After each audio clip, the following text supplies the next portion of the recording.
already, even on a sunny Saturday morning before the time, so congratulations. Can we start with the examination of Mrs. Radovic, or is there anything you want to raise? No. Good. Excellent. Good morning. Sorry, good morning. Yes, now it's fine. You are Mirjana Radovic. Yes, You're a professor at the University of Belgrade. yes, You have given two expert reports. The first is of 19th of April 2019, and the second one, 22nd January 2020. yes, You have them there? yes, they're here. Good, fine. Can you please read the expert declaration into the record? Of course. I solemnly declare upon my honor and conscience that my statement will be in accordance with my sincere belief. Thank you. So I'll turn first to respondents, and then we'll go over to Claimant's Counsel.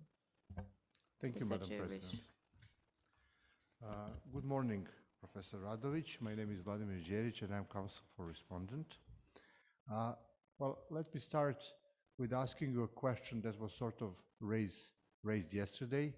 And the question is, let's suppose there is a breach of Article 534 of the privatization agreement. What remedies, in your opinion, stand at the disposal of the privatization agency as a party to that agreement? Thank you. Remedies for breach of any contractual obligation, but here specifically for breach of Article 534 of the privatization agreement are regulated in general part under the general rules of Serbian contract law in the law of obligations, and specifically here because we are dealing with the privatization agreement within the law on privatization. But the law on privatization contains only some provisions with this regard, so that we have to rely on the rules of the general contract law to see what remedies stand at the agency's disposal. When we look at these two sources of law together, the way they should be applied, there are three possible remedies of an innocent party against the buyer who breaches this obligation, Article 534. First of all, the agency could insist on specific performance under Serbian law. Second of all, the agency could terminate the contract if the conditions for termination are met. And thirdly, the agency would, under general contract law, have the right to claim damages. And this is what was mentioned yesterday. It should be also noted that under Serbian law, under no circumstances can a contractual party ask for disgorgement of profits. This is not a remedy under Serbian law. So a claim for damages is the only thing that remains apart from specific performance and contract termination. Now, if we look at the claim for damages, there is a problem here because the party seeking damages would have to prove that it suffered the damages due to a breach of a contractual obligation of the other party here, the buyer. The problem here is that if the buyer breaches Article 534, the agency could actually, I cannot think of a situation where the agency could prove that it suffered any specific damages because of that. Simply because Article 534 serves not to protect the agency, but to protect the assets of the company. The only person that could directly suffer damages from the breach of Article 534 would actually be the company, BD Agro. And under Serbian law, a privatization agency could not sue in its own name and claim damages for the benefit of the company. This is not possible because such actions are not possible under Serbian law. So the claimant would have to prove his claim for damages, and the agency could not do this. It should also be noted that under Serbian law, the so-called drittschadensliquidation or third-party liquidation, damages liquidation, is not possible. This is something that is not regulated under our legislation, and the Serbian judicial practice has not does not have that concept. Drittschadensliquidation would enable, so the third party damages liquidation would enable one party that has the right against the other party, the contractual right that was breached, to claim damages for the benefit of the other party that suffered the damages but was not entitled to claim the breach. This is not possible under Serbian law. So that the damages claim that was mentioned, this is what I wanted to explain, could not be successfully enforced. Thank you, Mrs. Radovic, Professor Radovic. So it seems that the agency in this case had only a possibility to ask for performance and or to seek termination of the privatization agreement. Yes, in Thank fact, you. yes. Could we now move on to another topic in your direct? You did not have a chance to respond to reports of claimants experts that commented on your second expert report. So perhaps you could use the rest of your time in direct to respond to their reports, please. Thank you. I will try to stay within the time limit. I'm sorry if this can be a little bit longer than 10 minutes, but okay, so first of all, I wanted to raise three issues in this case. The first issue deals with the assignment of the privatization agreement. The second issue deals with the transfer of shares in the company BD Agro, and the third issue deals with beneficial ownership. All these three issues I'm going to analyze from the perspective of the SAMBI agreement, because this was the only agreement that potentially existed between the parties at the time of the alleged violation of the claimant's rights. But before I begin explaining these three issues, I just wanted to say that the rules on contract interpretation under Serbian law have not been fully correctly presented by the claimant's expert, Professor Grušić. Namely, Article 99, Paragraph 1 of the Law on Obligations, Serbian Law on Obligations, says explicitly, you can take a look at that provision, that contractual terms are to be interpreted as they are formulated. So that is the primary rule of contract interpretation. The primary rule, therefore, says that we have to look at the text of the agreement to interpret the text. And if we do that, if we look at the text of the SAMBI agreement, for example, Article 4 of the SAMBI agreement, we see that Mr. Obradović agrees to transfer the privatization agreement and do all such things as may be necessary to effectuate the transfer.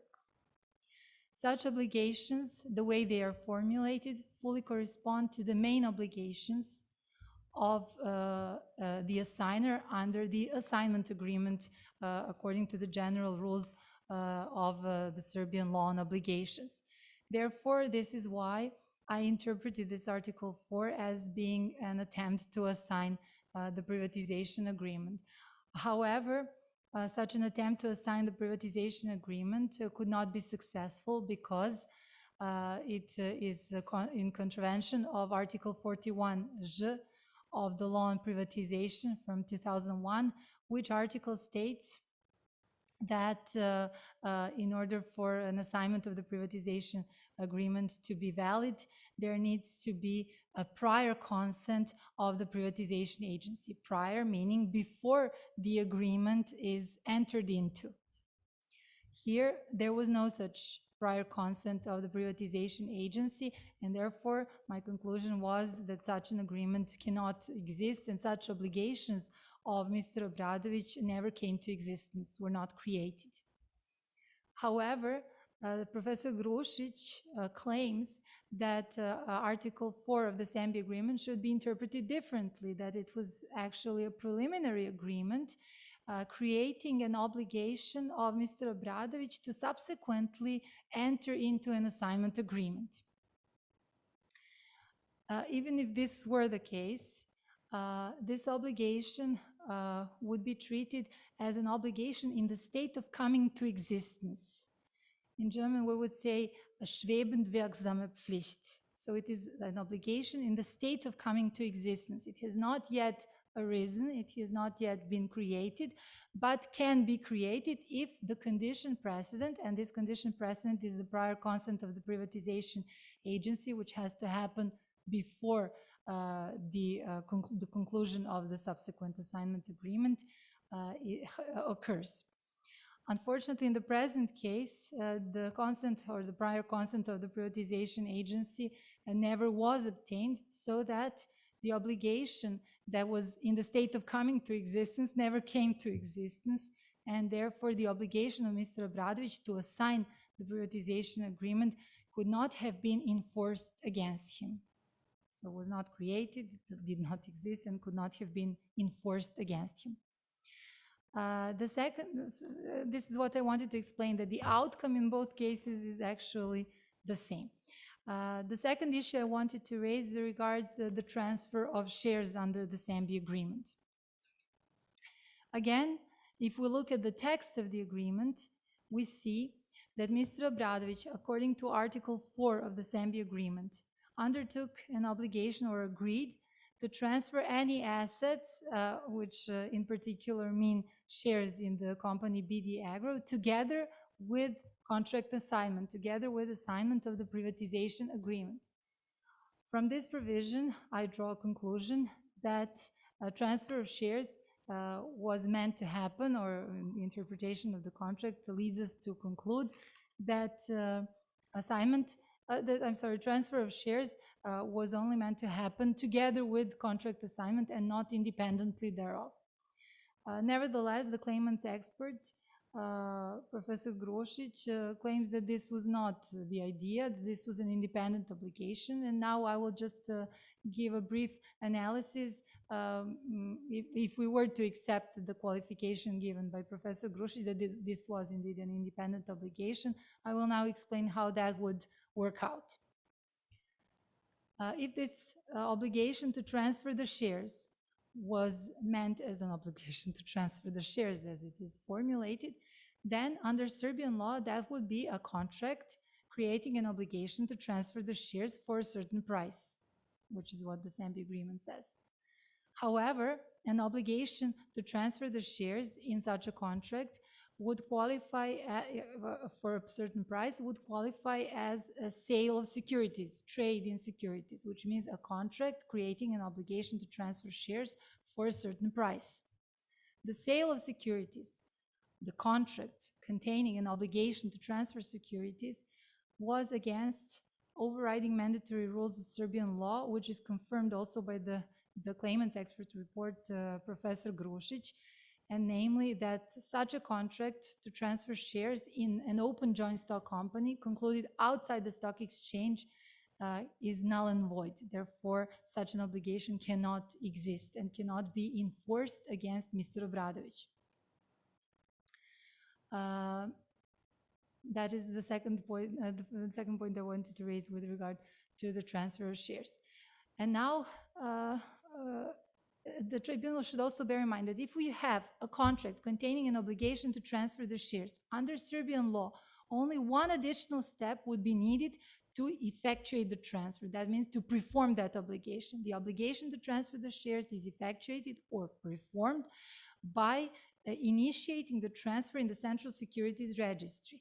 So the seller, here Mr. Obradović, would have to initiate the transfer in the Central Securities Registry, and the transfer is effectuated or performed, the obligation is performed when there is a change in the account held by the Central Securities Registry. From the account of the transfer to the account of the transferee, the shares have to move from that account to the other account, and then we say that the seller fulfilled his obligation, the transfer was performed. And now, since all this could not happen, the transfer could not be initiated before the Central Securities Registry on the basis of the SAMBI agreement. The claimant's expert, Ms. Tomić Brkušanin, claims that the SAMBI agreement in this part should qualify as a preliminary agreement where the parties contemplated concluding other transactions, further transactions, meaning that they wanted to subsequently enter into the main agreement on sale purchase agreement. And the way that may be perhaps most convincing for the tribunal that she offers is the block trade. The block trade transaction, and this is what the tribunal should have in mind, the block trade transaction is not an exception to the rule that trading securities in an open shares in an open joint stock company has to be concluded over the stock exchange. That means during the stock exchange session. Block trade transaction is actually confirming the rule, because a block trade transaction has to be concluded during the stock exchange session at the stock exchange. What happens in a block trade transaction? In a block trade transaction, the parties have a preliminary agreement before giving orders to their brokers at the stock exchange. They have a preliminary agreement to coordinate their orders. To order, for example, the seller should give an order to sell a specific amount of shares for a specific price, and the buyer should give his order to the same or the other broker and specify the same amount of shares for the same price. And they have a preliminary agreement to do that. And after that, then comes the main agreement, the main sale purchase agreement, which is called the block trade transaction, and is concluded at the stock exchange session, provided that all the requirements under the BSE rules, that is the Belgrade Stock Exchange rules, are fulfilled. However, in the present case, the requirements for effectuating such a preliminary agreement, for performing such a preliminary agreement over the stock exchange through a block trade transaction, were not fulfilled. And now Ms. Tomic Brkušanin is also aware of this fact, and she now claims that the board of directors of the Belgrade Stock Exchange could have amended the requirements on an ad hoc basis. And I remember her saying that this could, then the board of directors had full discretion. That was the answer to the tribunal's question, if I remember correct. I completely disagree with what she said. I do not consider this, I know that this is illegal. First of all, the Belgrade Stock Exchange is a joint stock company under Serbian law. It is not a state body. It is a market participant. Second of all, the Belgrade Stock Exchange is regulated currently by the law on capital markets. And the law on capital markets regulates a stock exchange, which is a regulated market, as a market that operates under its objective, which means non-discretionary rules. A Belgrade Stock Exchange would violate the very nature of a stock exchange if it changed the requirements on an ad hoc basis, thus treating market participants differently on a case-by-case basis. This is the one aspect. Therefore, I cannot comment if the Belgrade Stock Exchange did that. I don't see that the annex Ms. Tomic Brkušanin provided proves her point. But if such practice did exist, it was illegal and it stopped. Belgrade Stock Exchange, after amendments, there is no longer a provision in the rules that this can be done. So obviously, it was warned that such practice was illegal. And the second thing that arises also that nobody... I'm looking at the clock. Okay.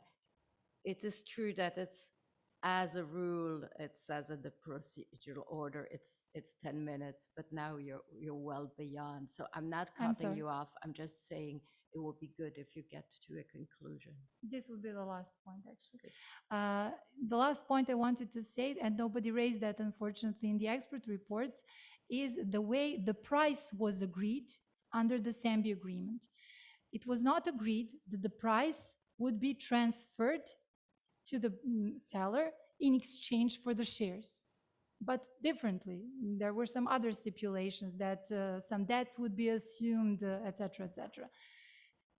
If we conclude a share purchase transaction, and that is a block trade transaction over a stock exchange, that would mean that the seller would be under an obligation to transfer the shares over the accounts in the Central Securities Registry, whereas in exchange thereof, the buyer would have to transfer the price, because the Central Securities Registry would only execute the stock exchange transaction on a so-called DVP basis.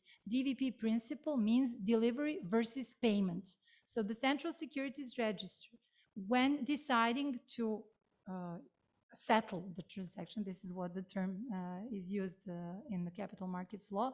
When the Central Securities Register settles the stock exchange transaction, it checks whether the seller has the required amount of shares on his account and whether the buyer has the required amount of money on his account, in order to do that in exchange and not to damage, for example, if the Central Securities Register transferred the shares without the money coming to the seller, that would not work.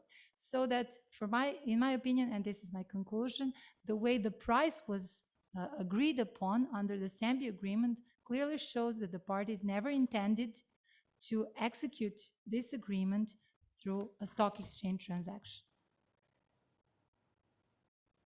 Thank you. Thank you, Madam President. Let me turn then to Claimants Council. Thank you, Madam President. Good morning, Professor Radovic. Good morning. My name is Rostislav Pekas. I am counsel for the claimants, and I will be asking you a few questions about your expert reports, and also about a few documents that you have probably seen when you were getting ready to prepare the report. I would first just have one clarification question on the presentation that you've just given.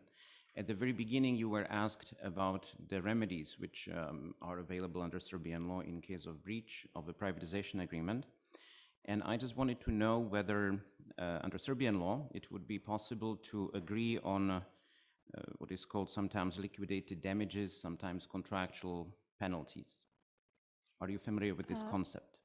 Yes, under Serbian law, there is a possibility to, I'm sorry if I'm using German terminology because it more resembles the Serbian terminology because we're both civil law systems. So we could conclude, the parties could conclude, for example, an obligation to pay out, that would be called like a penalty, a Vertragsstrafe, contractual penalty. So the amount of money to compensate that is presumed to correspond to the damages suffered. So would it be possible for the privatization agency to agree in the agreement that, for example, in case of violation of Article 534, there is a contractual penalty, I don't know, in the amount of the purchase price or 1 million euros or some discretionary amount of that type? Well, the idea behind such a contractual penalty, if we call it that way in English, the idea is that this is a presumed amount of damages. But if a person cannot suffer damages, I do not see how such a provision could be upheld, because we cannot presume that the privatization agency suffered the damages where this is impossible to presume. So your answer is that no, it would not be possible?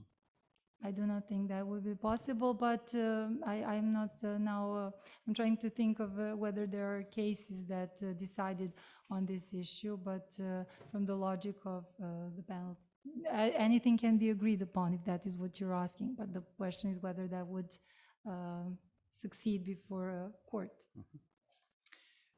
Then I have also one preliminary question. Obviously, we will return to all of these issues later, but is the Serbia agreement governed by Serbian law?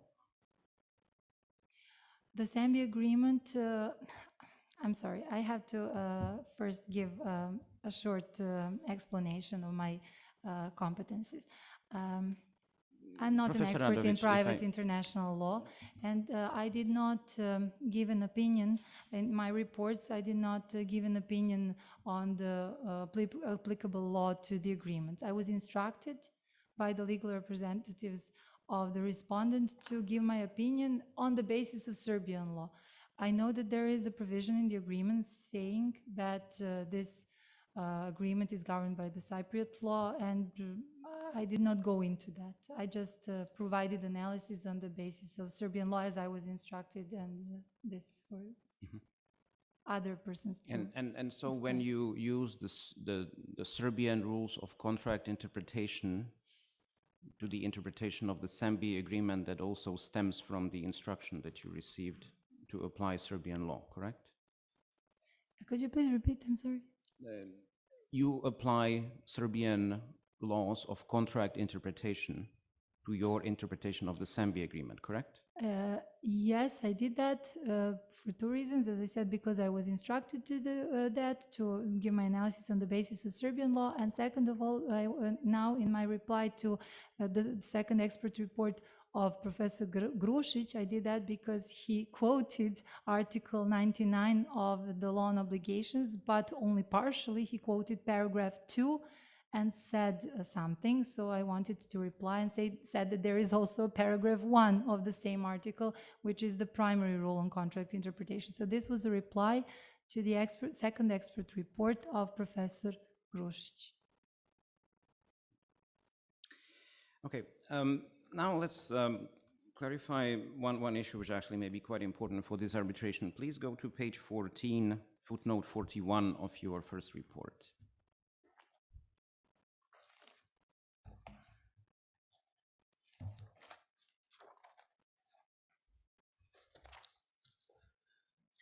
So in this footnote, you quote Article 41A of the law on privatization, correct? I'm sorry, you said page 41? No. 14. Page Sorry. 14 and footnote 41. Mm-hmm. Yes. And in this footnote, you quote the law on privatization, Article 41A, correct? Yes. And this is the version of Article 41A, which is applicable to this dispute, correct? To the dispute regarding termination of the privatization agreement between the privatization agency and Mr. Obradović, which is the subject matter, among others, of this arbitration. Yes, it doesn't say here with which amendments this law, but it seems that this is the article, because I don't know in this CE 220 whether the law, including amendments just from 2005, is the one reproduced, but it seems that it is the... Yeah, Professor Radović, you quoted it in your opinion because when you were preparing the opinion, you probably looked at these issues. Yes, yes. CE 220 is a translation submitted by the claimants. There also is a competing translation submitted by respondent. It's RE 136.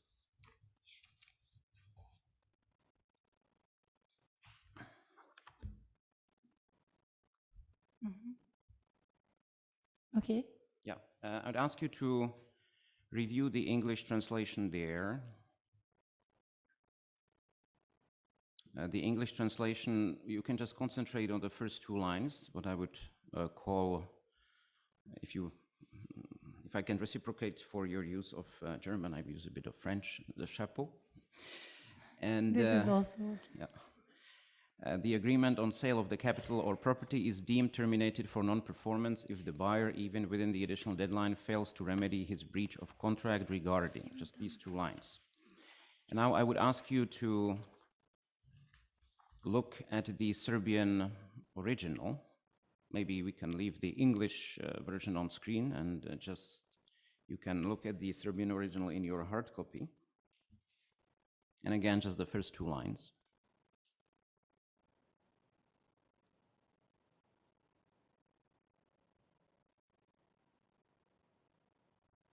Yes. Yeah, does the Serbian original includes the words fails to remedy his breach of contract regarding? No. But if I may just clarify, you see, if I were to leave out that part, then it would turn out that the article, just by looking at paragraph 1, this first sentence, and point 3, it would seem this way. The agreement on sale of the capital of property is deemed terminated for non-performance if the buyer, even within the additional deadline, disposes of the property of the subject of privatization contrary to provisions of the agreement. And that would be completely out of context and is completely in contradiction to the vast Serbian judicial practice. And this is why I included this part in order to clarify what this means. The idea is certainly not that only within the additional deadline, the buyer should refrain from disposing with the property of the subject of privatization contrary to provision. The idea is to remedy the breaches, and that is why this is included, because I was only focusing on point 3. Of course, this part could be left out if we only focused on point 1. If the buyer did not pay the stipulated price, that would be the literal translation of our point 1. If the buyer didn't invest into the subject of privatization, and then point 3 says disposes of the property, which would mean if the buyer, even in the additional deadline given to him, disposes of the property, that would be completely illogical. And this is why I included this, because I focused, and in my expert report, I think I quoted just point 3. So that is why, to make a complete sentence. Yeah, Professor Radovic, did you prepare the translation RE 136? I don't remember, but I approve it. Would you mind if we ask the interpreters to just look at the Serbian original and give us their interpretation?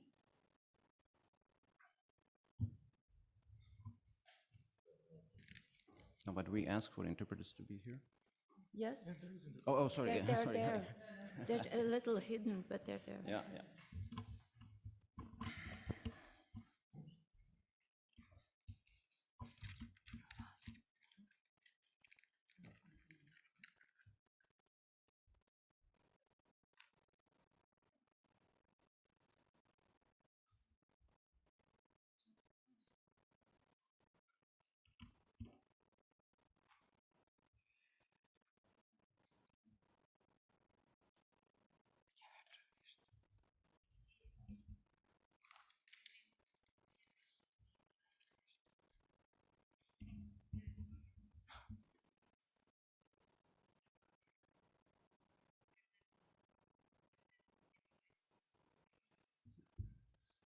And can you translate reason 3?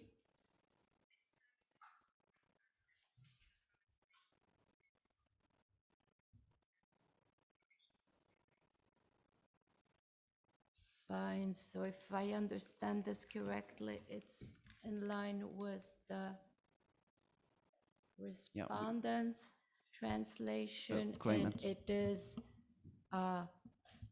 which you consider not to reflect at least the meaning of the provision, because the disposition is to be remedied within the deadline and does not occur within the deadline. Do I understand this correctly? Sorry, I'm looking at RE 136, right? This is the document we are now looking at, the translation. No, I'm listening. I have listened to the interpreters. I understand the interpreters to give a meaning that is closer to RE 136. No, the other way around. Maybe council can help me.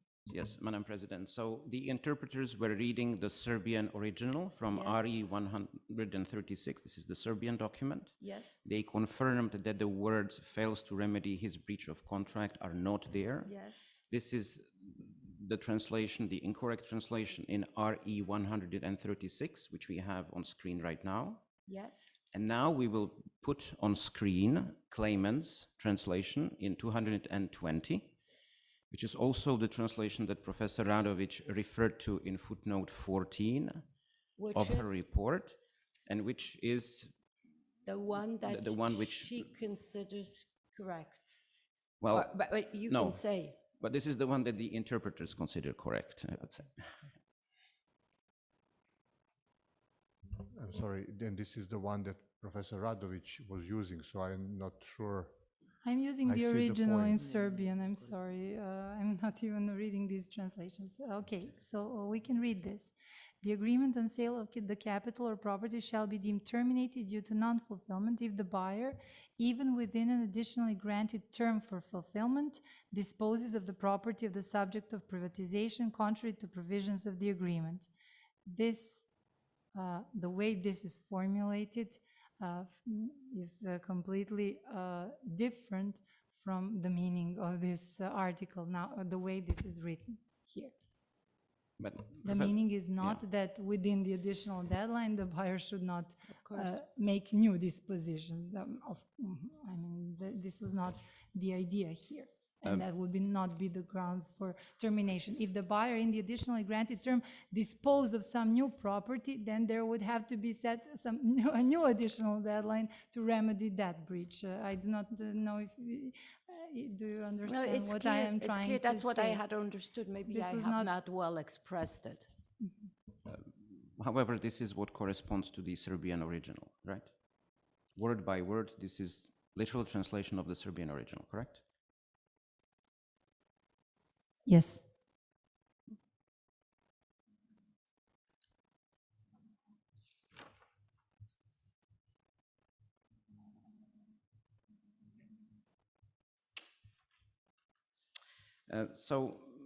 Professor Radovic, do you agree with me that Article 41A sets out a two or more step process for termination of a privatization agreement by the privatization agency due to non-fulfillment of one or more of the buyer's obligations?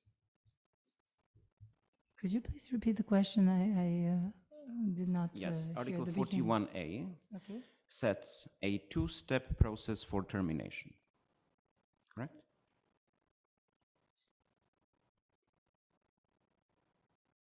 Yes. I mean, which two steps? The first, the privatization should identify the breach. Yeah, Professor Radovic, I think it will be easier for this cross-examination if you let me talk until I ask a question and then answer my question. Yes, just and I promise that precise. my questions will be very easy to be answered with a yes or no. Obviously, if you want to elaborate, you are free to do so. So you wanted me to explain the two steps in the process. The first step is that the agency ascertains something which the agency believes is a breach, and the agency must give an additional term for fulfillment of the unfulfilled obligation, correct? That's correct. And in the second step, at the end of that period, the agency must look whether 1, 2, 3, 4, 5, 6 of Article 41A is met with respect to the situation which it previously identified as a potential breach of the privatization agreement or the provisions of the law on privatization. After this first step, the agency would have to satisfy itself that the buyer actually remedied the breach within this additionally granted term. Does Article 41A uses the word remedy in any of its terms? No, but legislation under Serbian law is not merely interpreted by using textual interpretation. We use also many other means of interpretation. So the Serbian judicial practice unequivocally interpreted this article the way I'm just presenting it to the tribunal. Article 141A does not give the privatization agency the right to request that the buyer perform a specific remedy in addition to fulfilling the unfulfilled obligation, does it? Excuse me, what type of remedy? Could you please repeat again? Article 41A does not give the privatization agency the right to request that the buyer perform a specific remedy in addition to fulfilling the unfulfilled obligation, does it? In addition to fulfilling, there is no need to do anything else. I think the word remedy was used in the same sense like cure. This was in the time limit, additional time limit, the buyer cured the breach. If the buyer cured the breach within the additional deadline, that would be enough. Well, would you also agree with me that another way to put it is that in the additional deadline, the buyer must fulfill the unfulfilled obligation? Yes. So I will give you a hypothetical example. Let's say that the agency establishes that the last installment of the purchase price was not paid.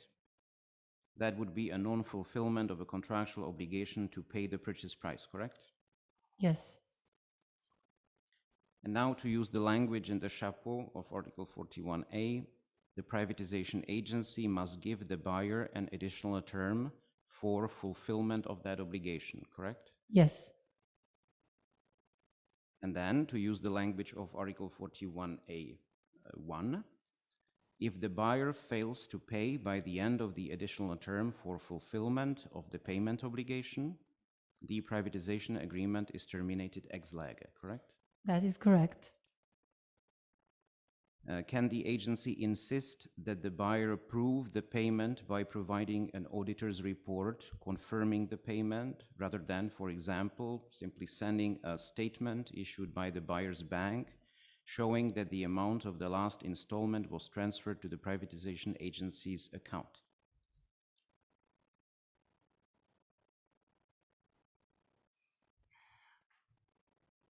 The creditor must satisfy itself that the debtor fulfilled the obligation. And this is not even regulated under the general contract law. If you're asking me whether, if the creditor is not convinced, whether the buyer, the debtor should convince him in some additional manners,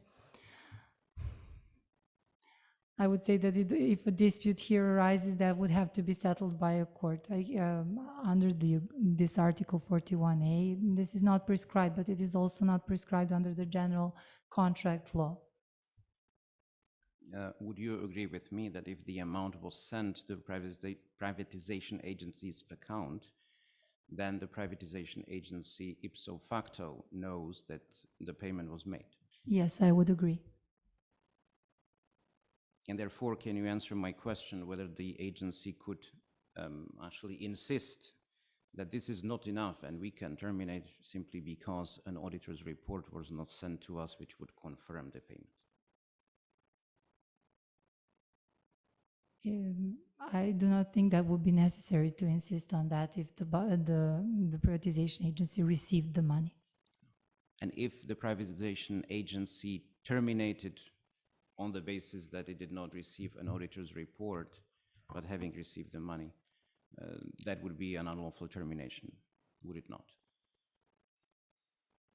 That is for the court to decide, the commercial court to decide. There are many different aspects of examining whether termination was justified or not.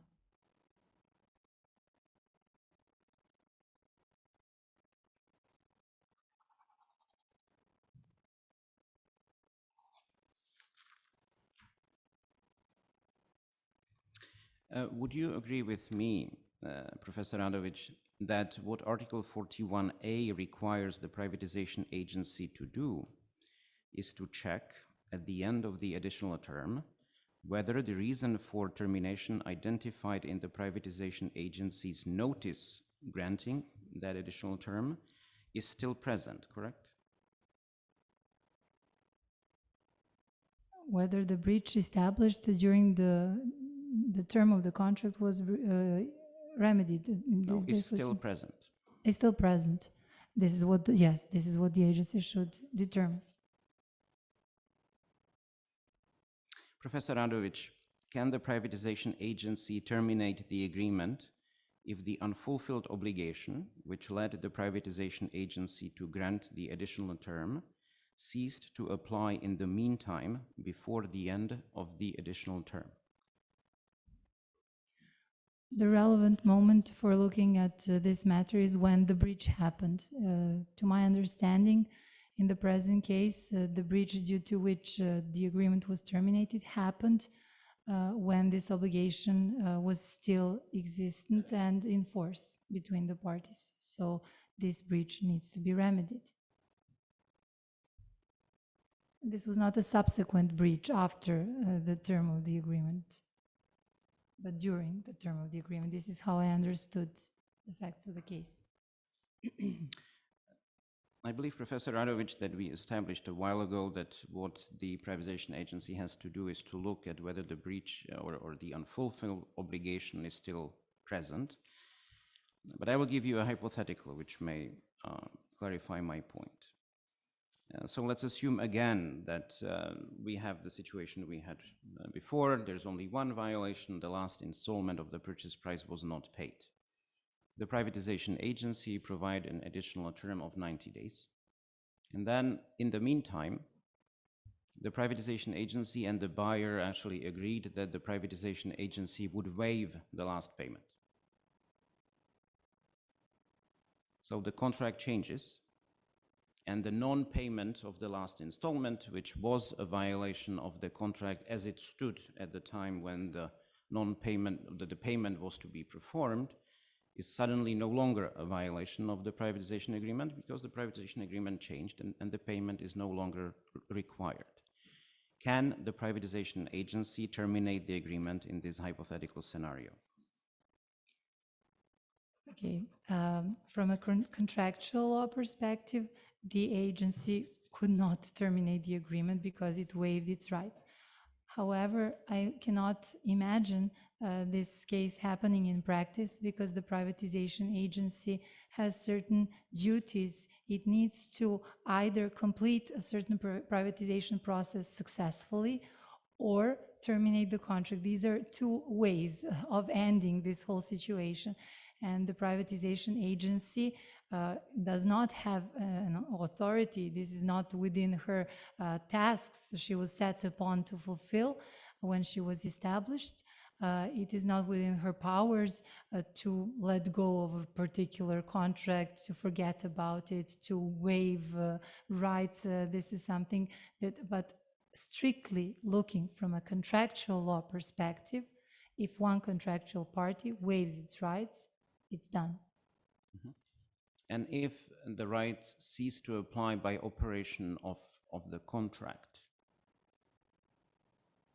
hypothetically, could then the privatization agency still terminate for unfulfillment of a right, or sorry, of an obligation which does not exist as of the moment of the potential termination?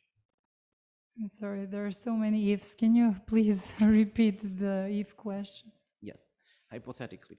Oh, yes, I understand this is the privatization agency identifies a breach. On the terms of the agreement of an obligation, which ceases to no, actually, no. Let's wait until we discuss specifically about Article 534. That will be easy. Can I just interject with Madam President one question? I was interested when you say that the privatization agency couldn't waive a breach. It's not within her duties. What if it's genuinely better for the privatization goals as a whole to waive a breach? In other words, if you waive the breach and move forward, privatization goals are met better than if you insist on the breach. Could the privatization agency waive under those circumstances? I really cannot think of a situation where this would apply because breaches that are listed here in Article 41A are all very significant obligations that serve to meet the goals of privatization. So I cannot think of, the only way to discuss this matter is if the privatization agency is convinced that a certain breach is only an insignificant breach. Otherwise, that would not, I cannot imagine such a scenario that you were talking about. Okay. So let's now look at Article 41 of the law on privatization. Paragraph 1. It states that an agreement on sale of capital or property shall contain the provisions indicating the following, and then we have the, how would I call it, mandatory terms of such an agreement. correct? After the colon. Contracting party subject Yes, of but sale. it is an open list, so. Yeah. other And then, provision- yes, and at the end, actually, we have and other provisions agreed upon by the contracting parties. Exactly, yes. And the other provisions, which are not required but optional, may also include provisions limiting the buyer's disposal of the property of the privatized company, correct? Just a second, please.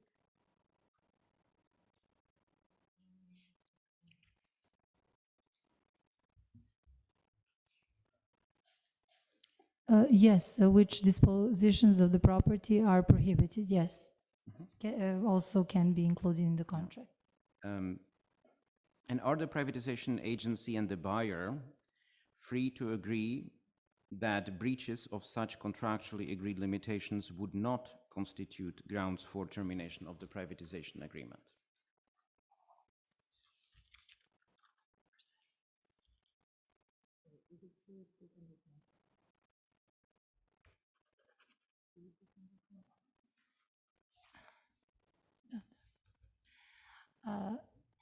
No, this is not, you're not looking at the relevant article here. You're looking at Article 41, whereas grounds for termination are prescribed by Article 41A of the law on privatization. And Okay, this is let's the put that on the provision screen, please. applicable here. Okay, For let's look grounds at, for termination. If you're asking about termination, the applicable provision would be in Article 41A and not in Article 41. so let's look at Article 41A, and I believe that you refer here to point 3, disposes of the property of the subject. Yes. Yeah, contrary to provisions of the agreement. Yes.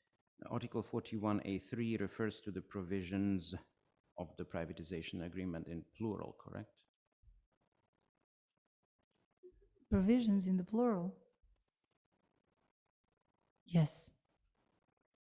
And shouldn't the use of plural be read as a reference to the entirety of the agreement, rather than a reference to each individual provision in isolation from the other terms of the privatization agreement?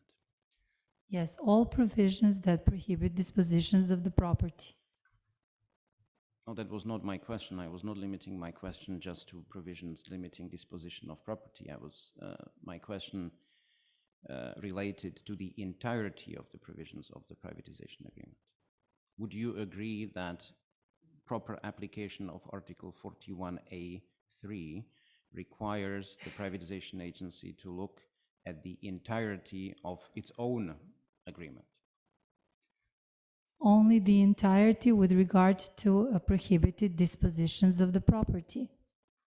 What is The article reads, the point 3 reads, disposes of the property contrary to provisions of the agreement, which means if disposition is contrary to provisions of the agreement, that is what is meant. So only provisions of the agreement regulating prohibited dispositions should be consulted. Does Article 41A3 state so? In my opinion, yes. Can you put me to the specific words in 41A3? I just read them. Point 3, disposes of the property of the subject of privatization contrary to provisions of the agreement. This is what your translation says. Yeah, the term provisions of the agreement at the end of that sentence is not qualified in any way, is it? It is qualified by the beginning of the line, disposes contrary to provisions of the agreement. Well, I would say actually that from a grammatical perspective, the provisions of the agreement connects to disposes in the sense that it modifies or explains the disposes, but we are not here to discuss linguistics. Can I have one more question? As I understand your opinion, there need not be provisions in the agreement in relation to disposal of property in order for there to be a mandatory requirement for there not to be disposal of the property because it's in the privatization law. Am I understanding that correctly? These were standard contractual terms, so this was already included in the standard text of the contract. I do not know of any privatization agreement that did not have provisions restricting dispositions of property, because these are very important provisions protecting the fixed assets, the asset base of the company, and therefore I cannot imagine this happening again. Right, but as I had understood reading your opinion, whether it was in the contract or not ultimately didn't matter for their obligatory nature. And I understand... Could you repeat? I didn't understand yes, what you asked. I had understood that these provisions, that we're looking, all of them, are mandatory in relation to obligations of the buyer. Exactly, these are mandatory provisions. And whether they're repeated or not in the contract is not relevant to their mandatory nature in relation to the buyer. That's completely correct. There is only point 7 in Article 41A that gives the contracting parties the right to create some additional grounds for termination. But grounds for termination that are mandatorily prescribed are the ones from point 1 to point 6A. Okay, thank you. This prevails over contractual provisions, these points. Yeah. So now let's please look at Article 5 of the privatization agreement. It's CE 17.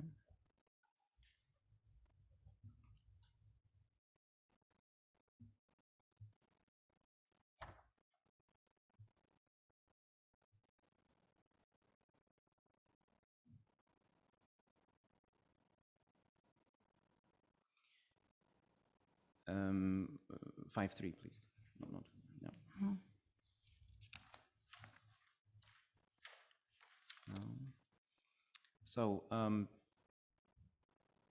These are further obligations of the buyer. Now, as just a small question, Professor Radovic, did the privatization agreement prevent Mr. Obradovic from buying land from BD Agro?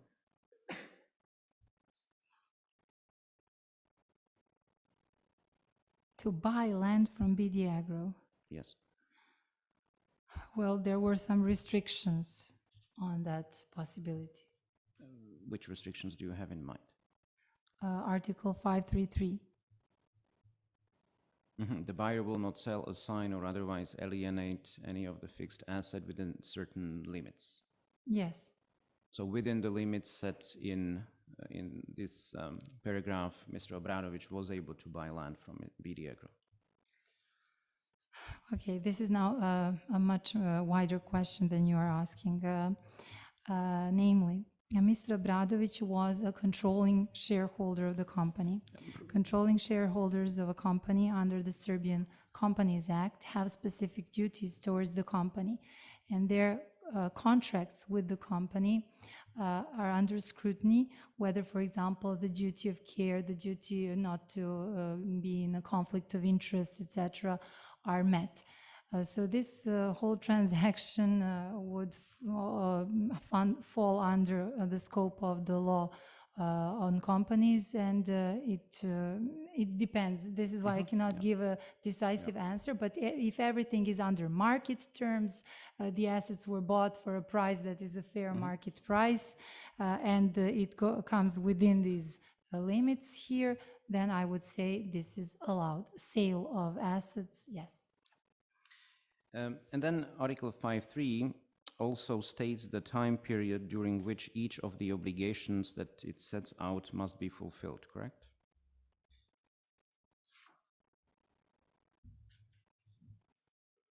Yes. So in 5.3.1, we say the sales limitations that with respect to shares is for the period of 2 years. In 5.3.2, we have a business continuity requirement for 2 years. In 5.3.3, we have until payment of the entire sale and purchase price. And in 5.3.4, we have during the term of the agreement, correct? Correct. And so now let's focus on 5.3.3 since we mentioned that. So that obligation ceases to apply when the purchase price is paid in full, correct?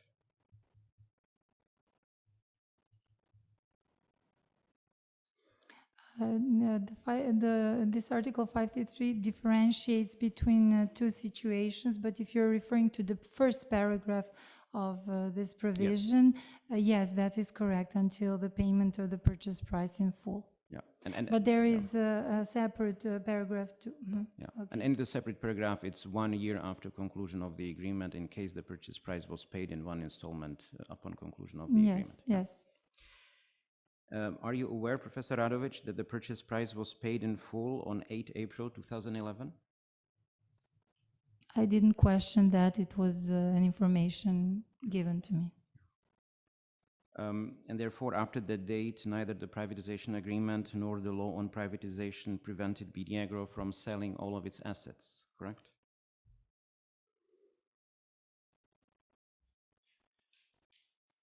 The agreement did not prevent him after that to sell the assets. Did the law on privatization prevent such a sale? No. Then if all obligations of the buyer were met, then the privatization process is successfully completed. And after that, what happens is no longer the business of the privatization agency. So is it your testimony that the privatization process is always completed upon the payment of the full sale and purchase price? No, you misinterpret what I just said. After all obligations of the buyer are fully performed, then the privatization process has been successfully completed, and it is no longer the business of the privatization agency to worry about what happens with that company. Yeah. But this is why I ask, because Article 533 is not linked to the successful completion of the privatization process, is it? I didn't say that. I said obligations when they are performed in accordance with the contract. Some obligations are performed earlier, some of them later. It depends on the obligation. Yeah. So if we look at 533, it means that after the payment of the full purchase price, the buyer can, the BD Agro can sell of all of its assets regardless of anything else. That's correct.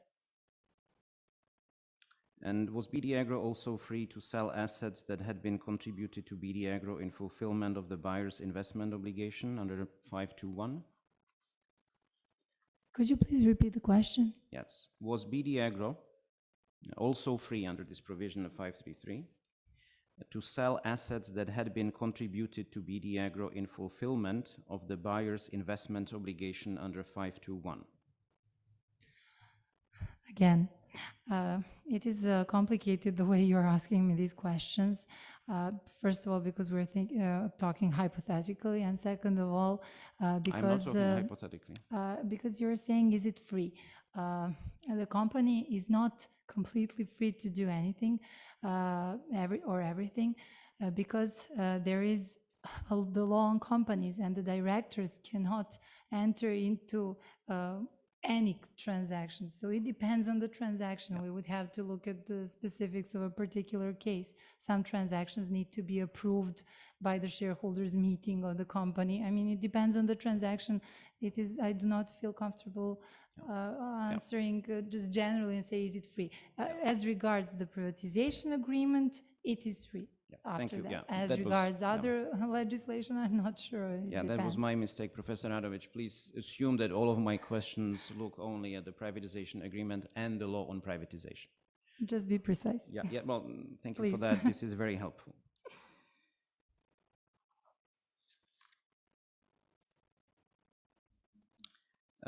So now let's assume that BD Agro sold all of its assets on 11 April 2011.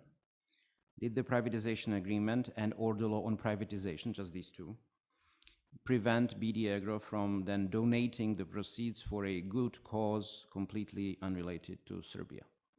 I'm sorry, what was the date of such? It's 11 April 2011, 3 days after the payment of the full purchase price. If it alienated all the assets? Yeah.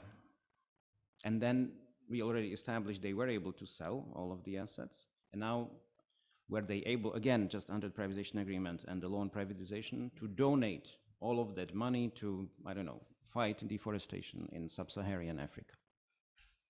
Okay, again, that would be against company law legislation because a joint Professor stock Radovic, company has a minimum capital requirement. It cannot donate all its assets to somebody else and remain without any assets. So if you're asking me whether the buyer as the controlling shareholder could have initiated liquidation of the company after successful privatization, my answer would be in accordance with company law legislation.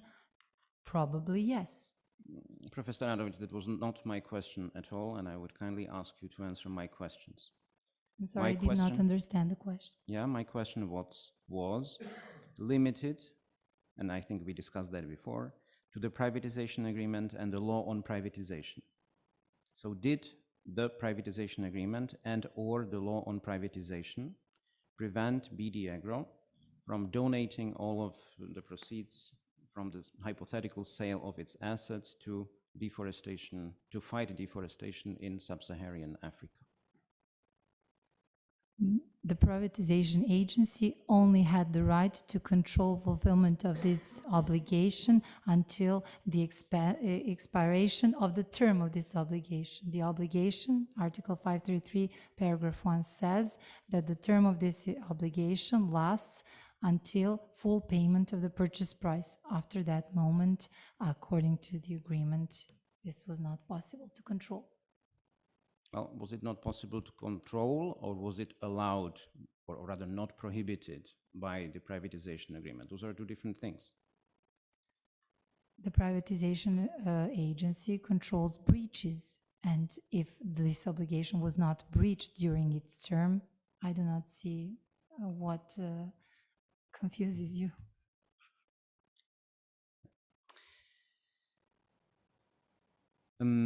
Now, if you look at 532, it states the business continuity obligation for 2 years, correct? Yes.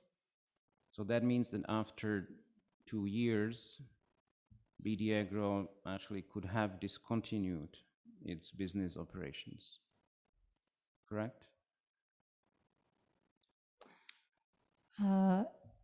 If you mean it could enter into liquidation so the company would cease to exist. Is this what your question? No, my question is it could discontinue its business operations in its main business activity. So agricultural production, for example, it had no obligation to continue with agricultural production after 2 years. Yes, but it could not lead the company to cease to exist, if this is what you're asking. The company needs to exist during the whole term of the agreement, because this agreement is the agreement regulating the legal status of the company. The company cannot be liquidated before that, before the agreement ceased to exist. And where is this written, please? I'm sorry? Where is this written in this agreement? It is written, just a second.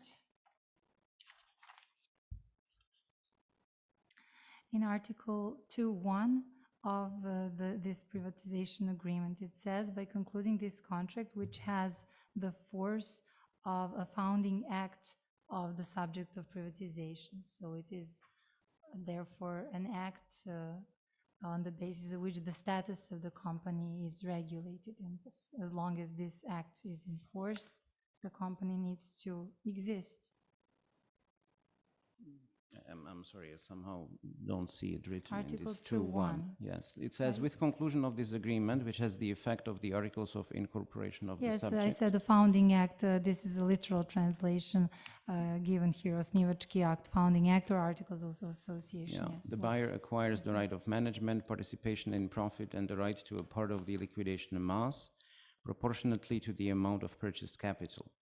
The right to free disposal of purchased capital is acquired by the buyer pursuant to the provisions of Article 456 of the company law and provisions of the agreement, and in proportion to paid value of sale and purchase price. That's all there is, right, Professor Radovic? Yes, I was referring to the first line, saying that this agreement has the force or the effects of association agreement of the subject of privatization. So is it then your testimony that Vidiagro did not have its own articles of incorporation later on? Of course it did. It had to have articles of association. This is why the term you're using is maybe not the perfect one. This is like a founding act. This is the formulation used in Serbian, and the meaning of that is this is a general act of the company. Yeah. In such is the understanding. Yeah, and we are in agreement that each liquidated company had a founding act sometimes at the beginning of its existence, right? Yes. So let's go to Article 533.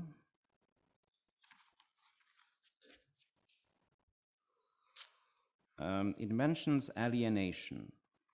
How Serbian law defines alienation?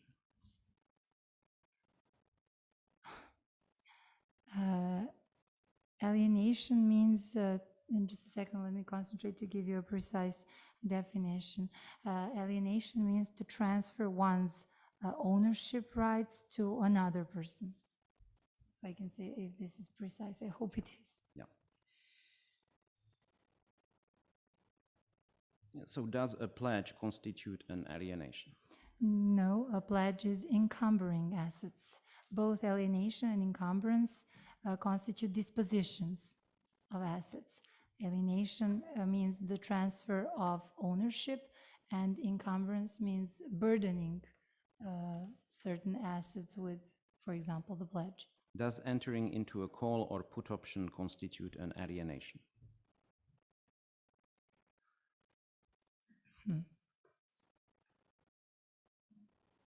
It depends whether it is a call or a put option.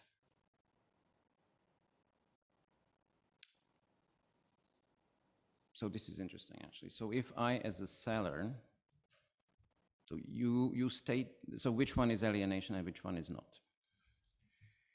Okay, again, alienation means the transfer of ownership. So, and the option you're referring to, do you think the call option or the option contract? This is also different. The contract, the entering, I said entering.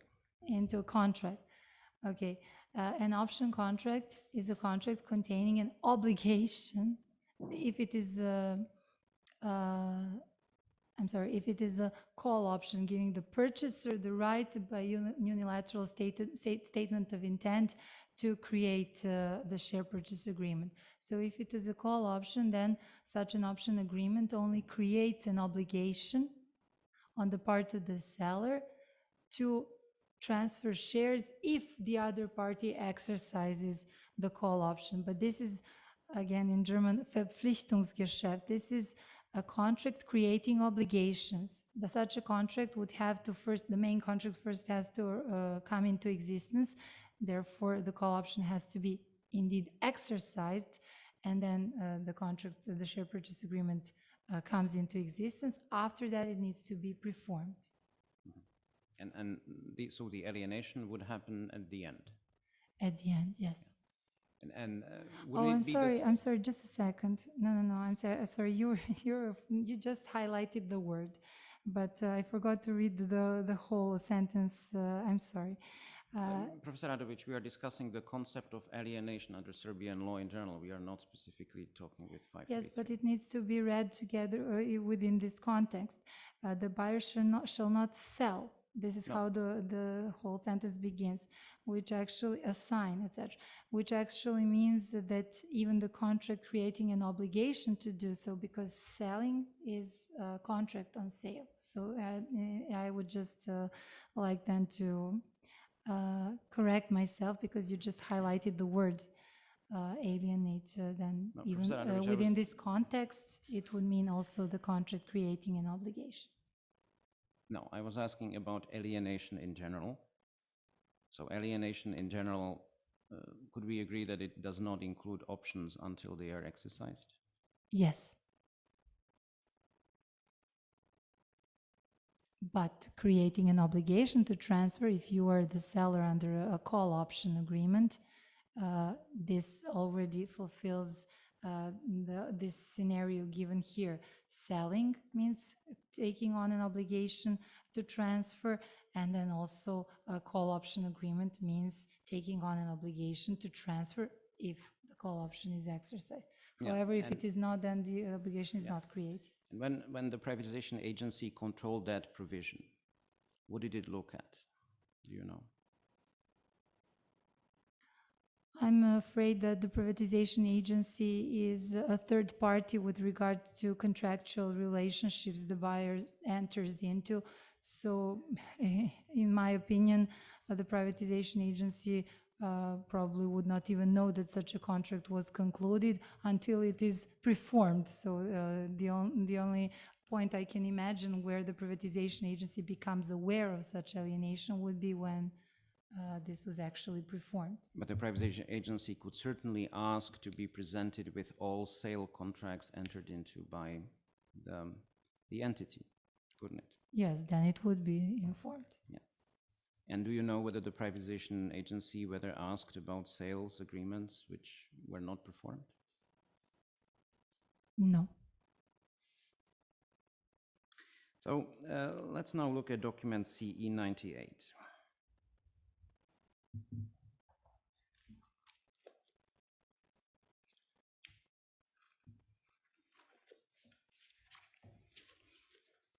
The document is called Report on the Performed Supervision of the Work of the Privatization Agency in the Case of Privatization of the Company BD Agro de Băneauțe.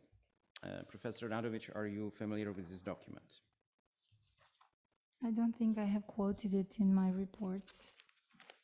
I'm not sure, but there's a lot of documents. Yes, it's You can please refer me to a specific. okay. I will be referring to a specific part. So at this moment, and we will return to the document later, but at this moment, please turn to the last page.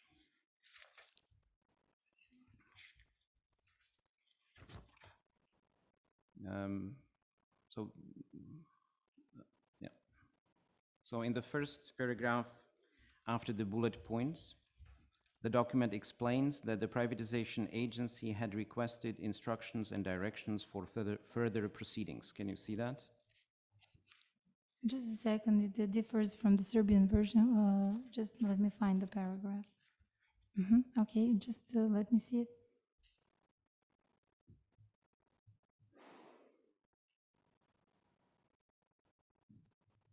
Yes.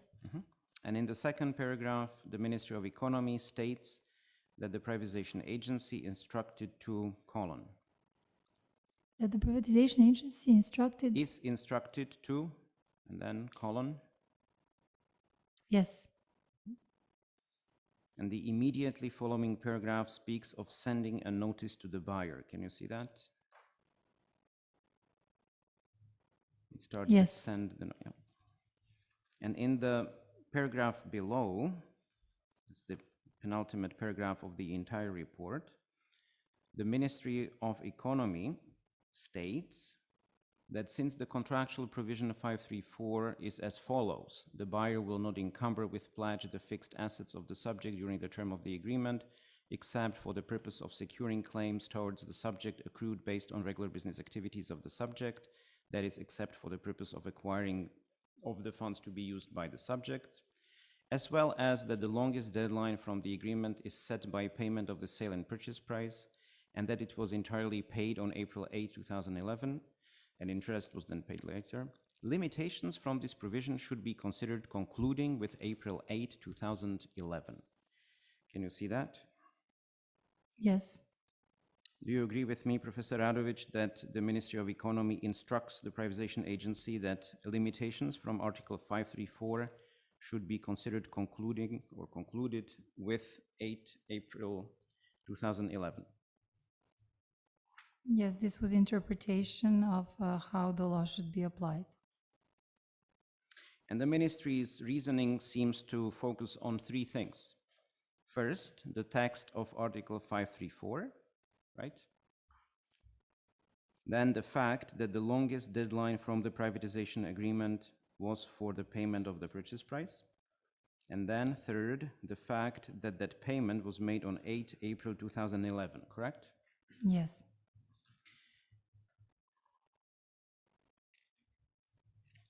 And this report, this instruction I represent to you is dated 7 April 2015.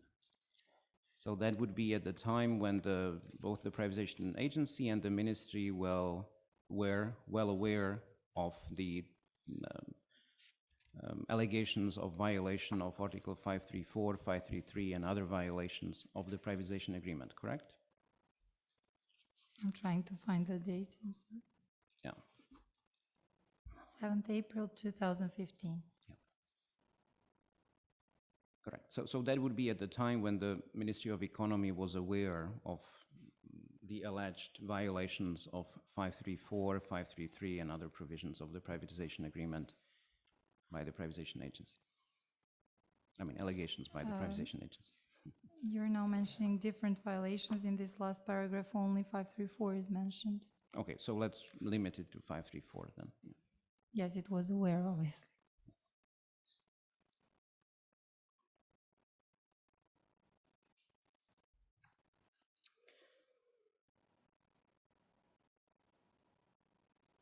How is the longest deadline from the privatization agreement, being the payment of the purchase price, and the fact that that payment was made on 8 April 2011, related to the text of Article 534?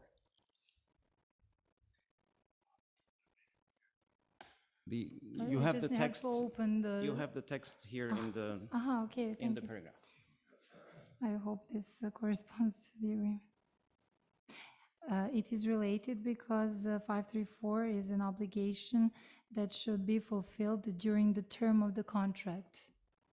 And now the ministry obviously interprets what the term of the contract means, in its opinion. So the ministry here says that the term of the contract was until 8 April 2011, doesn't it? It is obviously the ministry's opinion. And that was actually the ministry's instruction to the privatization agency, was it not? The privatization agency is a public service, and in accordance with the law on public services, the Ministry of Economy has the right to steer the work of a privatization agency, which actually means to guide her as to how to interpret the legislation and to uniformly apply that legislation so as to treat all participants equally. And this is how I interpret this. So this was an instruction on how, in that respect, an instruction how to interpret the law, steering the work of the privatization agency.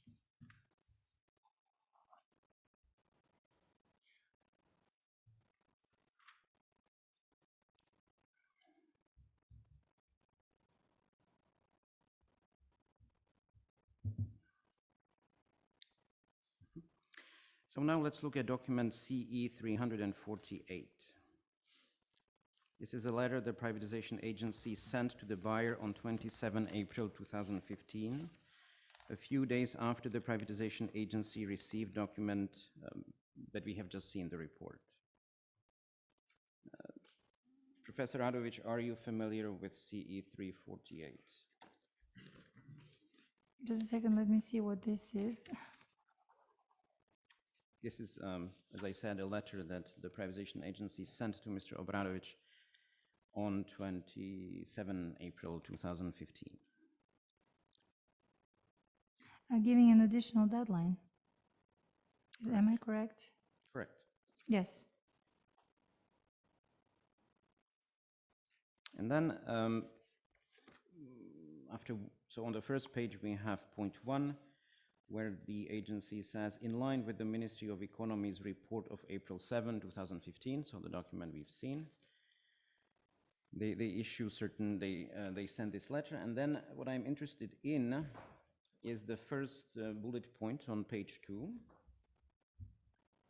which states that the buyer must fulfill the obligation from Articles 533 and 534 of the agreement not later than April 8,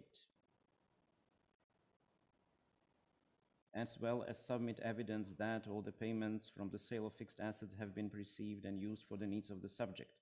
all burdens have been removed, and all other security instruments for third parties have been returned. All burdens registered on no grounds have been removed, and all loans have been returned that were given by the subject to third parties from credit resources secured by burdens on the subject's assets.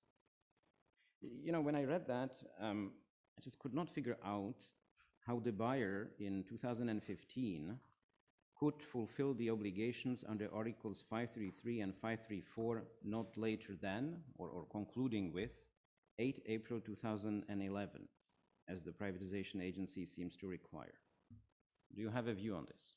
Yes, of course. It is a completely logical understanding that this should be understood as remedying the breaches which happened before April the 8th, 2011.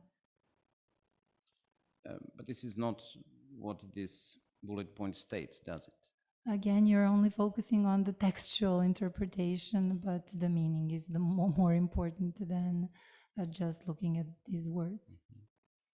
It is illogical to think anything else. So, Professor Radovic, is it your opinion that the request formulated by the privatization agency was in accordance with the law on privatization? Could you please repeat the question? Yes, Professor Radovic, is it your opinion that the request formulated by the privatization agency in this bullet point was in accordance with the law on privatization? How this is formulated? Again, this question does not enable me to answer it because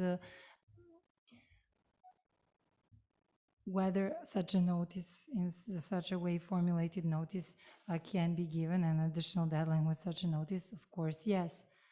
And now if you're asking me whether these breaches all happened... No, I'm asking you whether the notice was in accordance with the law on privatization, the request which was made in this notice, the specific request to fulfill the obligation from Articles 533 and 534 of the agreement not later than April 8, 2011, as well as all the following requirements in that bullet I would point. please ask you, because this is a very long paragraph, to be more specific, and please, which part do you think might not be in accordance with the law, and then I can... Well, if you think that it's all fine, then you say it's all fine and we can move on. Well, I'm afraid not to skip something because, as I said, it's a long paragraph, and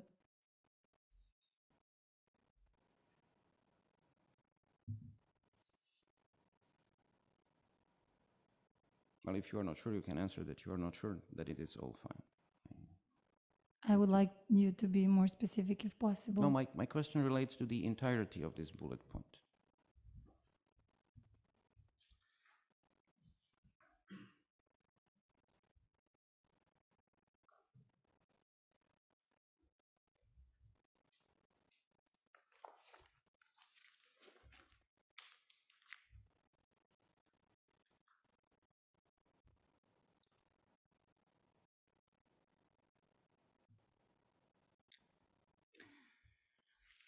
This bullet point does not fully repeat the provisions of Article 533 and 534, but the way I understand it is that the agency already informed the buyer of the breaches to which it is now referring, and that this is something that goes without saying which breaches it wants the buyer to remedy, but the formulations in 533 and 534 of the agreement have not been fully in detail repeated here.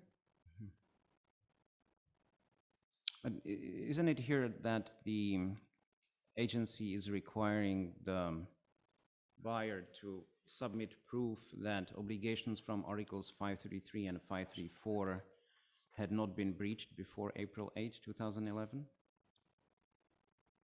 I'm sorry, I wanted to open the privatization agreement. I'll Just give me a repeat my second, please. sure.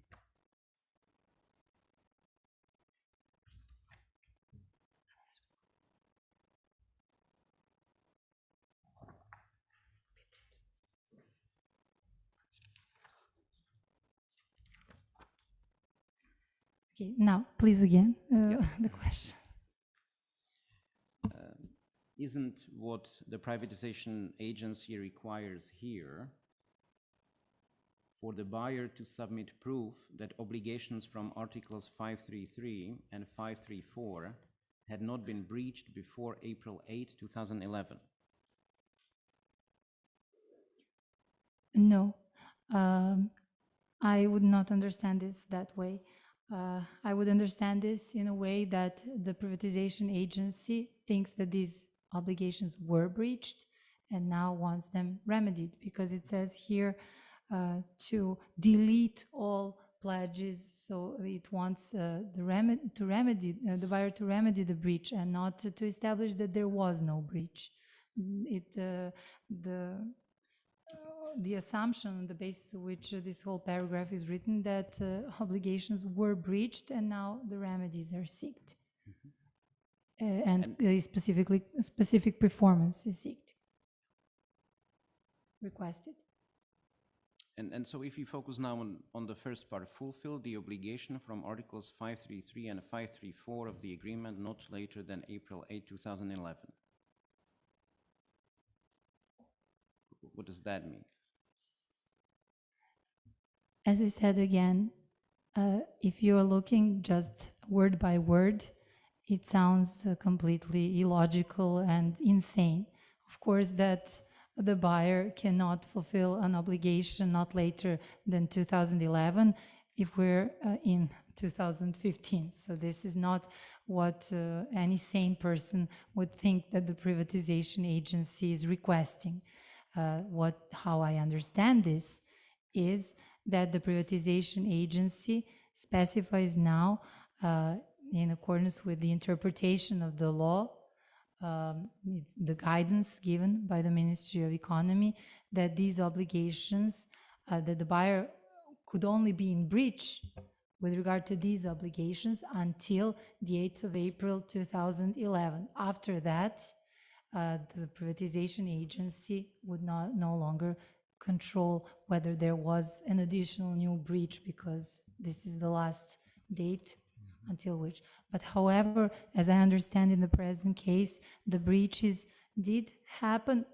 At least I didn't check the facts again. I'm an expert on law, but the breaches were established before April the 8th, 2011. This is how I understand the Madam paragraph. President, if I may just ask my colleague that they project the Serbian version of the text, which might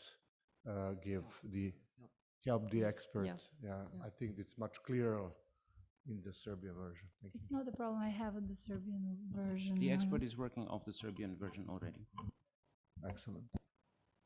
Thank There's one thing I would like to clarify, Professor. No, Anderson. it would be interesting to the tribunal to understand what the Serbian version says, because it's true that it's very awkward to tell someone that they have to respect something 4 years earlier.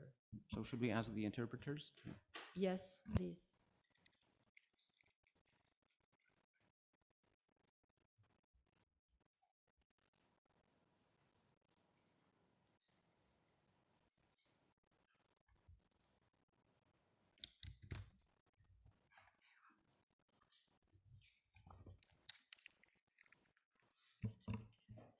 Yeah, we should look at the first bullet point on page 2. So in Serbian, it starts with izvrši. In English, it starts with fulfills.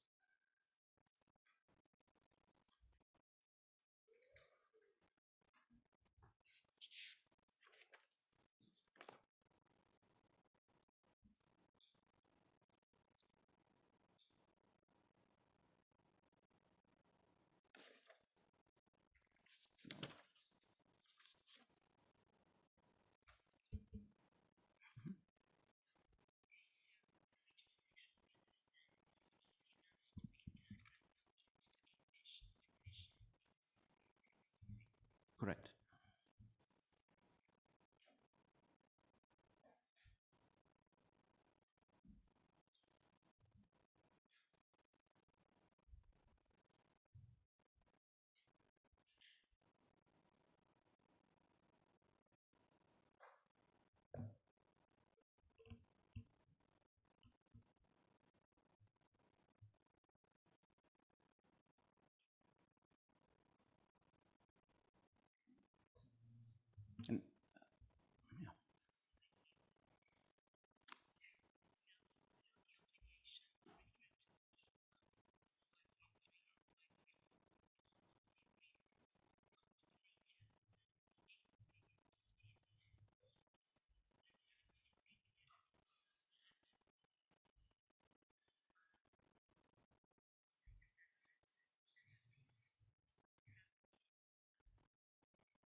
Can I ask the interpreter? Interpreter, does the not later than provision of the date better go to the obligation, or does it better go to the evidence? That control time period, is it in relation to the obligation or the evidence, or is it ambiguous?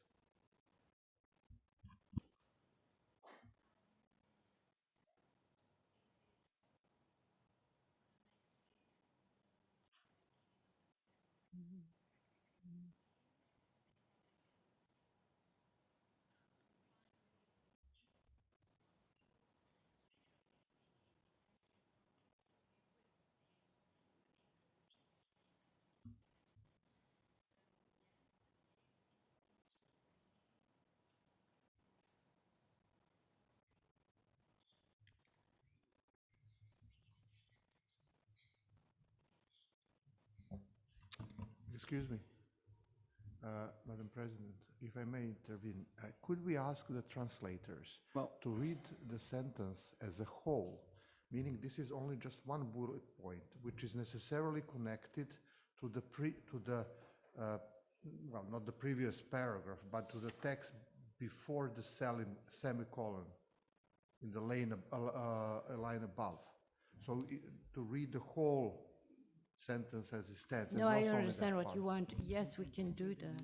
And to say the meaning of the sentence as such, to their understanding. Thank you.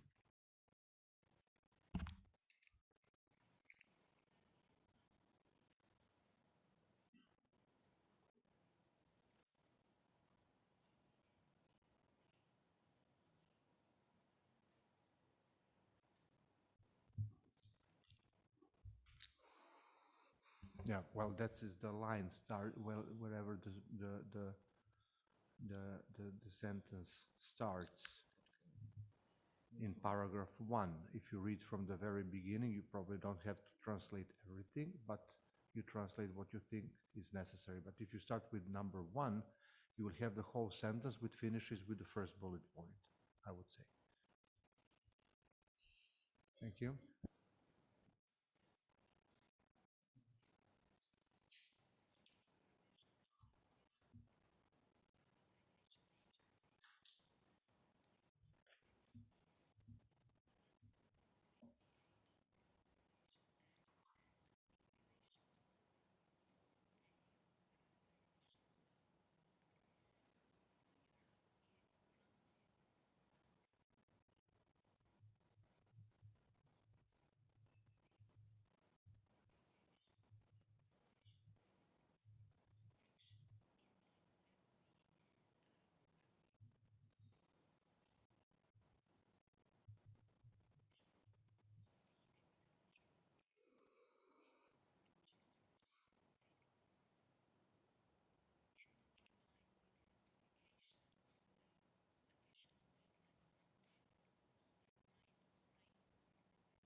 Yeah, so the operative language, if I understand it correctly, is the buyer is granted an extension of the time limit, an extension of 90 days for the submission of evidence.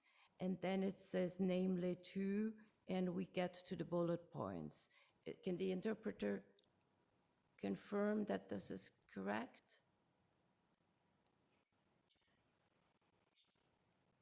It's not my interpretation, it's my repetition of your interpretation.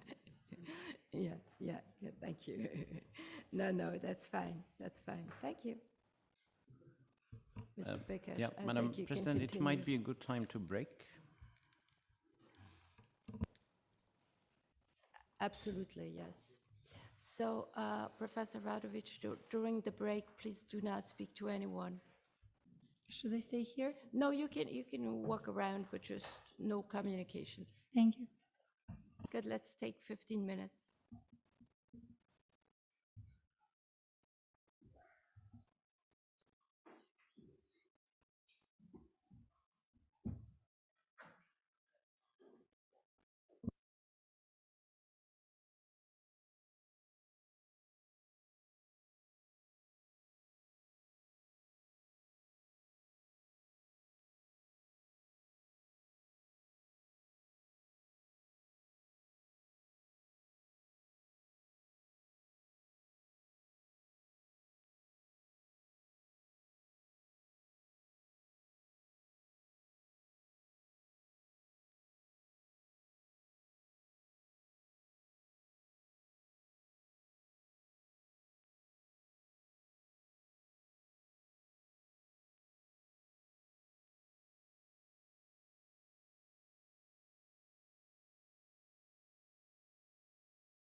Mr. Pekash, Yes. you may continue. Yeah, thank you, Madam President.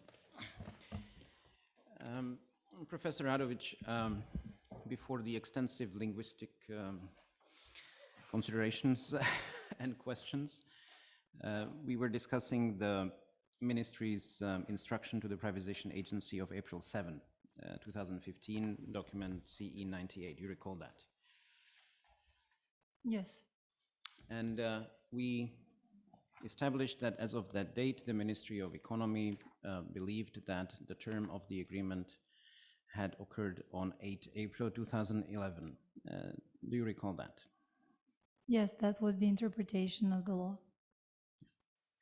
And that interpretation was included in the instruction part of the report, which was provided to the Privatization Agency. Correct? Yes. So now, assuming that the Ministry of Economy was right, that would mean that the obligations under Article 534 cease to apply as of 8 April 2011, correct? Yes. Now, if we look at the text of Article 41A3, this is CE 220.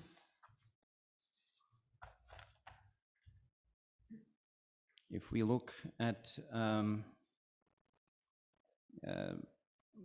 the language, would you agree with me that if the Ministry of Economy was right, there could not have been any disposal of the property of the subject of privatization contrary to provisions of the agreement within the additional term, which was granted from 27 April 2015 to 27 July 2015? That's correct. Such prohibited dispositions needed to happen before the 8th of April 2011, according to the interpretation given by the Ministry. And these dispositions had to be remedied. Well, we established, I think, at the very beginning that Article 41A does not even include the word remedy, does it? Actually, it does. In the sense that in point 1, it doesn't pay even within the additional deadline, it doesn't pay, it doesn't invest, it doesn't ensure continuity. But here, this was not a negative formulation, and therefore it turned out illogical because it lacks this, it doesn't. And therefore, as I said, in order to not to confuse anybody, the correct interpretation here is that this disposition should be remedied within the additional deadline, and not that within the additional deadline the buyer should not dispose. I mean, the thing you are advocating and continuing to explain is that the buyer could dispose of the property contrary to provisions of the agreement during the entire term of the agreement, and then the privatization agency would not have the right to terminate the contract on the basis of that. But even if within the additionally granted term it disposed of the property, then it would have the right to terminate on that ground. This is illogical, and it is not how legislation was applied in practice. So we also have to look at the judicial practice. The law does not stand in isolation. We do not just look at word by word a text. We look at how the courts interpreted this, and it is also the interpretation in accordance with the law and obligations, the general law of contracts in Serbia. This provision actually is the reflection of the general provision in the law and obligations. This is why it should be understood that way, and it is understood that way. Yeah. Professor Androvic, I'm speaking here very specifically about the breach of Article 534 alone. Are we in agreement that that was the only breach of the privatization agreement determined in the termination notice? Could you refer me to the document, please? So you do not recall that that was the only breach which was determined in the termination notice? No, because we were just looking at leaving an additional deadline where several Oh, okay. breaches. If you don't recall, you don't recall, and I represent to you that it is so.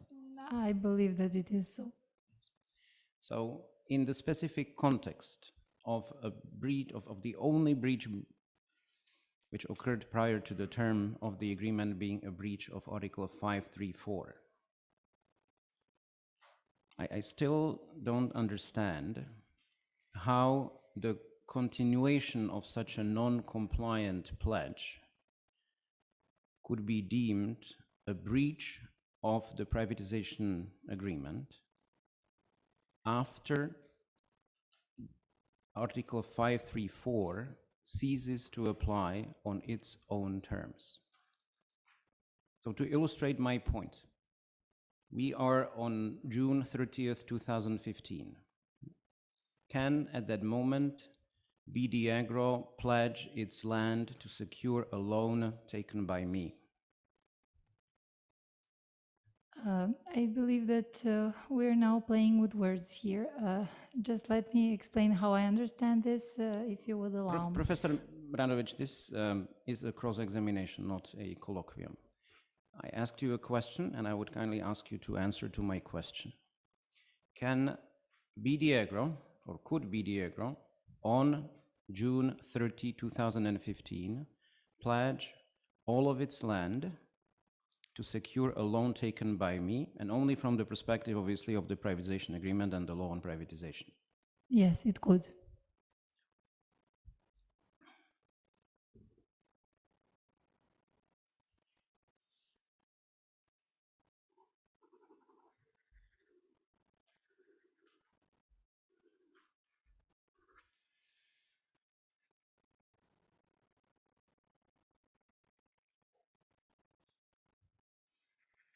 So a new pledge from 2015 was not a violation of 534 as of that date, June 30, 2015, sorry, but a pledge agreed in December 2010 was a violation of 534 as of the same date? Is that your testimony?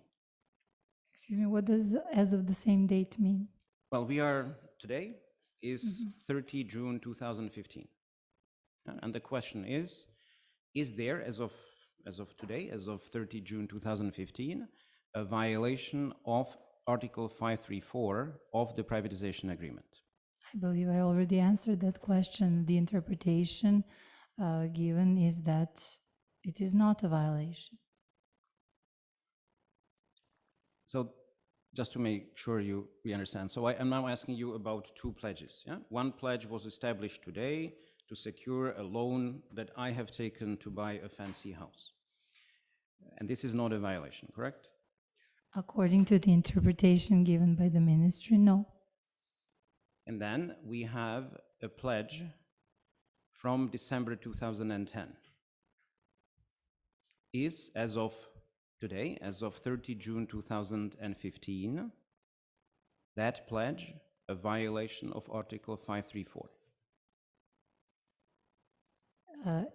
The violation happens when the pledge is established, if it was established before the 8th of April 2011. In this example you are now giving, that is when the breach happened. And it is necessary that the privatization agency found out about the breach in a timely manner, which is to my understanding, happened in the present case. It did establish the breach before the 8th of April 2011. And now the only question remains, and how the way I understand this is whether this breach should be remedied or not. And according to the legislation that was in time, in effect, it should be remedied, or the contract should be terminated. Those are two ways of resolving this problem. I will try one last time. So as of June 30th, is 2015, is the December 2010 pledge a violation of 534, yes or no? Yes, it is a continuous violation because it was never remedied. And the obligation to remedy, in your opinion, stems from Article 41A, which does not even include the word remedy. It stems from the interpretation of the way grounds for termination and the whole process of of out-of-court termination of the privatization agreements has been accepted in the Serbian judicial practice, in the Serbian general contract law, everything. When we look at the whole picture, not just the words of Article 41A, but also the implementation, the practice, the experiences, and the general contract law. Most importantly, I should actually mention that in the first place. This is how it reads. Yes. So what BD Agro needed to do was to pledge all of its assets, take a new loan that money to Crveni Signal and Inex, have them repay the money they owe to the privatization agency and to BD Agro, and that would have done the trick. I believe that they only could have removed the pledge, and that would already have done. That was, again, not my question, Professor Radovic. I was asking about return. So, okay, they could have removed the pledge. Would it have been sufficient for the pledge not to be enforceable? I'm sorry, could you repeat? Would it have been sufficient for the pledge not to be enforceable? The pledge needs to be deleted. If it is a pledge over immovables, it is removed when it is deleted from the public books. Okay, so now let's focus on the repayment. Would it have been sufficient if Crveni Signal and Inex repaid the money, which according to the privatization agency, they were not supposed to be using? In my opinion, that would also be sufficient. Yeah, and to provide that money to Crveni Signal and Inex, BD Agro was perfectly free to pledge the entirety of its assets, give all of that money to Crveni Signal and Inex, and then take a very small portion of it back. That would have done the trick. I'm sorry, when? I'm not sure what we you are are during referring this time period. Let's say we are on June 30th, 2015. Okay, could you please repeat your hypothetical example? Yes. BD Agro can pledge all of its assets. BD Agro pledges these assets to secure a loan taken by Crveni Signal and Inex Nova Varoš, and they then return a small fraction of the money they receive from the bank to repay their obligations to BD Agro. Yeah, that's the hypothetical, and by that they repay all of their obligations to BD Agro. Would that have been sufficient?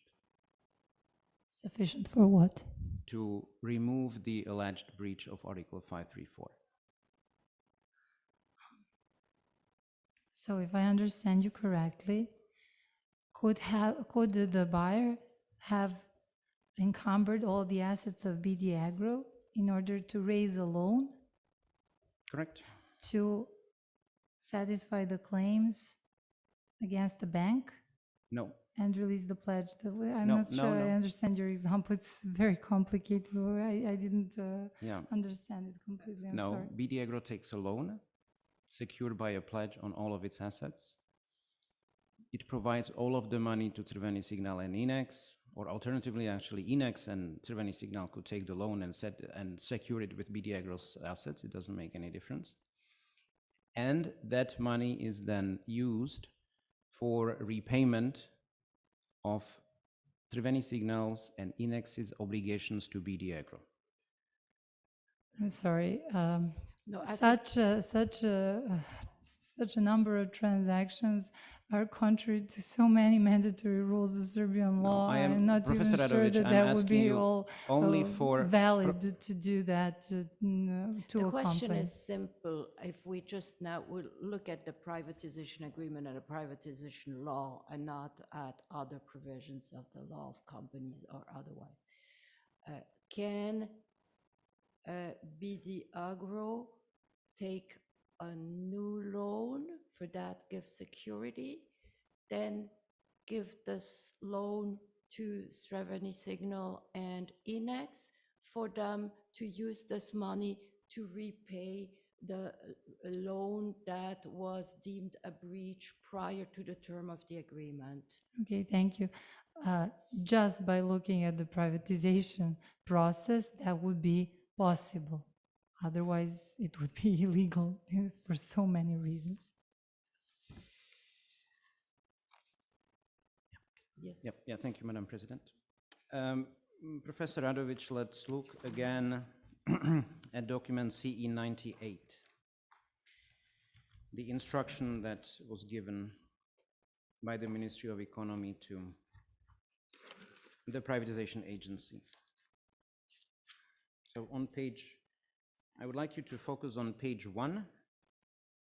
In the English version, this is the last paragraph on page 1. And it states, in connection with the aforementioned, in order to determine legality and purpose of the work of the privatization agency, in accordance with the provisions of Article 46 of the Law on State Administration, which states that, quote, supervision of the work shall consist of supervision of legality of work and supervision of the purpose of work of state administration authorities and holders of public authorities while performing delegated state administration tasks. And then the quotation continues. So can you see that? Yes. Is the privatization agency a holder of public authorities? It is. Do I understand correctly that a holder of public authority can be supervised only over matters that constitute performance of delegated state administration tasks? Supervision in the sense of the law on state administration, which gives the ministry certain powers and measures it can take against the privatization agency, only relate to that part of the privatization agency's work, which is the performance of public powers or the performance of the conferred administrative tasks. And so on the following pages, the Ministry of Economy describes the entire privatization of BD Agro. This is a very long document, but I would invite you actually to flip through it. So we have a description of the entire privatization of BD Agro, then we have a description of the controls for performance. That's, for example, on page 4. Then we have a summary of the correspondence between the buyer and the privatization agency. Immediately following, are you with me? I'm browsing. We then have a discussion of the buyer's fulfillment of its obligations under the privatization agreement. We also have a discussion of the alleged breaches of the privatization agreement. And then on page 12, there is an express reference to the notice that the privatization agency had sent to the buyer on 9 November 2012. And there even is a quote of all the requirements that are requests that the privatization agency had addressed to the buyer at that time. Yep, can you see that? Can you follow that?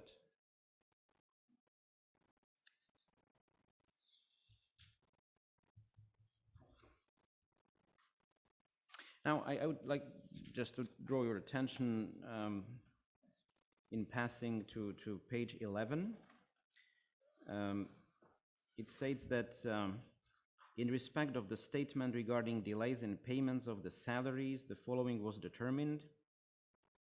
In accordance with the social program Annex 1 to the agreement, the buyer undertook that the salaries of the employees would not be lower than the salaries valid on the day of signing of the agreement, as well that he would secure their growth in case of the improved business activities of the company. And then in accordance with Article 532 of the agreement, the buyer undertook that in the period of 2 years as of conclusion of the agreement, he would secure continuity of business operation of the company in main business activity the company had been registered for on the day of the auction. And then, in accordance with the practice of the agency, when the obligation of regular payment of salaries is not agreed in certain duration, it is monitored within the time period for maintaining of the continuity of the business activities in main business activity. Can you see that?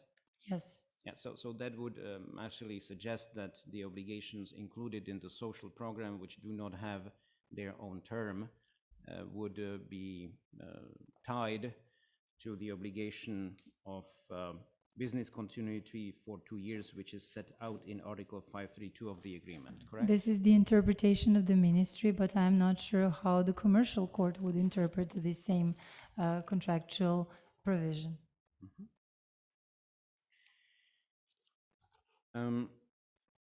The opinion of the ministry, I'm sorry, just to complete the sentence, the opinion of the ministry is not binding on the court on how to interpret the contract. And would it be fair to say that since the Ministry of Economy included all these matters, you know, the ones that we went through, the entire history of privatization, etc., in the report, then the ministry actually considered that all these matters constitute delegated state administration tasks performed by the privatization agency as a holder of public authority? No, definitely not. The Ministry of Economy also had the right to supervise the whole work of the privatization agency. But within that sort of supervision, sort of supervision was not covered by the law on state administration. The law on state administration covers only supervision of those activities of the privatization agency which fall under the category of conferred public powers. And this is very important for understanding the whole issue, because if, for example, the Ministry of Economy establishes that the privatization agency excluded a particular buyer from the auction process. Professor Radovic, I'm sorry to interrupt, but we are maybe running short of time, and so far I was very respectful. With the tribunal's permission, I will try to focus you a little bit more. You may want to refer back to page 1, and this Article 46 of the Law on State Administration. Is that the only legal basis that the ministry itself states for its supervision of the privatization agency in this report? I haven't read through the whole document, but if you refer just to this paragraph, this is the only provision it refers to. However, I would like you to open Article 46 of the Law on State Administration and the following Article 47 in order to explain to the tribunal what I meant to say. Yeah. The articles are not on the record, as you probably know, Professor Radovic, but they are quoted in full in the opinion, and I believe that you can work off the quotes. So Article 46 is here in the first paragraph. Not first paragraph, but the last paragraph on the last page. And then Article 47 is then included on the last page in the, what is it, 1, 2, 3, fourth paragraph from the bottom or second paragraph from the top. Article 47, unfortunately, has not been reproduced, but Article 47 provides certain measures that the Ministry of Economy can take against the privatization agency if it establishes certain illegalities, for example, with regard to its conferred public powers. However, one of those measures is to give instructions to the privatization agency. But instructions cannot be given, and this is explicitly provided under Article, I think, 48, that is the following article in the same law on public administration, and the instructions cannot be given with regard to a particular case of privatization. This is the one thing. The second thing is that when exercising these measures in the process of control of conferred public authorities, after the privatization agency, for example, does not follow the instruction, it is one of the powers of the ministry would be to take over the administrative task and do it by itself. These whole three articles I just mentioned actually prove that termination of privatization agreements was not an administrative task, because the Ministry of Economy could not intervene and itself terminate the contract if the privatization agency did not obey and follow the this sort of instruction. So my conclusion would be that this instruction is not a binding instruction and that it merely represents an interpretation of the law explaining to the privatization agency that it is still possible to give additional deadlines, that this is not against the law. I thank you for this explanation, but I think now you need to be a little bit more concise in your answers and not start explaining matters that go beyond the question, because it's just a rule of the game here. I'm sorry. It's not a game. Thank you, Madam President. If we can refer again to the instruction, what the Ministry of Economy refers to is, during the process of supervision, a public authority shall be authorized to issue instructions. Correct? Yes, this is what I just mentioned. Yes. So the Ministry of Economy clearly was giving that as binding instructions, weren't they? As I just explained, an instruction to give an additional deadline could not be in any way considered binding. It is against the law on public administration. And the law on on state administration actually applied to these matters because these are matters which the privatization agency performed as a holder of public authority while performing delegated state administration tasks, correct? As I said, I disagree. Providing additional deadlines and terminating the contract, even concluding a contract, are private acts, and this is how they are understood in the Serbian judicial practice and under Serbian law. So that with this regard, the privatization agency does not have a position of an authority. It does not authoritatively determine whether there was a breach, whether the buyer was liable. This is not its power. So, Professor Radovic, is it then your opinion that this entire supervision procedure and instruction by the Ministry of Economy were simply illegal?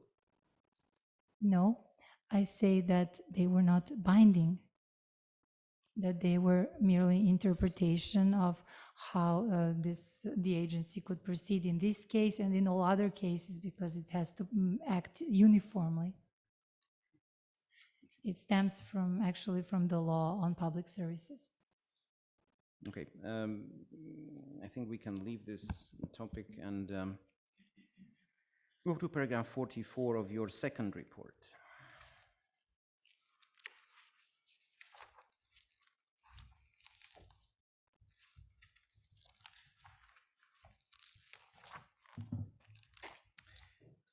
So you state there that the ombudsman, so it's the, at least in my version, the paragraph spans over 2 pages, so it's the part which is on page 25.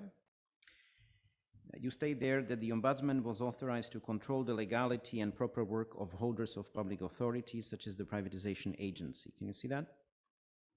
Yeah, is that paragraph 45 or 44? I'm sorry. 44. 44. On the first line, on page 25, you say Yes, the ombudsman is defined. Yeah.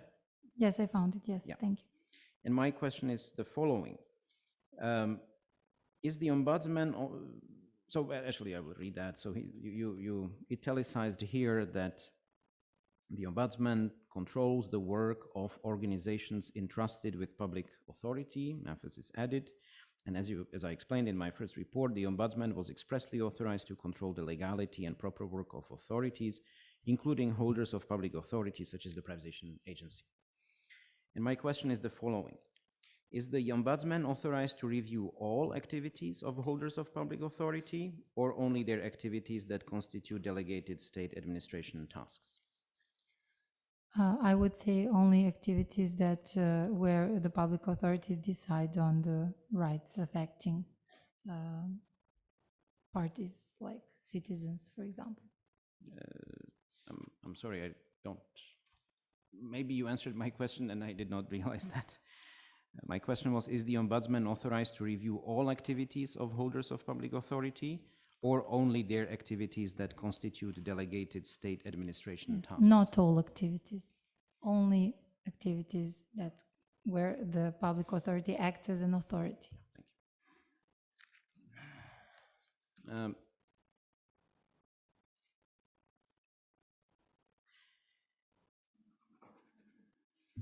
Okay, so let's see the Ombudsman's decision. It's CE 42.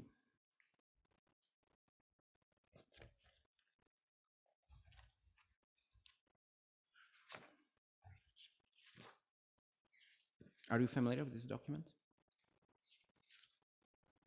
Yes. And so on page 1 of the decision, the Ombudsman states that the privatization agency and the Ministry of Economy made omissions in their work to the detriment of the employees of BD Agro. And he, I should have started here. In the process of control of performance of contractual obligations from the agreement on sale of socially owned capital during the method of public auction of the subject of privatization, BD Agro, the privatization agency and the Ministry of Economy made omissions in their work to the detriment of the employees of company BD Agro by doing the following, regardless of the fact that it had been determined on January 17, 2011, that the buyer of BD Agro failed to fulfill his contractual obligations. And then he says the privatization agency failed to make a decision, the Ministry of Economy failed to give instructions, etc. Can you see that? Yes. Here it seems to me that the Ombudsman clearly believed that the Ministry of Economy can give binding instructions to the privatization agency with respect to determination of the agreement. Wouldn't you agree? I do not see that that is written here. But he says actually that the Ministry of Economy failed to give instructions, doesn't he? This is how you interpret it, but I don't see that it says binding instructions. And then he issues his recommendations. And the first recommendation is to determine, or actually that the Ministry of Economy, the privatization agency, shall take all necessary measures to determine within the shortest period of time whether all conditions stipulated by the law on privatization of 2001 for termination of the agreement on sale, blah, blah, blah, have been fulfilled. That's recommendation number 1, correct? Yes. And then if we go into the rationale or the reasons part, then on page 6,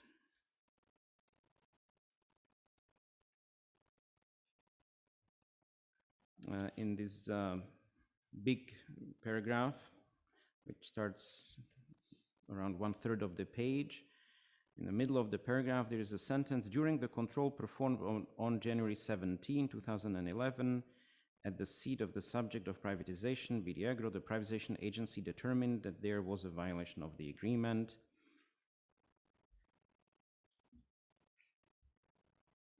And then in the following sentence, actually he refers specifically to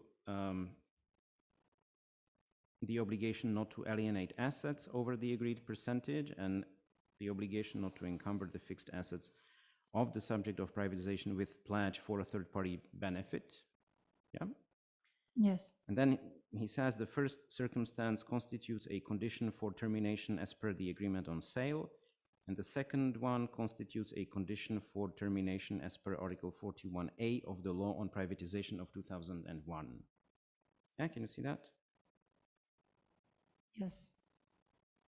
And then he goes on to explain Article 41A of the law and the requirement to give the buyer one additionally granted term for fulfillment. And then he goes on and says this implies that if the additionally granted term does not give results, the bodies competent for conduct and supervision of privatization must make a clear decision about the survival of the concluded agreement on sale and must not prolong the decision over a longer period of time, thus giving the buyer several consecutive additional granted terms for fulfillment. You see that? Yes. One thing puzzled me, which is that in the recommendation, the Ombudsman says, oh, you must determine that, not to leave the workers in anxiety over their future. But then in the rationale, he says very clearly that there was a breach and that such a breach is the basis for termination. You see that? Contrast between how on page 2, recommendation number 1 is formulated and then what is said in the long paragraph in front of you. If I understand your question correctly, the opinion of the ombudsman whether or not the contract was breached is irrelevant. And could we then look at CE 45? This is a press release that the ombudsman issued on his website at the same time that he published the recommendations themselves.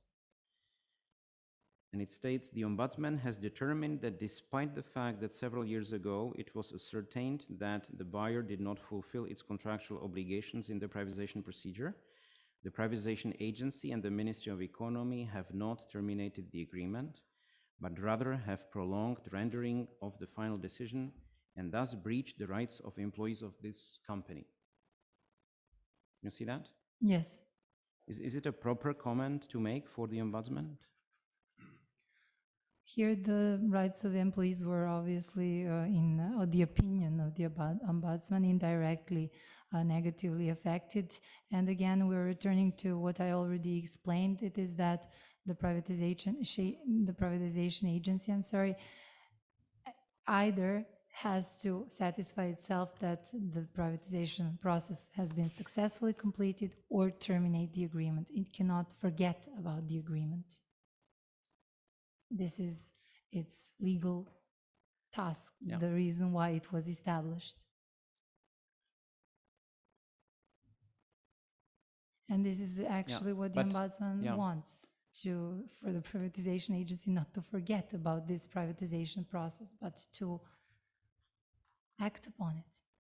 Well, but the ombudsman also says that it was ascertained that the buyer did not fulfill its contractual obligations in the privatization procedure, correct? No, it says that the agency established the breach. And it says here, although a few years earlier, it was established. Yes, but not the agency. It was ascertained, probably by the agency. But it didn't say correct. Established. It says it was established. Yeah. And was it actually established? The agency thought there was a breach. But thinking and establishing, is it the same? It is not the same. The court is to give an authoritative decision on whether or not there was a breach or there wasn't a breach. The agency did not have the authority to authoritatively determine that there was a breach. This was a matter of a commercial dispute. And so was it appropriate for the ombudsman to say that a breach was established? I believe that what is meant here is that the agency established a breach, not authoritatively, but it established that there was a breach and in the meantime, forgot about that privatization process and was silent for several years. This is something it cannot do. It has to either successfully satisfy itself that the privatization was successfully completed or terminate the agreement. It cannot leave things unfinished, so to speak. I do not know how to express myself. Yeah, but the ombudsman here does not refer in this explanation only to failure to take a decision. The other element he mentions there is that the privatization agency and the Ministry of Economy have not terminated the agreement. I'm really not sure who writes this excerpt, but when we read the recommendation, actually, this is something from the website, is it Correct, not? that's from the website. Okay, I do not know who administers the website, but when we read the recommendation, there it was explicitly stated that the ombudsman asks the privatization agency to act, to decide, is it successfully completed or isn't it? And not to leave things undecided. And could a publication of such a statement on the website of the ombudsman have negatively affected the decision-making of the individuals within the privatization agency?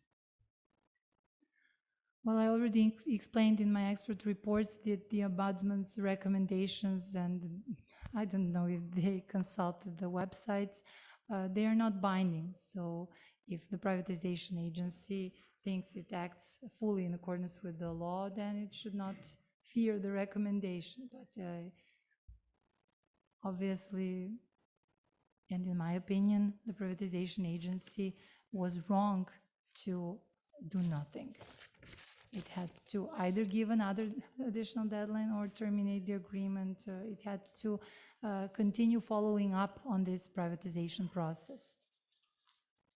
This way, it was not finished.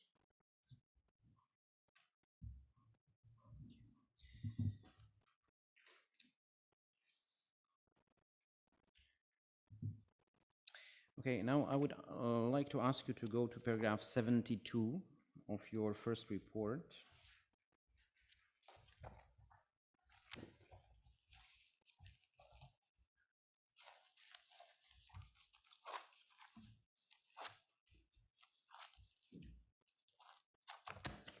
This is in the part of your report dealing with beneficial ownership. Yes. And I think that what I would like you to focus on is the last sentence where you state that for all the reasons set out above, under Serbian law, a purported trust relationship could only create personal rights of the beneficiary against the trustee, but no property rights whatsoever over the trust assets, correct?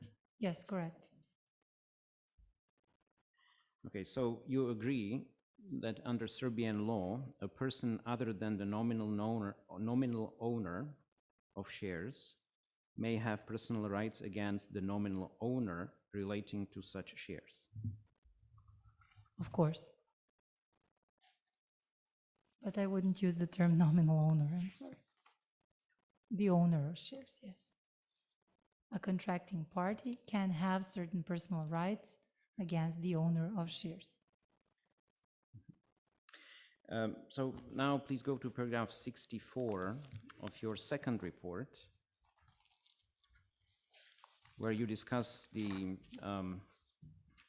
definition of, and we have a slight disagreement with respect to beneficial versus indirect owner. But that's not that important here.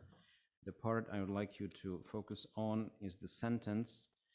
The correct meaning of this definition is that the so-called indirect owner is legally not the owner of financial instruments, but in economic sense of the word, owns those instruments.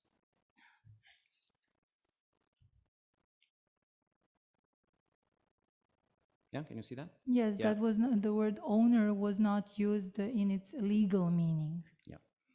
And then you give an example of basically an indirect shareholding structure. And you say, therefore, the definition of an indirect owner does not imply that such a person has any rights in rem over financial instruments under Serbian law. Yeah? Yes. Yeah. So Serbian law recognizes that a person other than the nominal or legal shareholder can be the owner of shares in the economic sense, not in the legal sense, but in the economic sense, to use the expression that you yourself used in paragraph 64 of your second report. Again, there is no nominal owner under Serbian law. There is only one owner, and that is the one entered into the Central Securities Registry. Of course, that some person can have certain rights against the owner. For example, the right for him to pass on dividends, the right for him to, for example, act in accordance with their voting agreement and so on. Yes. So, just to make clear, what you say in paragraph 64 of your second report is that a person other than the nominal or legal or registered shareholder can be the owner of shares in the economic sense, correct?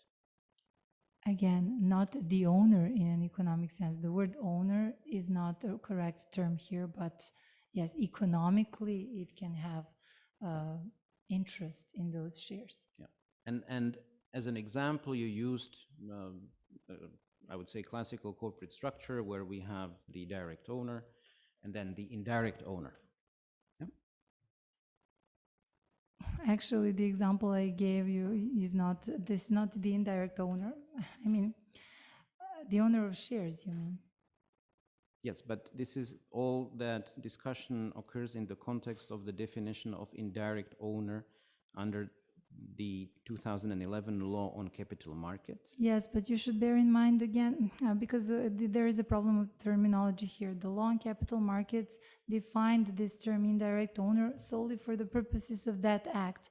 So if we are now talking generally, I cannot stay use within that term. Yeah, I think we are talking about shares in a publicly traded company, so the law on capital markets is probably appropriate. Would you agree with that? But it doesn't apply to all issues that are relevant to the present case. So that is why I have to Okay, so avoid using that term, because ownership is something that I disagree is the correct term. It is a misleading term, in my opinion.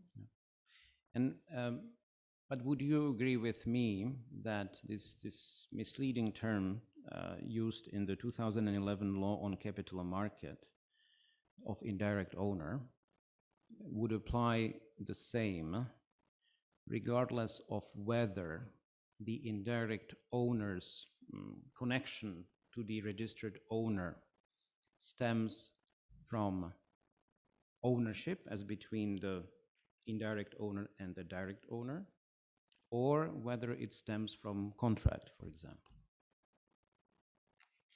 Can I have a look at the provision? I'm sorry. I would have to take a look again at the Sure. provision, not the definition, because there are so many definitions Oh, yeah, this is of indirect. CE 728, Thank you.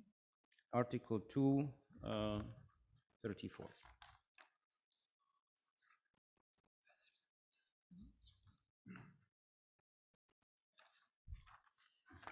I can read it out loud. We said beneficial, you would prefer indirect owner. Actually, doesn't matter so much. Means a person who has the benefits of ownership of a financial instrument, either entirely or partially, including the power to direct the voting or disposition of the financial instrument, or to receive the economic benefits of ownership of that financial instrument, and yet does not nominally own the financial instrument itself.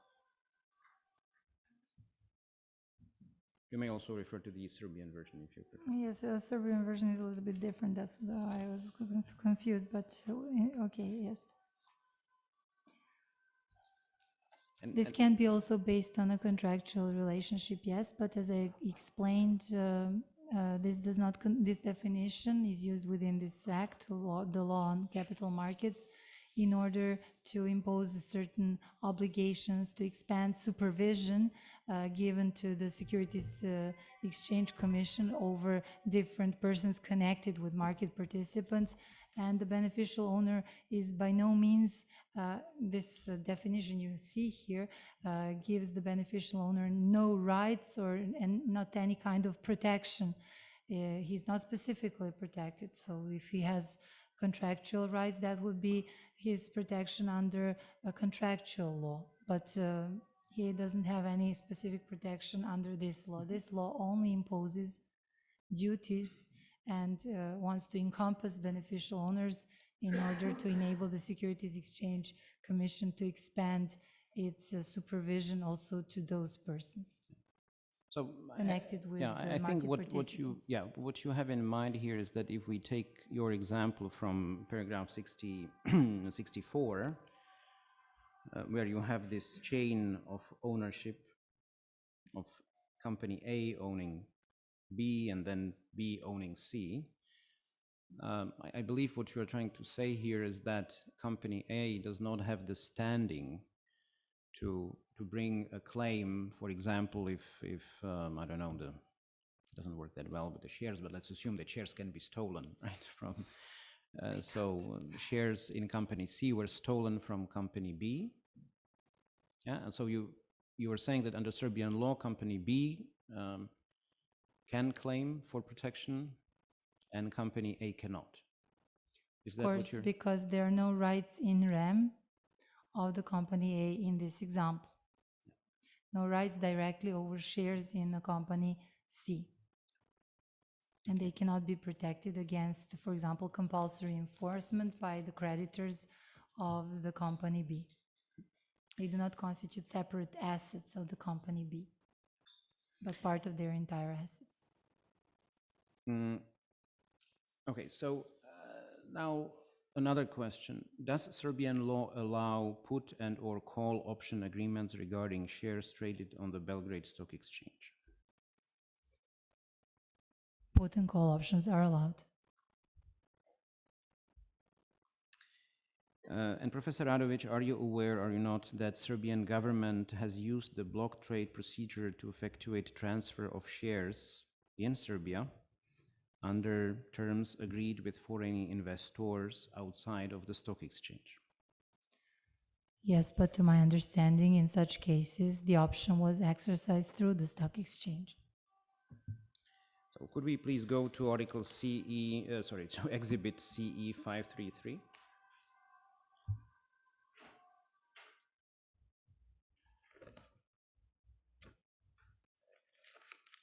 This is a news article relating to shareholder agreement between Serbia and a German company DEG and Swedish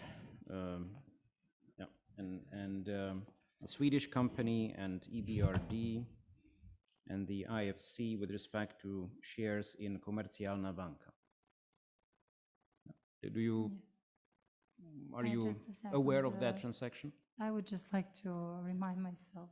Yes, please.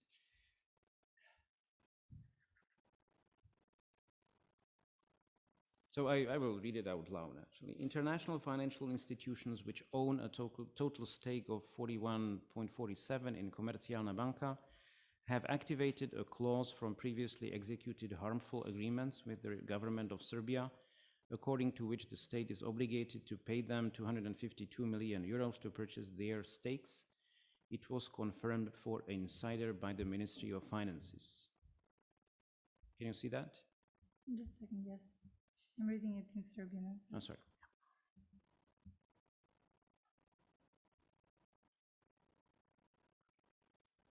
Well, I will then just continue reading in English.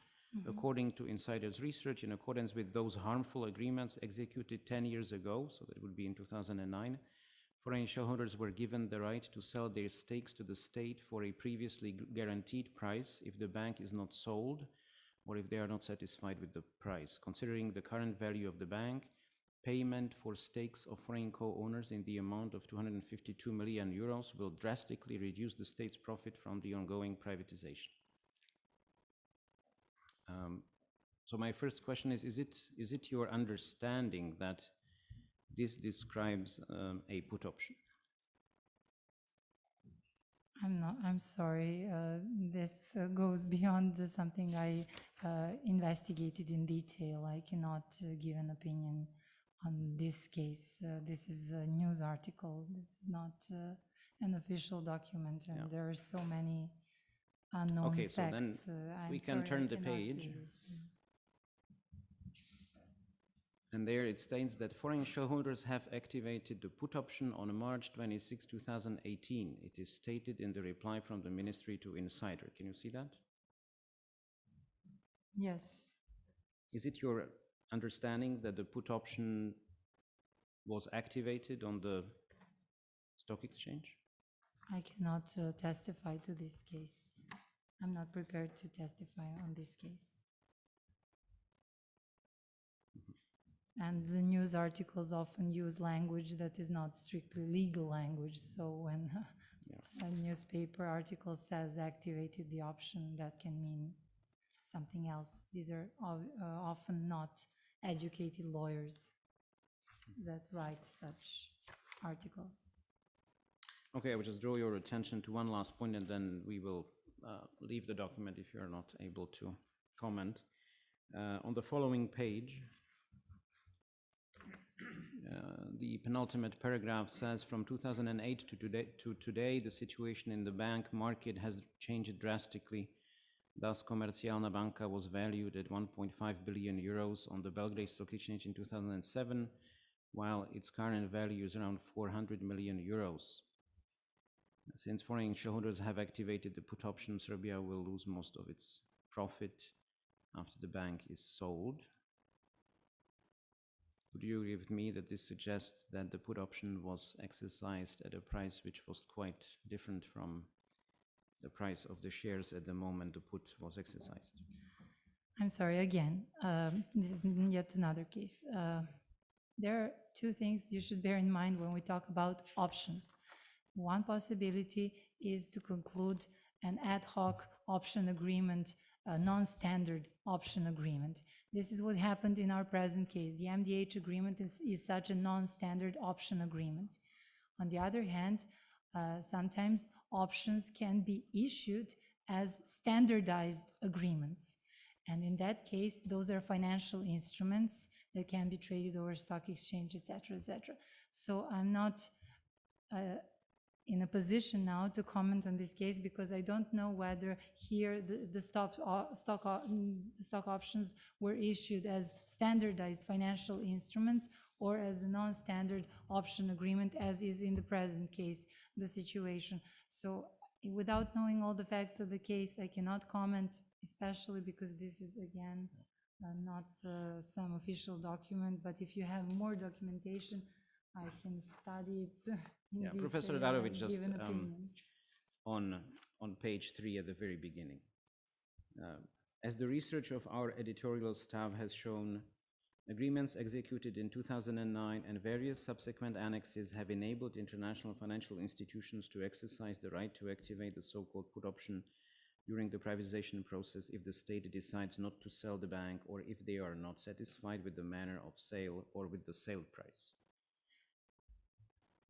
Okay, but this still doesn't say that the option would be activated outside the stock exchange. No. That was in a different part of the article. Does that look like a standardized option which is traded on a stock exchange? As I said, I cannot comment this case. I would have to see the documentation. This is a news article. Thank you. Mrs. Tomic-Brkushanin in her report was also discussing another method of effectuating a transfer of shares, and that was the in-kind contribution. Under this method, the shares of a listed company are entered into a limited liability company, and the shares of the limited liability company then are transferred to the buyer. Would such an indirect transfer of shares in a joint stock company violate Serbian regulations of stock markets? To invest shares in a company? Yeah, if specifically with respect to the shares of BDF. If Mr. Obradovic puts the shares he owns, assuming that the pledge is released and so on, he contributes the shares into a limited liability company, and then he sells the limited or transfers the limited liability company to SEMBI or another company of SEMBI's choosing. Investing shares in a company does not constitute sale of shares, and sale of shares is under the Serbian legislation that was enforced at the time, prohibited to happen outside the stock exchange. Yeah, so the transfer of ownership of the limited liability company, which now owns the shares that had been contributed into the capital of that limited liability company, the transfer of ownership of the limited liability company is not subject to regulations with respect to stock markets. The direct answer to your question is yes, but if we apply this to the present case, investing shares in a limited liability company would be in contravention of the obligations stipulated in the SEMBI agreement, because under the SEMBI agreement, Mr. Obradovic took on an obligation together with the assignment of the privatization agreement to transfer the shares to SEMBI and not to some other legal entity. Lawyers know the difference between different legal persons. This is, for lawyers, this is an important issue. I understand that from an economic perspective, someone cannot understand that, but... Well, but would you agree with me that it would be primarily for SEMBI and Mr. Obradovic to interpret their agreement? And if they agree on a joint interpretation of the agreement, then there is no issue? No, I wouldn't agree.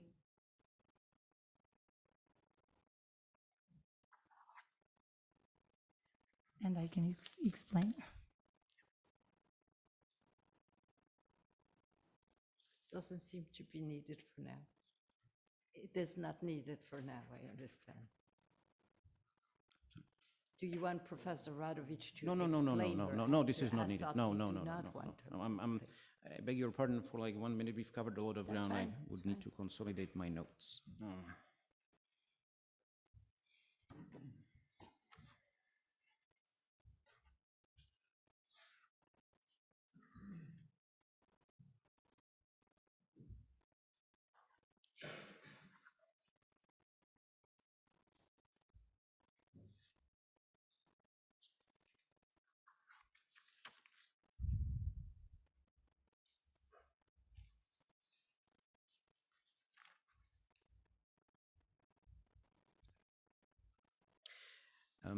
Okay, now let's discuss Article 41J of the law on privatization.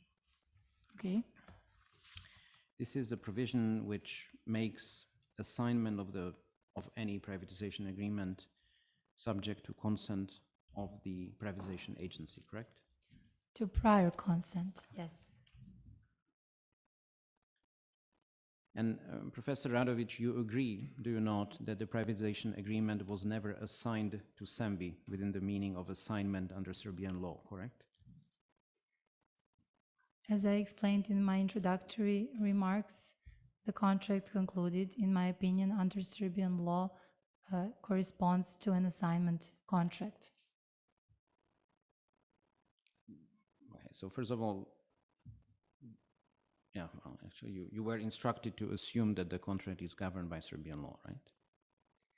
No, I was applying the overriding mandatory provision of Article 41J, and that provision talks about assignment, so I interpreted assignment under Serbian law in order to apply this provision.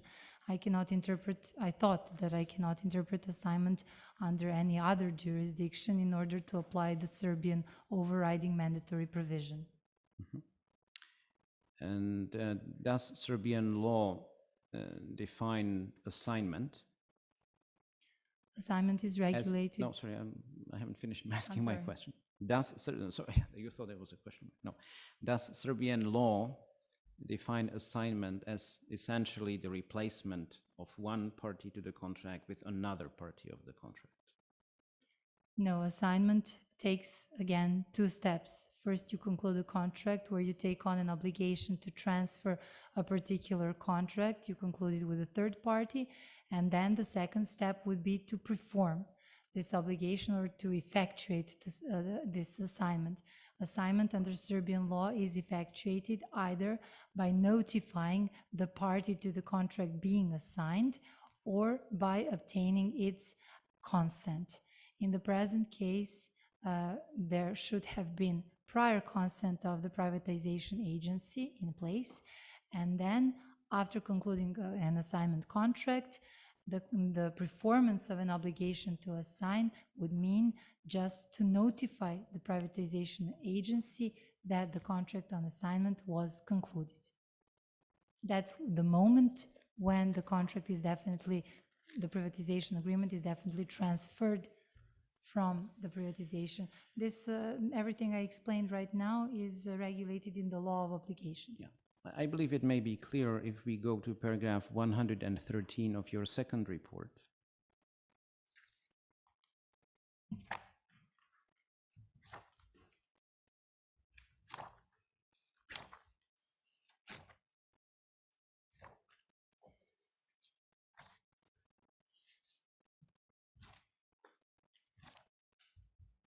Yes? Yeah, and there, let's see. No, sorry, I may have given you the wrong reference. No, I meant 115.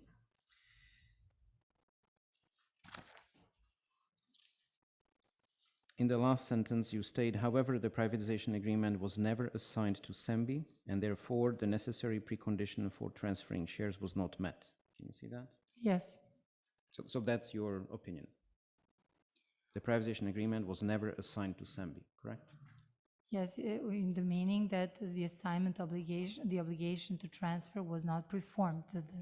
There was no, first of all, it was actually invalid. Yeah. And There was no this assignment. is actually, well, we can look at Article 145 of the law on contracts and torts. This is CE 462.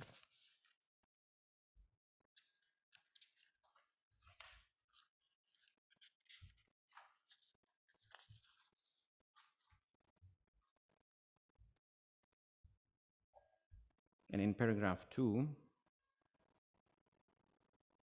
or actually even 1, it says, each party in a bilateral agreement may, if agreed to by other party, assign an agreement to a third person, which thus becomes the bearer of all of its rights and obligations arising from that agreement.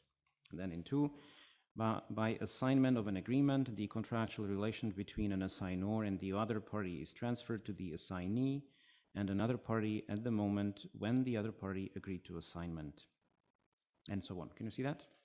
Yes. The conclusion of the SAMBI agreement did not achieve any of these as to the relationship between SAMBI and the privatization agency, correct? No, it did not achieve.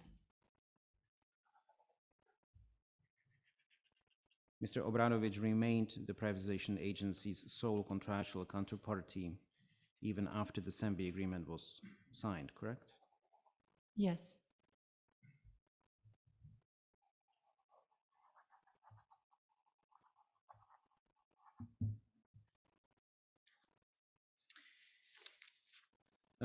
Now please go to paragraph 72 of your second report.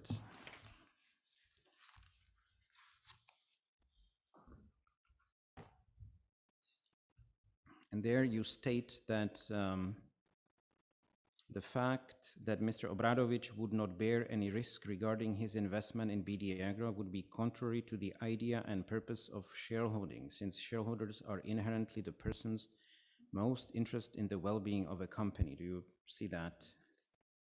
Yes. Well,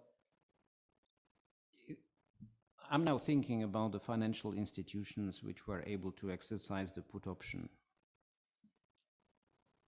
and put their shares in Komercijalna Banka to the Serbian state. Wouldn't it be true that these financial institutions also were not so interested in the financial well-being of the company because their downside risk was limited by the put option they had? Again, you're referring to the case I cannot comment on, but I can explain what I wrote here.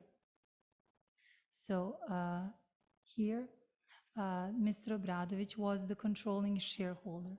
Under Serbian law, the controlling shareholder has specific duties towards the company. These are called fiduciary duties. It has to take care of the company, apply the business judgment rule, apply the duty of care, apply the duty to refrain from any conflicts of interest, etc., etc. These specific duties apply to a shareholder, which means a person who is registered in the Central Securities Registry as the owner of shares. On the other hand, if we have this provision that a third party, a non-related third party that has no direct interest or that is not a shareholder of the company, fully takes over the risks of the shares, and this other party does not fall into the scope of these special duties of the Companies Act. In that sense, I wanted to say that it is the expectancy of the law that shareholders are the ones that bear the risk of the investment and the ones that are the most interested and the ones that have specific duties towards the company. Otherwise, and that is why even in the Serbian legal theory, it is disputed that even voting agreements between a shareholder and the third party are valid. This is something I didn't write in my reports because I do not have judicial practice to support it, but the same logic is used by some leading authors, company law authors. Even the textbook we teach our students at the Faculty of Law, University of Belgrade, says that it is disputable in Serbian law whether a third party that is not already a shareholder can have the right to instruct a voting of the shareholder because he does not have duties towards the company and the controlling shareholder does.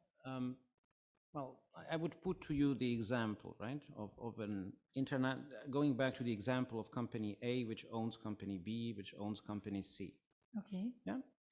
Company A is a big international corporation with lots of assets. Company B is an empty special purpose vehicle incorporated in the British Virgin Islands. It does nothing on its own. All of it is directed by the big corporation. Can company B own shares in a publicly listed company in Serbia? Of course.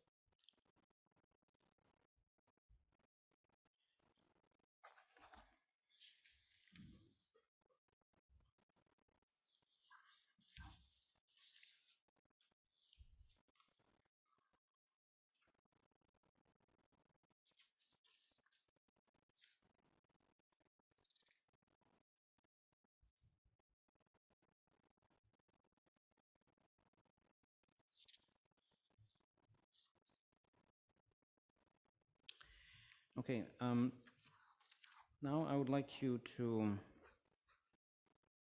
focus on the pledge over BD Agro shares, which was discussed in this arbitration a lot. So please go again to Exhibit CE17.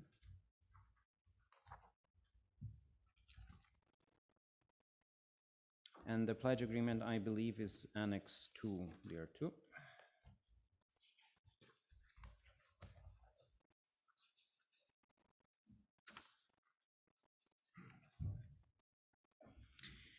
And Article 2 states that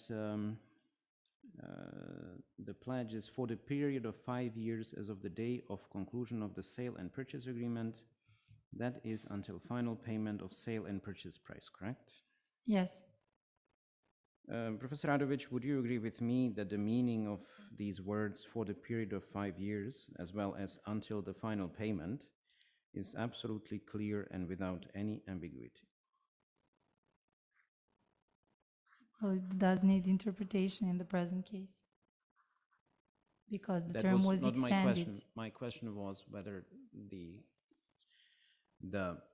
final payment of sale and purchase price is a clear term, is it? Yes. 5 years as of the day of conclusion of the sale and purchase agreement, is that a clear term? Yes. The period of 5 years as of the day of conclusion of the sale and purchase agreement lapsed on 4 October 2010. Would you remember that? I remember. And final payment of sale and purchase price occurred on 8 April 2011, correct? Yes.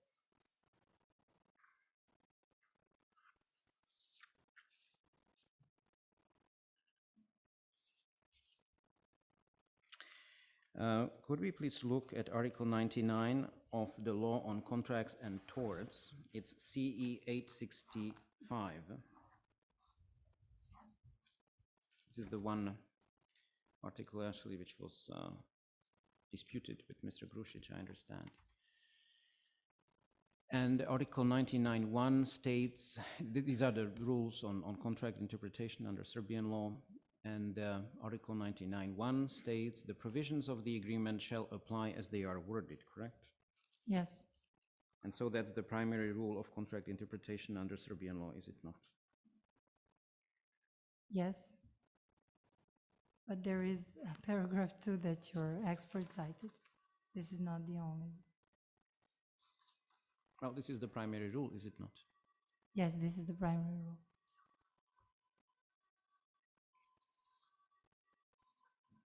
And we also have another rule. It's in Article 100.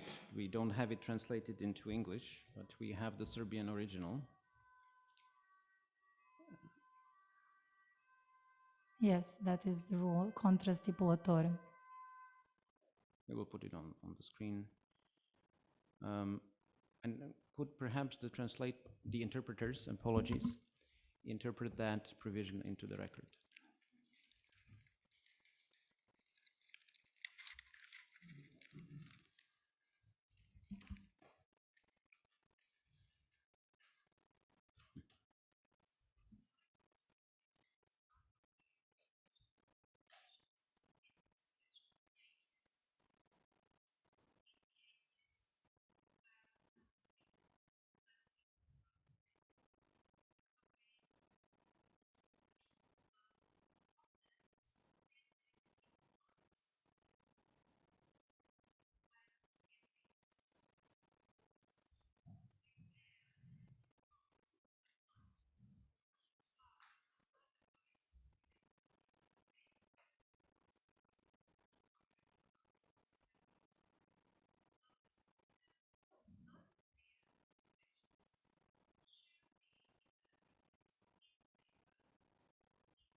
Thank you. Professor Radovic, do you agree this is an expression of the contra proferentem rule? Yes. Do you agree with me, Professor Radovic, that the privatization agreement was entirely proposed by the privatization agency to the buyer? Yes. Do you agree with me that therefore the contra proferentem rule should apply for the benefit of the buyer and to the detriment of the privatization agency in the interpretation of the privatization agreement? Only for unclear contract terms. But you said it yourself that the term was clear.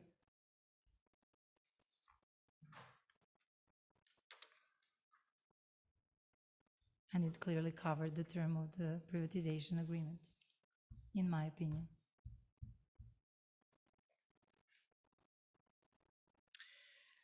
Okay, in paragraph 66 of your first report,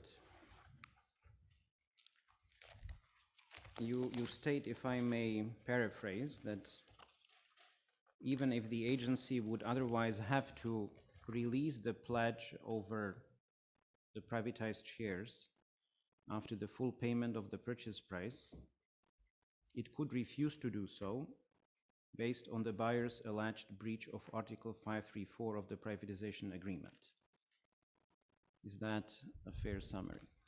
As long as there is a conditional and future right that the privatization agency can have the shares returned because of contract termination. So as long contract termination is possible, if there is a ground for contract termination, the pledge can be retained, yes. So these questions are connected. Yeah, so there has to be a connection.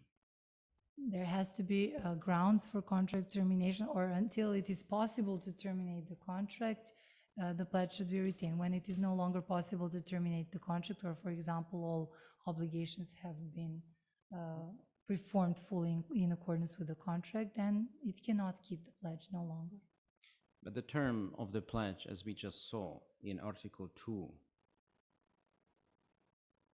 of the share pledge agreement, is tied to the period of 5 years. That is, for whatever that means, until final payment of sale and purchase price, correct? Okay, but if I give you a pledge for a debt I owe you, and we agree that the pledge will last for 2 years, and after 2 years I still did not repay the debt, would you give me back the pledge? I would, yes. This is illogical. You have an exception, exceptio ad impleti contractus, to say you did not perform your obligation, now I'm not going to return the pledge. This is the idea. So the question here is, what was secured by the pledge? This is how I understand things. And my understanding is that the pledge secured the right of the privatization agency to take shares back from the buyer because of contract termination. So as long as there was a possibility to terminate the contract, as long as there was a breach of contract that constituted grounds for termination, it could have objected to return the pledge, not by relying on the period of 5 years, but on relying that the reciprocal But why would obligation. you not rely on the words until final payment of sale and purchase price? As I said, in my opinion, this meant to cover the period of the contract as it was agreed upon between the parties, if everything happens as agreed. But everything obviously did not happen as agreed. So you're implying that this reflects an intention that is not expressed? No, the intention, in my opinion, the intention was to cover the period of the contract. Under this agreement, the last obligation was to be fulfilled after 5 years. How do you reconcile this with paragraph 1 of Article 99 of the Law on Contracts? Just a second, let me open it again. That says that contracts are to be applied as they are worded. Again, as I said, I would not here solely rely on the deadline given here in Article 2. First of all, I would rely on the fact that the reciprocal obligation was not performed, and that's how the agency could refuse to release the pledge. But as I said, in Article 99, the main rule is to apply the contractual terms the way they are formulated. However, if the parties disagree as to the interpretation of the contract, and this is number 2, when we interpret those, how do I say this? Those contractual terms that that there is a disagreement about them. Is there a translation, sorry, of Article 99 too? Or maybe an interpreter could help Let's it look here. at the English text if we can. You do have it. Okay, great. Then, if terms are disputed between the parties, if the privatization agency thinks otherwise, etc. Did you mean Article 99(2)? Am I on the right spot here? Yes, I meant how do you reconcile your understanding with Article 99(1).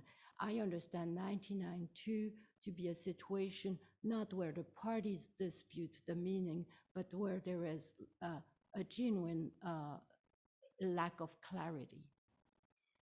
Yes, as I said again, I did not rely in my report solely on the deadline. I relied on the fact that the pledge secured certain rights of the privatization agency, conditional and future rights, and as long as these rights and the reciprocal obligations have not been performed, in my opinion, the pledge could remain in place or could not be released. That is how I interpreted this. And yes, I interpreted also Article 2 as covering the term of the contract and not literally just 5 years. But I understand. Assess this. Thank you. I understand your point. Okay, so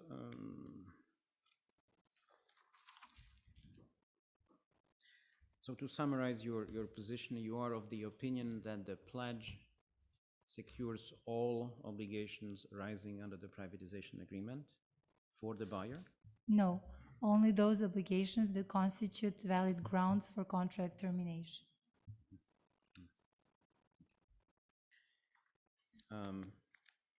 But you accept that it is not stated anywhere in the privatization agreement?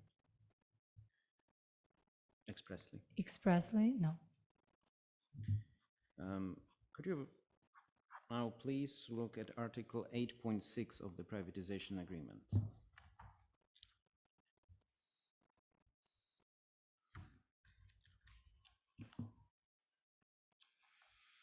In the second part of it, it states, extension of the deadline for performance of any obligation or undertaking of any action defined by this agreement shall not be considered an extension of the deadline for performance of other obligations or undertaking of other actions defined by this agreement.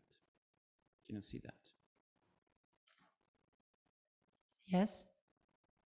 Actually, doesn't that provision prohibit that because of, let's say, extension of the deadline for performance of the buyer's obligations, the privatization agency would also somehow extend the deadline or refuse to perform its own obligations under this agreement? I do not think that the deadline for complying with Article 534 was extended here. Rather, the remedy of the breach was requested. I do not understand your question. I'm sorry. Oh, okay, so your position is that the deadline for performance of 534 was not extended by the extensions. The extensions were only there to ensure compliance. ensure, performance. Ensure remedy, right? This is different because if I Correcting no the longer breach. have if the obligation ceased to exist, I may have an obligation to remedy a prior breach, but that does not change the fact that the obligation does not exist anymore. And we were discussing that when we were talking about Yes. June 30, 2015. After that moment, yes, that is something we confirm. And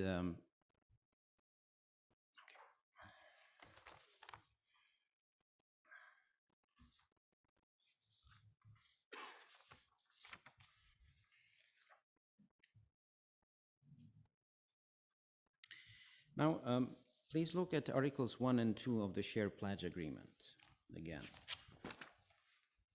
The parties agreed to pledge with the agency the confirmation of the shares of BD Agro, which was purchased at the auction held on September 29, 2005.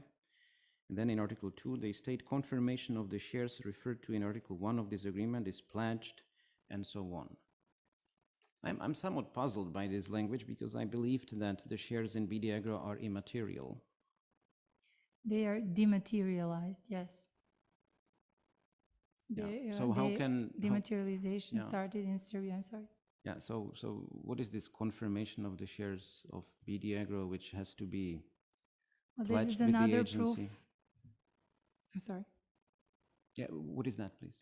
This is another proof that we cannot rely on literally the text, because otherwise this would all be void. I mean, there is no confirmation of shares. It does not exist. It does not represent the shares. It can only be an excerpt from the registry, and you can take as many excerpts as you want. There is no such thing as confirmation of the shares as a paper incorporating shareholders' rights, if you understand. Shares are not materialized. They are dematerialized. They exist solely as entries into accounts, electronic accounts held by the Central Securities Registry, and this is how also the pledge was created in the Central Securities Registry. So does the fact that the pledge could not be created through the means stated in Article 1 and 2 invalidate the share purchase agreement? Sorry, the share pledge agreement. I'm not really sure at what moment exactly were the shares entered into the Central Securities Registry, but whether at the time, but I suppose they did. This does not invalidate the obligation because it is bad wording, but the essence is understood. And the parties created the pledge through a different manner, and that did not affect the validity of the pledge agreement, correct? Could you please repeat? The parties created the pledge through a different manner, and that did not affect the validity of the share pledge agreement, correct? Okay. The pledge was allowed under Serbian law. It was allowed to pledge shares, and this could only be done over the Central Securities Registry. So if you're asking me whether the obligation to create a pledge was validly created, I would say yes. Whether the performance of that obligation could have been done in accordance with this Article 1, no. performance was only possible. So modus acquirendi, the only way to reform the obligation would be in the Central Securities Registry. And this is what happened because the parties agreed on it. And the fact that the modus acquiendi was different than foreseen in the share pledge agreement did not affect the validity of the share pledge agreement, correct? Yes, the share pledge agreement contains an obligation to pledge, and this is just a matter of performance of an obligation, and the obligation was validly created. Thank you. That concludes my cross-examination. Thank you. Do we have any questions in redirect, Mr. Jerish? We don't have questions at this moment. Thank you, Madam Thank President. you. Do my colleagues have questions? Yes, please. Good afternoon. Good afternoon. In the exchange between you and counsel, if you remember, on the ability of BD Agro to give money to Inex and Cerveni Signal in 2015 in order to repay the past debt in 2011. One thing that struck me when you had said under certain circumstances that was possible, although there were other Serbian laws that would not allow that. Am I right then in understanding that your position is that the privatization agreement could not have been further breached after April 2011? Yes, that is correct. Okay.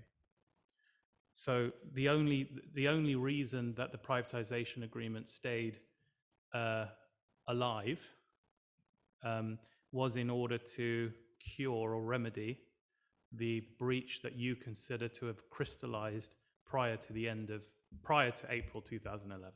Yes, to my understanding, it was established prior to the Okay. April 2000.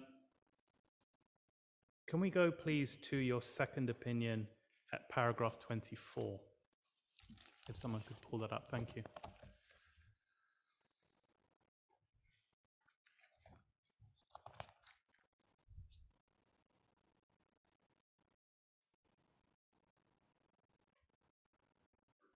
Yeah, and this is your understanding of 5.3.4, and we had a helpful interpretation yesterday. I don't know if you were able to read the transcript on that, but regardless, I understand you interpret that provision to mean that the funds have to be used for the benefit of BD Agro. Yes. Yes.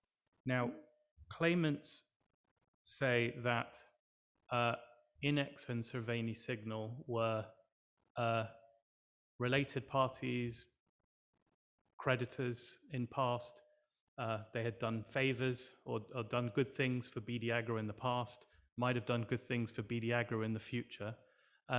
Why is a friendly relationship among related parties not to the benefit of BD Agro? The way I understand the wording of Article 534 is that these funds should be spent to improve the state of the assets of BD Agro. For example, to buy certain new assets or to settle certain existing debts. That would be my understanding. Okay, so for the needs of BD Agro, that's how I would understand. Okay, but if I had a relationship with a third party that was to my benefit as BD Agro, that would not be sufficient in your opinion. It would have to be benefiting me in my assets only. I would look at that from a legal perspective, yes, and of course. not just factually whether you can benefit just from a friendly relationship but have no rights arising out. I do not know if you understand me. You cannot give away money for free and say that it's a friendly company and you shall benefit. This is not a legal explanation of the benefits. Fine, that's That's how I understand. Yes, no, thank you. Could we please pull up C253?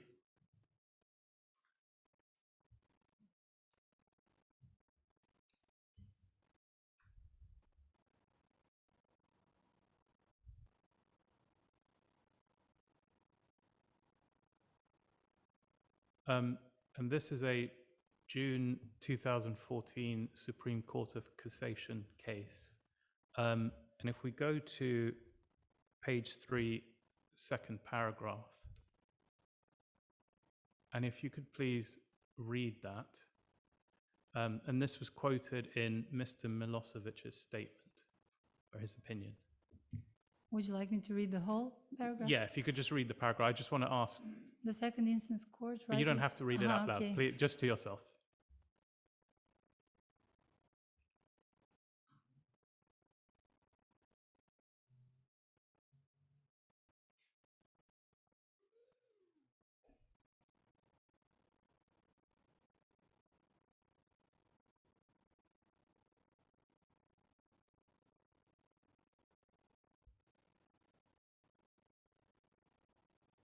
Yes. Yeah. Now, the way I read this is that the court is saying that when you look at a termination of a privatization agreement, don't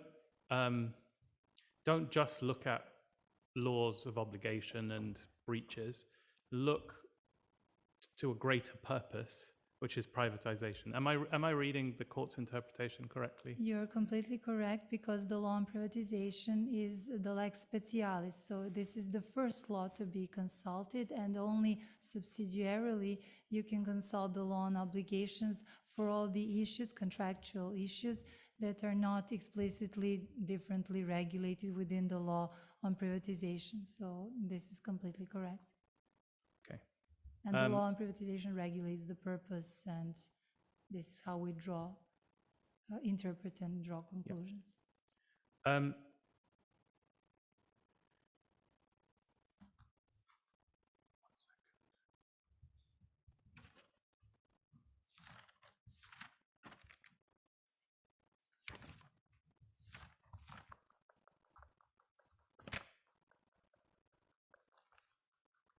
No, I think you answered all the rest of my questions. Thank you. Thank you.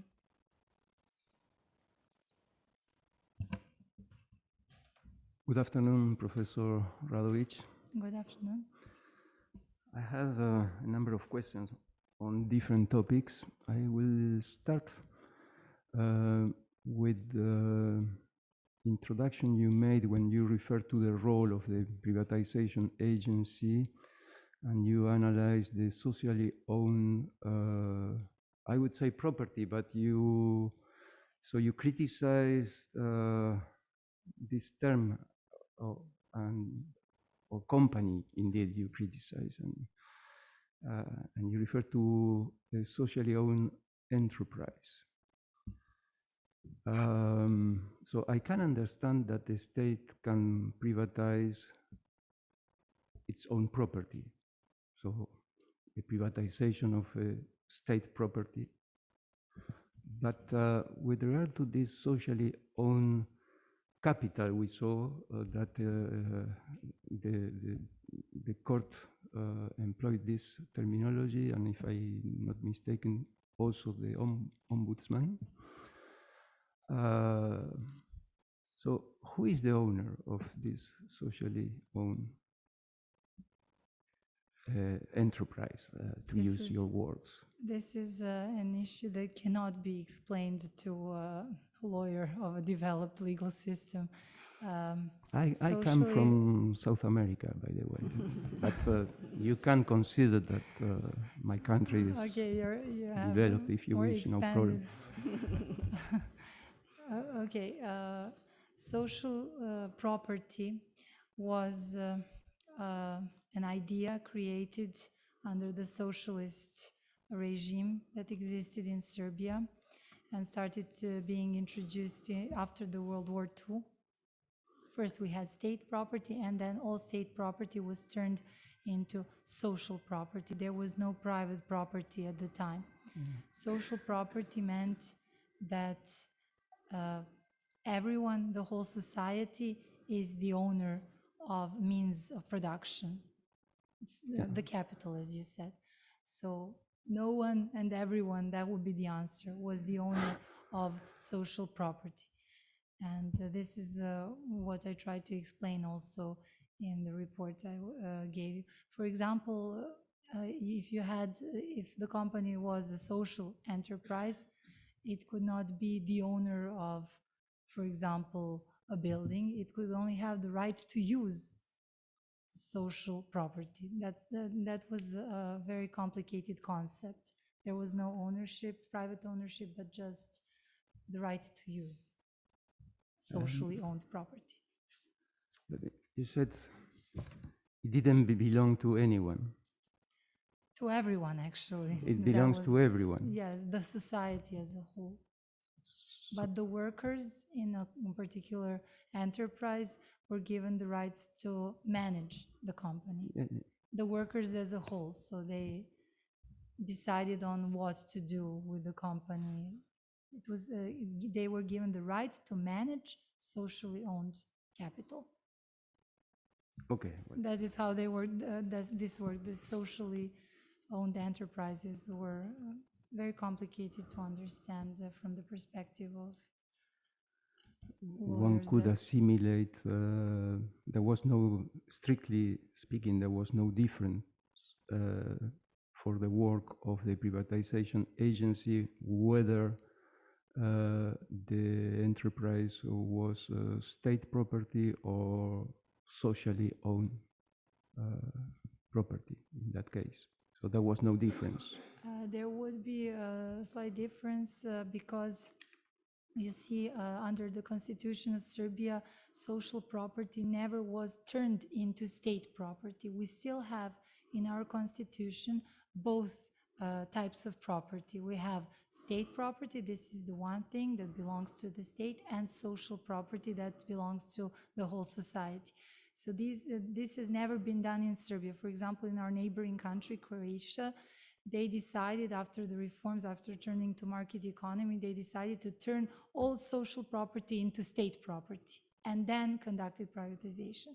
In Serbia, this was not done that way. In Serbia, we still have socially owned enterprises, and the difference is that if you have state property, then you can, for example, found a public enterprise, or you can found a company with shares that belong to the state, etc. Okay, thanks.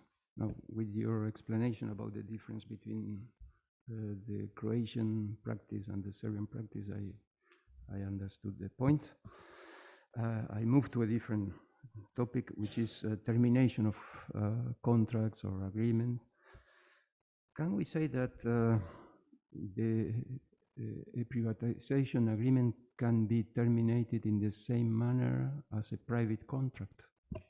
Yes, of course, this is what I wrote about so extensively. Termination is only partially, or I can say rudimentary, specifically regulated under the law on privatization, but all other matters, and there are so many other issues that are not mentioned in the law on privatization, that is, those matters are regulated applying the general rules of contract law. But I should also mention that the rule in Article 41A fully corresponds to the main rule of contract termination for non-performance in the law on obligations. The difference is only that Article 41A knows specific grounds for termination, whereas the law on obligation allows termination for non-performance of, in principle, any obligation.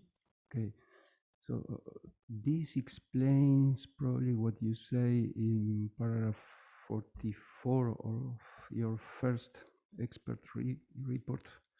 You say that the notice of termination is just an expression of will. Yes, it is an expression of will, but if I may clarify. Yes, because please. I saw that this was in one place disputed. Can you please open the law on obligations for me? Article 124, 5, 6. Yes. If we look at Article 41A, and this is copied in the privatization agreement, we see that if the agency thinks that the buyer breached his obligations, the ones enlisted in Article 41A, it has to set an additional deadline for the buyer to remedy the breach, as I explained. If that additional deadline expires without the buyer remedying the breach, the contract would be terminated ex lege, which means would be deemed terminated. No other action of the privatization agency would be needed except to give a notification to tell the buyer, you know, I just wanted to tell you that the contract is now terminated, just to inform you that it was ex lege terminated. This is how things work. And the same concept exists under the loan obligations. You can see that, I'm sorry, just a second, that under Article 125, that after the deadline of the contract of the performance. I'm sorry, just a second. This is a different act than the one I usually use. Give me just a second, please. Maybe this is important. Could we put it on the screen, Yes, perhaps? that would maybe help.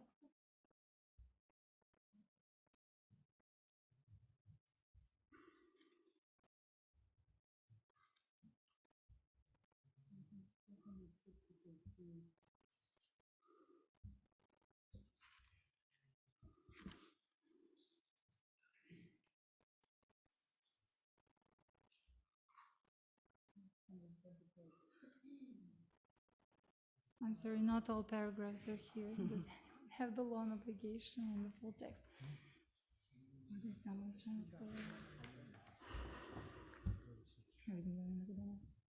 Not the whole paragraph, not all articles are here, I'm sorry. This is not helpful. Okay, you can check for yourself when this is over, or I can provide you with the whole text. But under the loan obligations, there is also a rule that if one party breaches the contract, an obligation in the contract, then the innocent party has to set an additional deadline in order to enable the other party to remedy the breach. If this additional deadline elapses and the breach is not remedied, then the contract is terminated ex lege. This is the same rule as in Article 41A. And now what happens? Under the present case, this is everything we have under the law on privatization. However, the loan obligations enables. I'm sorry if I may interrupt just for a second. We have that the article and the exhibit are E32. So these articles of the loan obligations are there. RE32. Fine.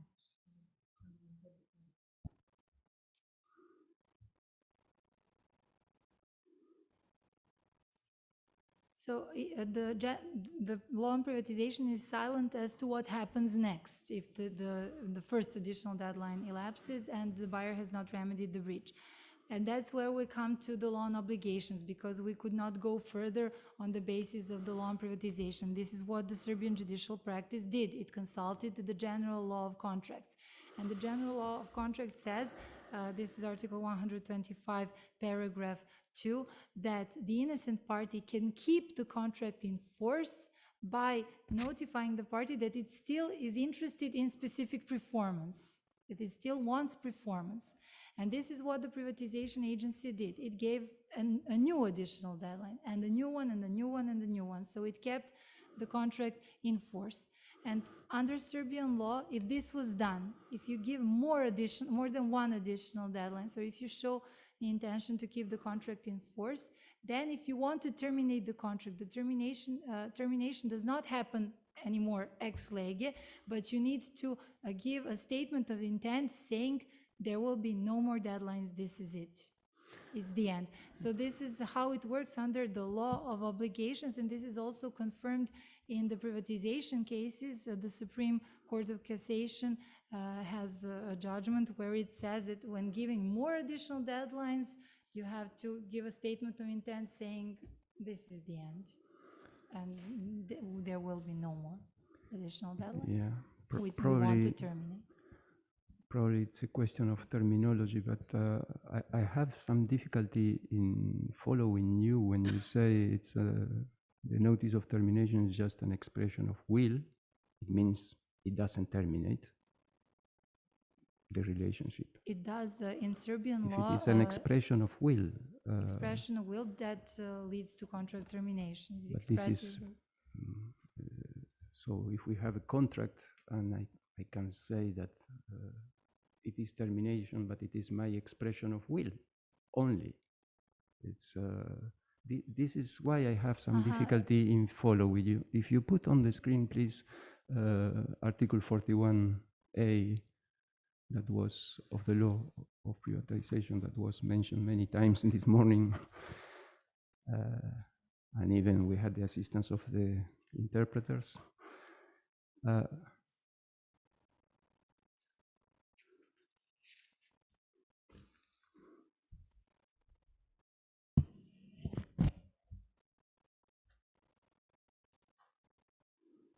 41A. So the agreement on sale of the capital or property shall be deemed terminated. So yes, after the first additional deadline expires and the privatization agency does not express its will to stick with the contract and continue insisting upon specific performance. It means, but it can insist on specific performance and give new additional deadlines. This is not written here, but our judicial practice allows this under the general law on contract.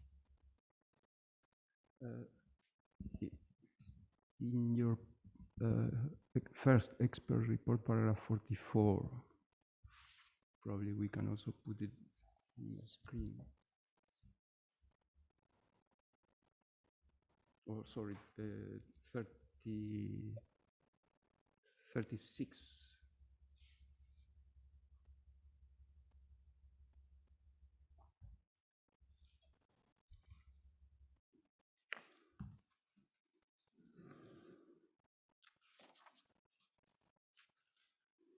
So there is the deadline, the deadline expires, the buyer fails to remedy the breach, the privatization agreement is terminated ex lege.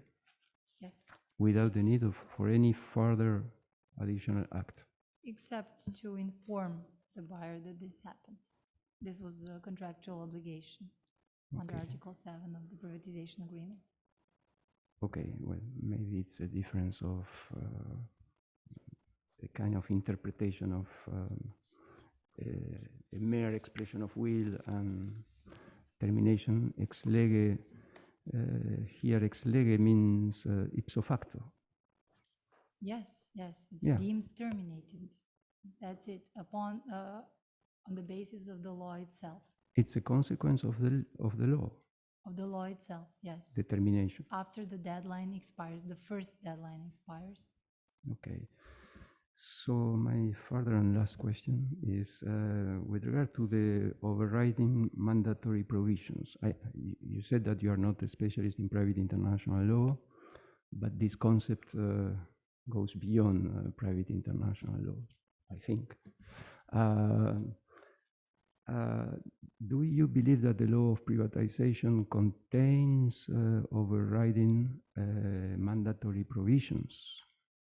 Of course, one example given was Article 41J of the law on privatization, which we examined in detail, and that is the article explaining under which conditions can the privatization agreement validly be assigned, because the contract on assignment is concluded between the party, the buyer of the privatization agreement, and the third party, and they can, for example, agree upon application of some other jurisdiction to their agreement, to the assignment contract. But Article 41J remains applicable, even though it's Serbian law.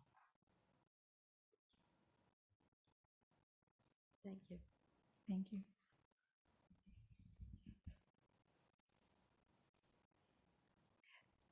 During the discussion about the Ombudsman recommendations of 23rd June 2015, you were asked different questions, and at some point you said the privatization agencies was wrong to do nothing. And I understood this to be your position, not just a restatement of the ombudsman. Is that right? No, it was the interpretation of the laws. Its duty was it's either your to- interpretation of the law. Yes. Yes, good. Now, and we were discussing, this also follows up on the last discussion of the additional time limits that you can give, and then the termination doesn't happen by operation of law, but then you have to say, now I terminate, if you give more than one additional time limit. Now, can you give indefinitely or additional time limits? Is there not a time when, and that's law on contracts, I presume, your right to terminate for a past breach, if you do not exercise, is waived? Of course, there is a time limit. You cannot have an indefinite, a contractual right that lasts for an indefinite period of time. Again, can I please consult the law on obligations, the rules on statute of limitations? So we're here dealing. Is it just a statute of limitation that you would apply? No, I was not thinking of that.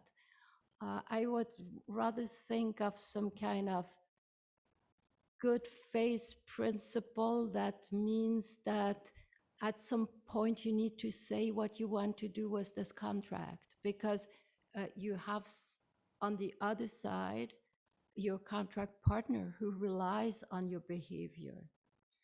Okay, so in our legal system, there are no restrictions on an innocent contract party not to terminate the contract. So it is free to choose. After the first deadline expires, it is free not to extend the contract further, and the contract will be terminated ex lege. I'm now talking about the general contract law, but the same applies here.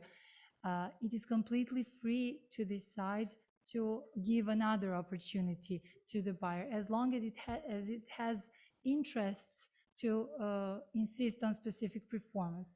When it no longer is interested or thinks that this is pointless, that although so many chances were given, that was not remedied, it can change its opinion and terminate the contract. There are no restrictions to do that.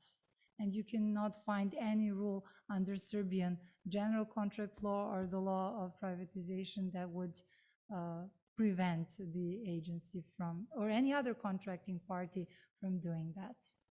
The party that breached the contract cannot rely on the other party being patient and giving deadlines. It was rather be relying on the fact that at some point the other party must become impatient and say, now it's enough. Exactly. And I terminate. Exactly. And if that if the innocent party does not say so after years, can you not rely on the fact that the innocent party in the end does not consider that this is such an important breach that it could give rise to termination? Could you please repeat? There are some legal systems that I know that require an innocent party to, at some point, and you can discuss what is some point, needs to make a decision to terminate or not to terminate for a past breach. Under Serbian law, the only thing that would apply here would be the statute of limitations, because at some point you would have to sue. No, the statute of limitation is a clear limit. Other That's than not that, my we question. do not have any rules Thank you. in that regard or practice. We were, during your examination, also looking at this Supreme Court of Cassation case of June 2014 that mentions the purposes of privatization. I mean, we can go back to it, but I'm sure you remember it. That was economic development and social stability and stability in business, something like that, it said. In what sense did this termination, in what sense was this termination consistent with these goals? Is this something that one needs to consider or not?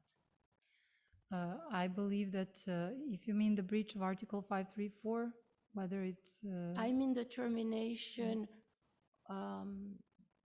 in 2015 of a breach that occurred in January, that was notified in early 2011. Did it serve the goals? Well, the fulfillment of this obligation did serve the goals of the privatization, because Article 534, in my opinion, served to protect the assets of the company BD Agro, and this is why it was an important grounds for contract termination. It was listed as one possible grounds for contract termination. So the agency did not have a great maneuver possibility here, as I explained earlier. Either the contract could have been, the breach could have been remedied, or the contract should be terminated. Those were the two ways of the privatization agency. And we have heard the legal representatives of the claimants that this breach could have been easily remedied. That BD Agro could pledge all the... That's a different question, right? That I was makes just it asking strange, yes. Are you say, so if I understand you correctly, and I think you've already said that, there was no way for the privatization agency to waive the ground and not terminate? No, there was no possibility to waive. Either the privatization was successful and all obligations have been completed, or not. Those were the two options. And That is what I successful, explained. you measure in terms, in legal terms of performance of the relevant obligations? Yes, except minor breaches that can be put aside. Yeah. So you would say we don't consider what the economic outcome is? If you ask me about the Serbian law, no. No, Economic I asked you outcome the would not Serbian be law. considered by Serbian judges. Good, thank you. Just the law. Did you heard Professor Grujic yesterday? Yes. Yes. And in his second report, if someone can pull this up in paragraph 37, he wrote, and you probably covered this in your direct, but I just want to be sure I understand it correctly. He writes, I explained in my first expert report that the MDH agreement was governed by the law of British Columbia.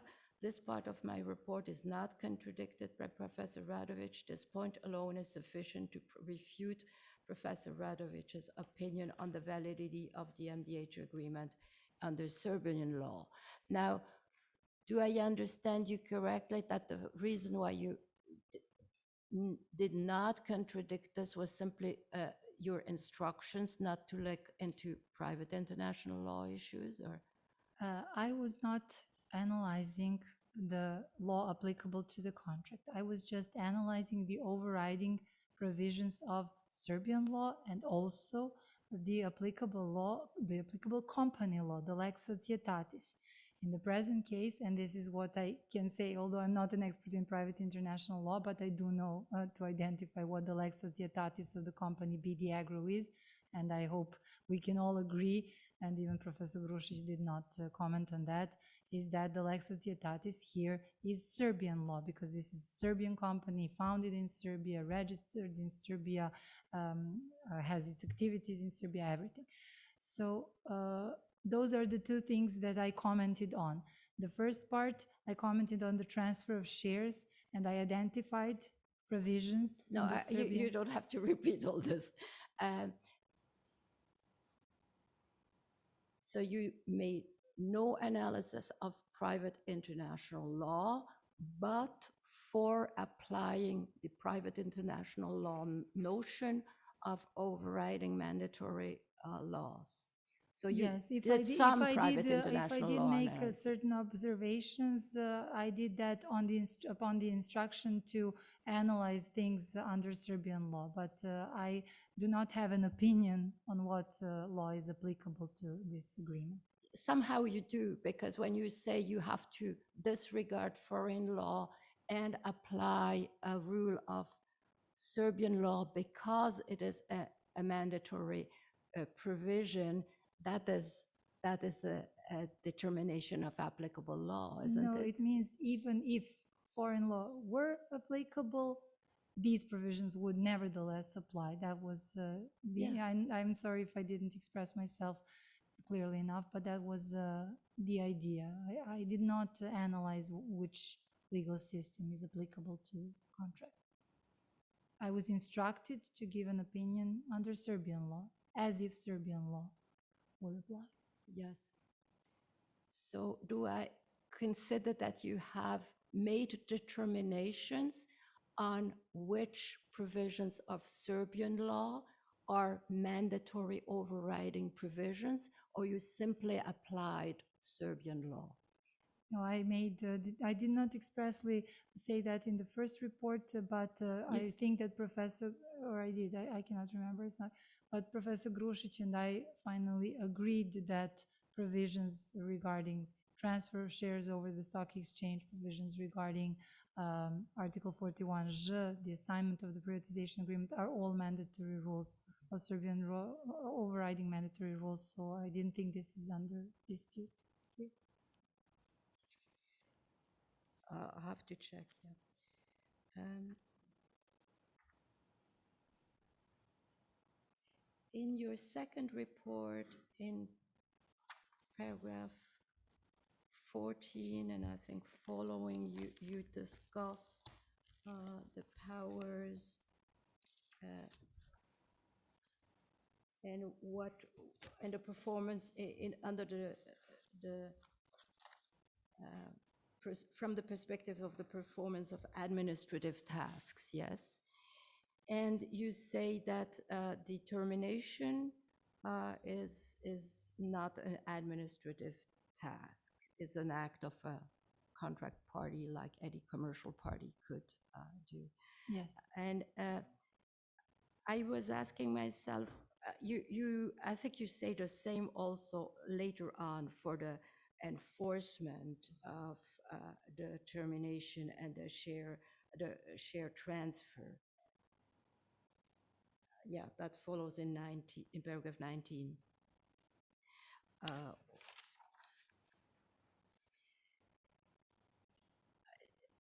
Is the transfer happens on the basis of the statute, or how do you view this? The transfer of the share capital after the termination? Yes, yes, but somebody has to notify the Central Securities Registry, but the legal basis is the statute. And the fact that you have a provision to the same effect in the privatization contract is irrelevant, or does it play a role in the assessment of whether it is an administrative task or not? I did not think that it is an administrative task, so no, I understand that, but why do you? The conclusion would be, from my perspective, the same, whether the provision is also in the agreement or just in the statute. My conclusion would be the same. Good.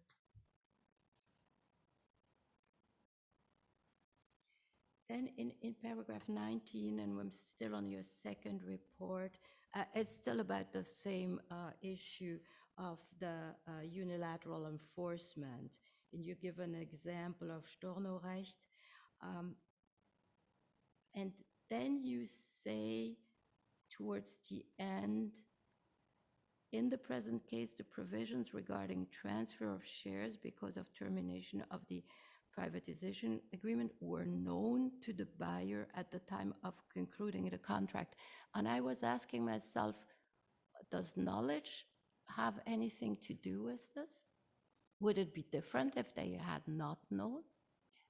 No, because under Serbian law, ignorantia juris nocet, that means it's detrimental to the party if it doesn't know the legislation applicable to its relationships. So because this was directly prescribed in the law on privatization, even if the buyer did not know, it wouldn't make a difference, even if he didn't know the law. So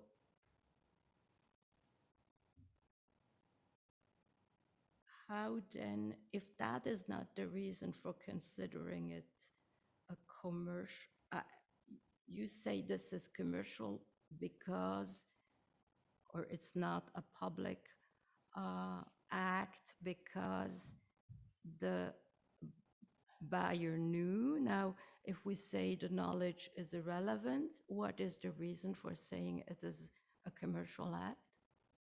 I was comparing this to the situation where even under other commercial contracts, we can agree upon unilateral enforcement. So this is, I wanted to connect this actually. No, that's because you did this connection, yeah. Yes, I wanted to make a connection between the situation where any parties to any commercial contract can agree upon unilateral enforcement, and that would work out.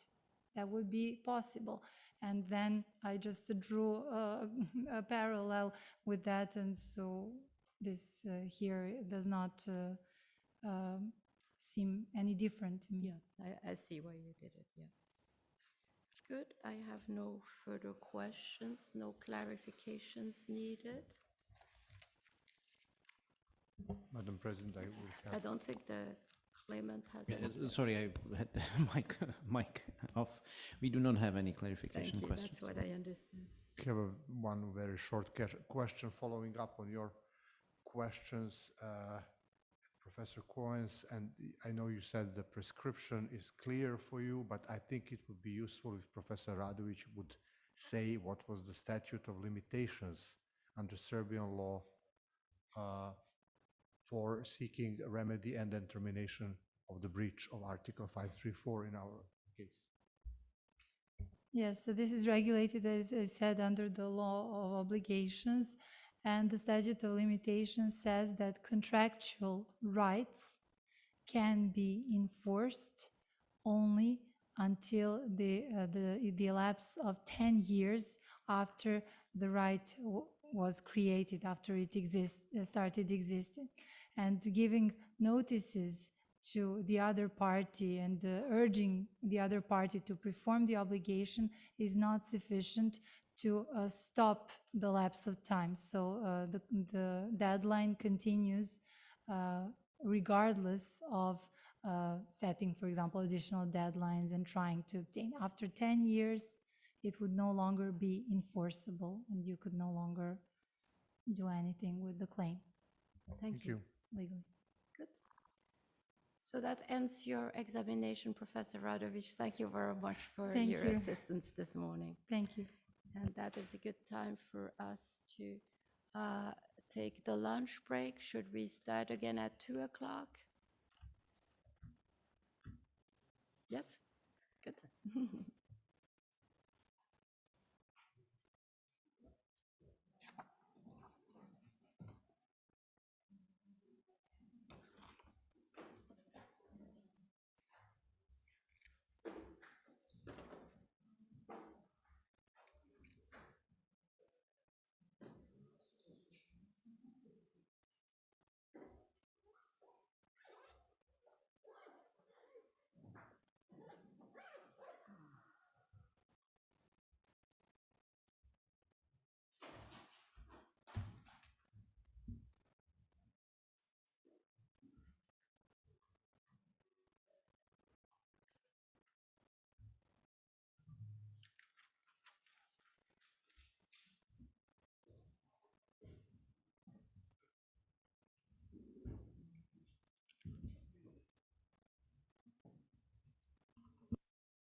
So we're ready to go.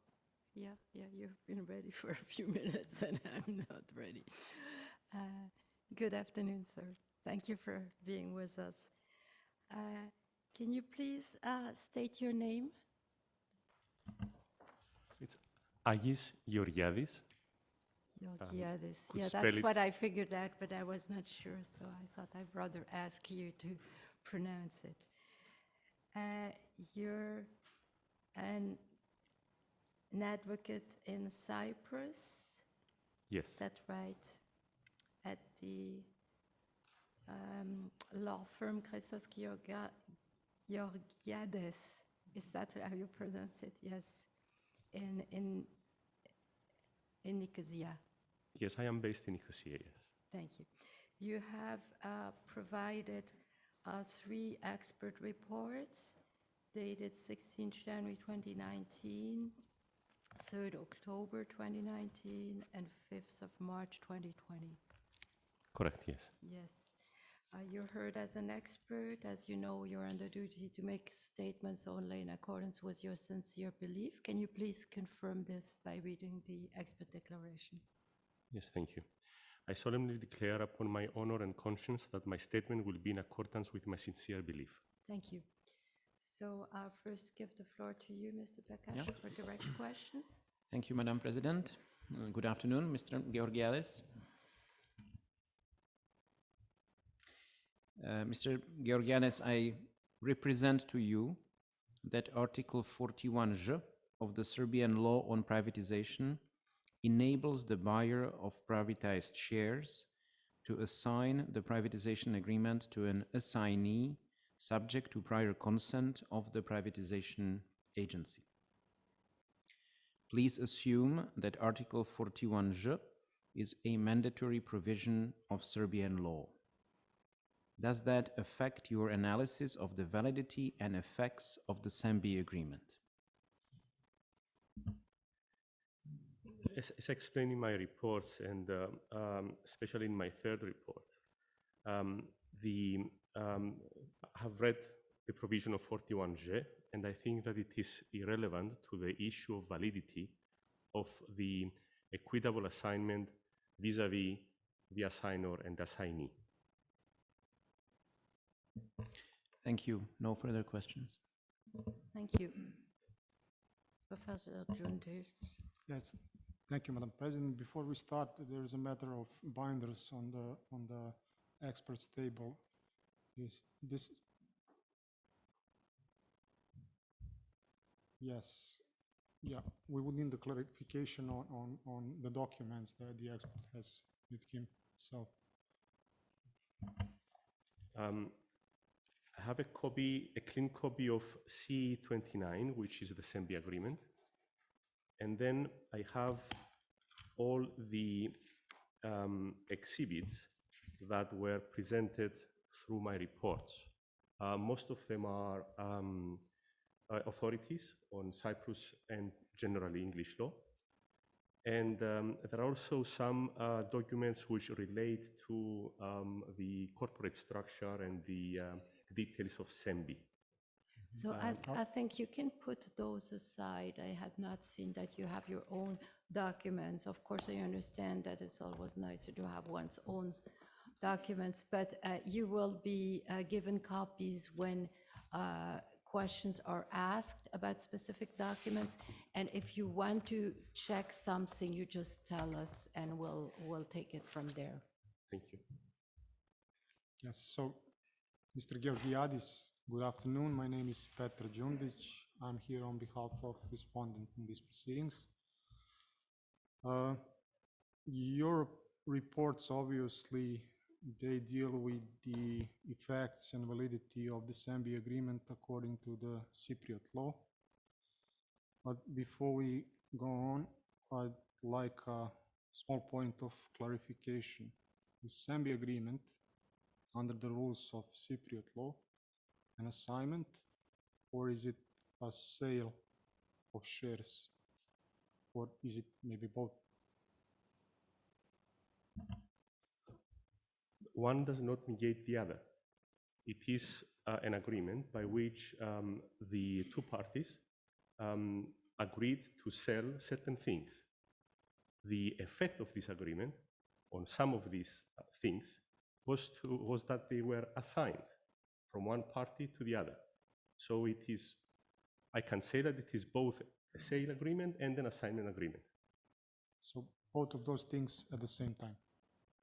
Correct. Thank you.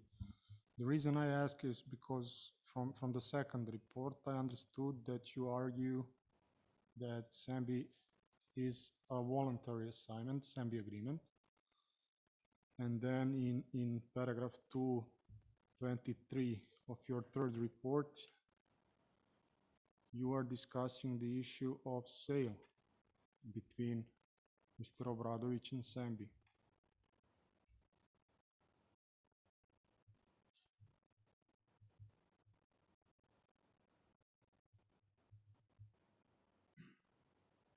You see, 223.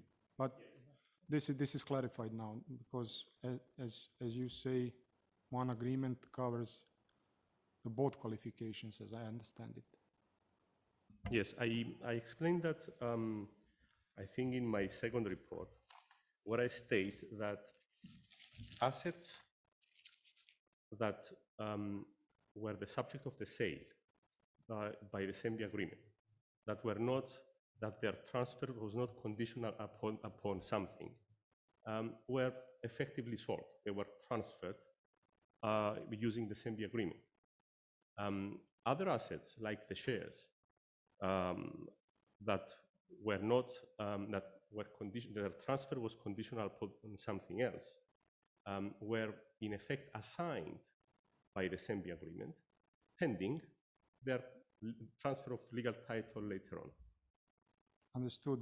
What I don't understand is if one agreement is two types of contracts at the same time, there must be different rules applicable as to the sale in contrast to those rules applicable to the voluntary assignment. I mean, what are the legal standards then if the agreement is two things at the same time? This is what confuses me. Well, the two are not in conflict. If a contract of sale has the result of producing an assignment, then special rules relating to assignments do apply.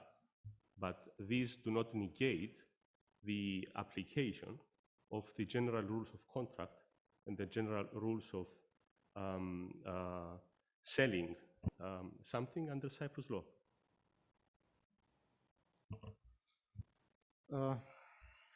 The next question concerns your third report, in which you explain what you have just said, that the equitable assignment is not prevented by Article 41J of Serbian law on privatization. This is paragraph 2.13 of the second report. The second report or Yes. the third report? I'm sorry. It is third report. I apologize. Third report. 2.13.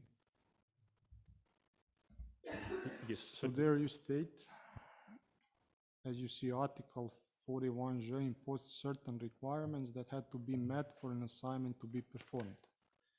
This did not mean that the failure to meet these requirements rendered the assignment invalid vis-à-vis assigner and assignee. There is a strong authority to the contrary. And then you go on and cite that authority, which is treaty on contracts. This is Claimant's Exhibit 840, paragraph 19-045.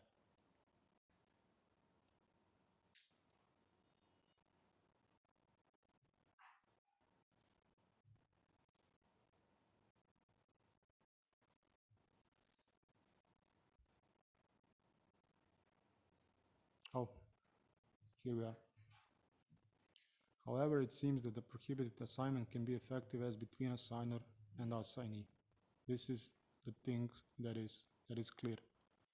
But would you agree with me that this paragraph refers to restriction on assignment contained in the contract rather than in the law, in the statute? this sentence that is highlighted. Sorry, I did not understand the question. You're asking whether... Yes, I'm asking, I apologize.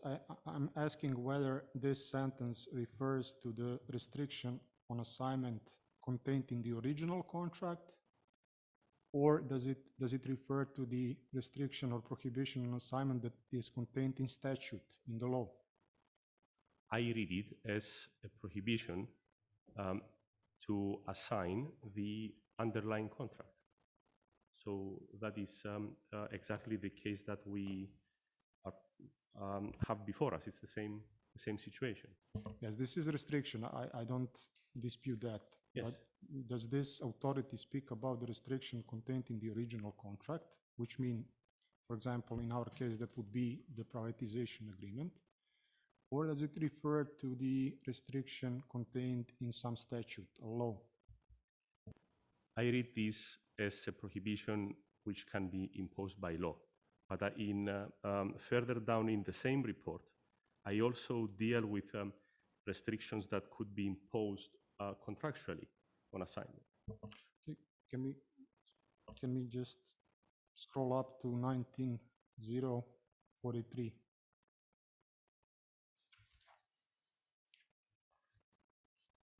So can you read the highlighted part for me?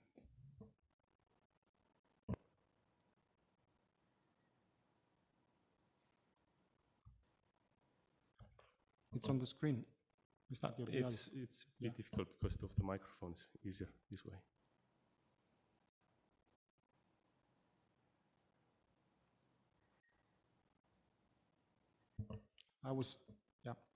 Yes.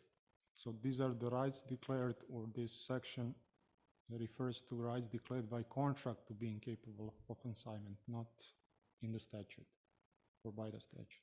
Am I right? Yes. Thank you. So in your second report, and this is paragraph 3.19,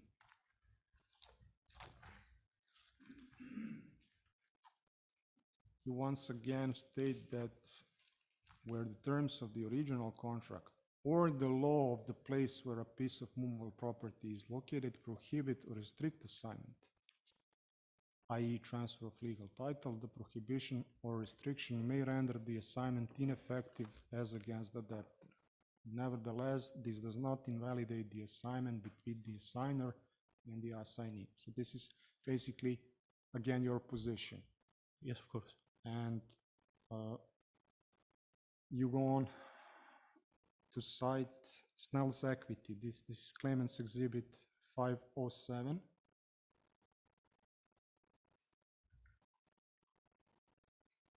Paragraph 3-050.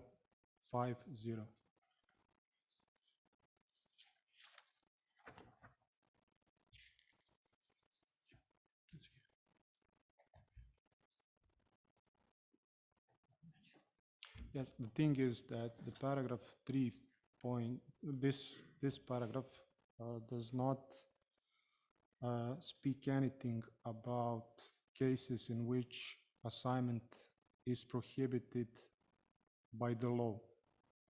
It refers again to contractually prohibited assignments. Can you confirm this?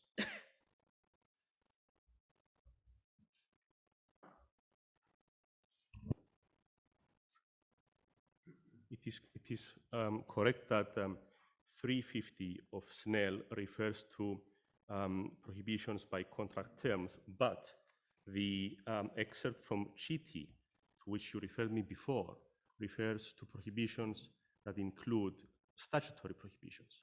So the position that I stated in my report is correct.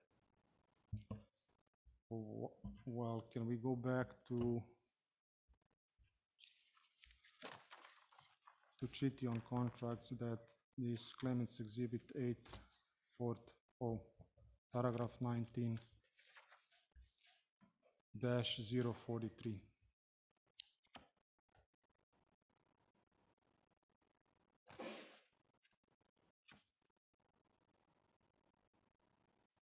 Yes, I was referring to 1945.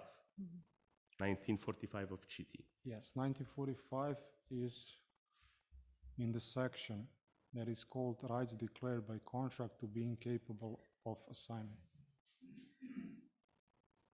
Is it correct? Well, it does cover the same thing. Can you please show 45?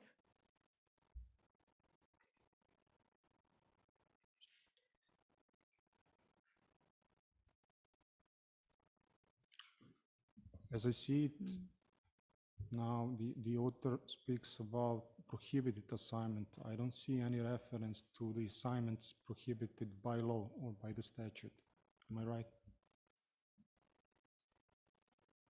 Check my notes. Well, this is my interpretation of it. It's a prohibition can be statutory prohibition and can be a contractual prohibition. The effect on equitable assignment is the same. The only exception would be if, for example, there was a statutory prohibition which rendered the assignment a criminal offense or offended public policy. That could be a different case.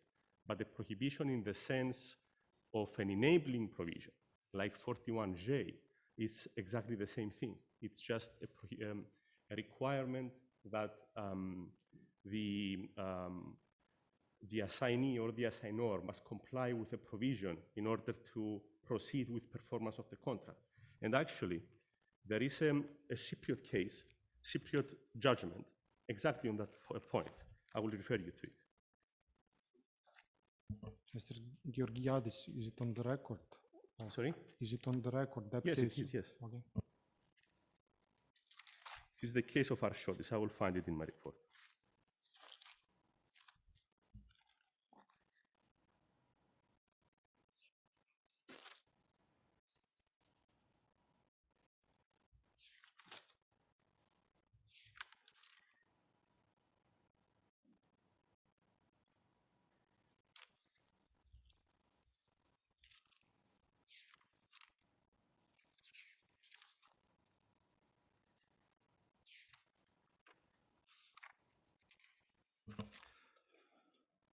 Mr. Georgiadis, maybe we can circle back to that issue later on. I have further questions for you. Can we? We Well, can am I take allowed this up in just a minute? if you have it there, it's fine. Otherwise, we take it up in redirect examination. It is the case of Arshodis, And how is it spelled? Arsiotis,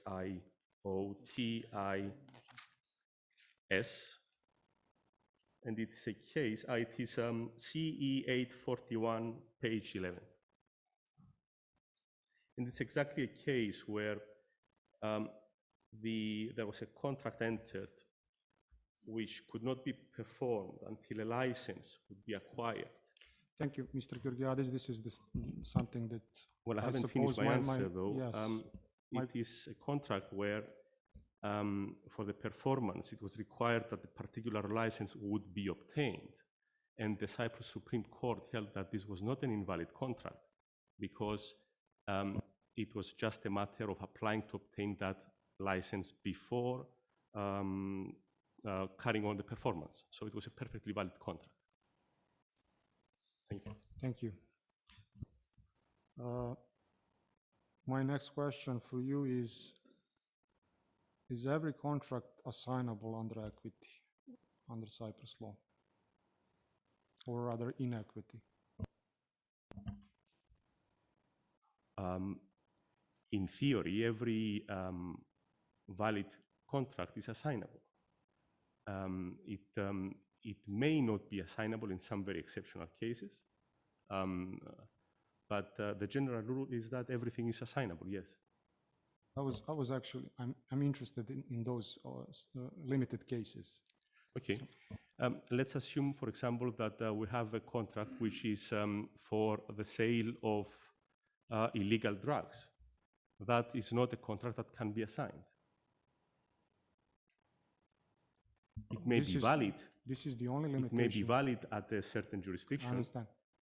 Because the drugs may not be illegal there, but it may be invalid if it is assigned in circumstances that would require some illegality.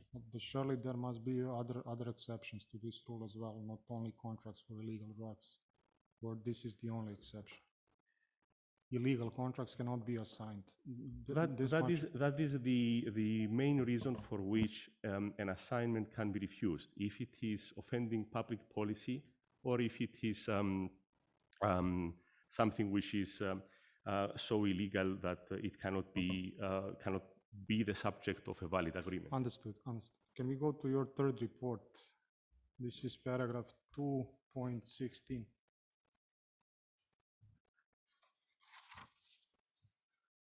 And here you state where the contract is of a personal contract, i.e. involves personal consideration such as skill, it may not be assignable. Then you go on and say, but generally commercial contracts are prima facie readily assignable. So there are other contracts except those illegal ones that you provided in your example that cannot be assigned even under the rules of equitable assignment. Am I right? Yes, but that's why I said that it is the main category. It's not the only category of cases where assignment is not possible. So this example that you've given me here refers to something very specific. So if, for example, I ask a famous painter to prepare my portrait, he can, of course, assign the contract so that the proceeds can be paid to his son or to his friends, but he cannot assign his part of the performance and ask somebody else to paint a portrait for me. So this is what the case refers to. These are those contracts, if I understand it correctly, that are personal contracts. This is your example of a personal contract, am I right? Correct. Okay. So would you agree that there are other personal attributes or characteristics of an assigner that are important to the original contracting party and that prevent assigning the contract to the assignee? Or this refers only or applies only to so-called personal contracts? Well, first of all, you must specify whether you are referring to the validity of the assignment vis-a-vis the debtor or assigner and assignee, because these are two different things. I apologize. You can just assume that I'm always talking about the validity between the assigner and assignee. Okay. In respect of that relationship, a personal contract is a case where there may be a restriction to assignment, like the example I gave you with the famous painter. Yes.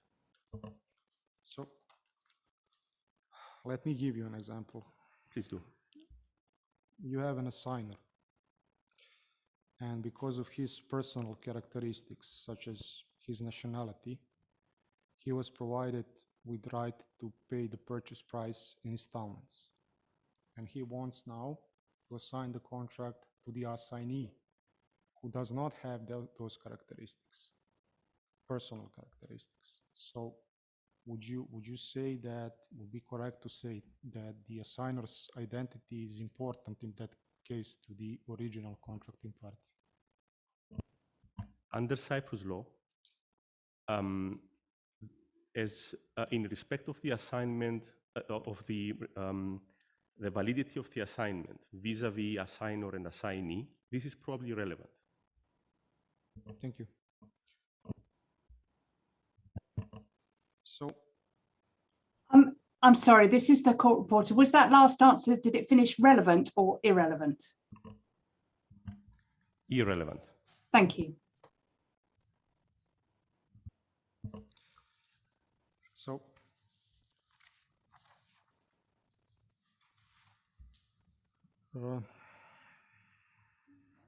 can we consult now Snell's equity? This is claimant's exhibit again, 507, paragraph 3-049.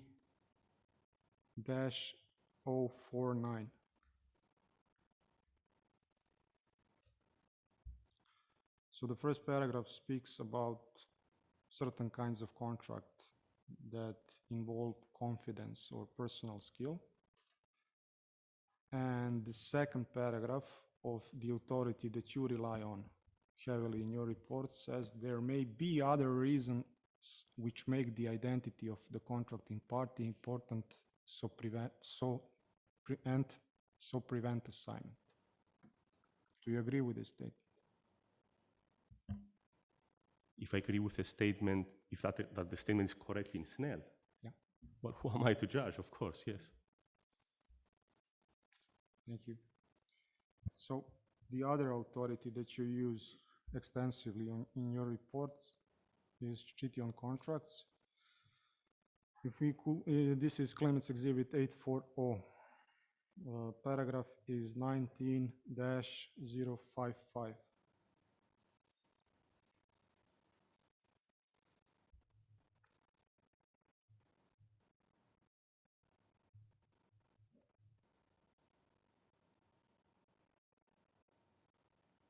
In the middle of the paragraph, indeed, any contractual right involving personal skill on the part of the creditor or other personal qualifications, such as his credit, is incapable of assignment. So, would you agree, again, that certain identified personal qualifications are also capable of making even the assignment in equity impossible? No. So you disagree with the authority that no, I do not. You are reading the authority in the wrong way. I'm not disagreeing with authority. What the authority says is that the assignment in relation to the debtor may be ineffective, but the equitable assignment vis-a-vis assignor assignee, as is stressed in 1945 of treaty, actually survives.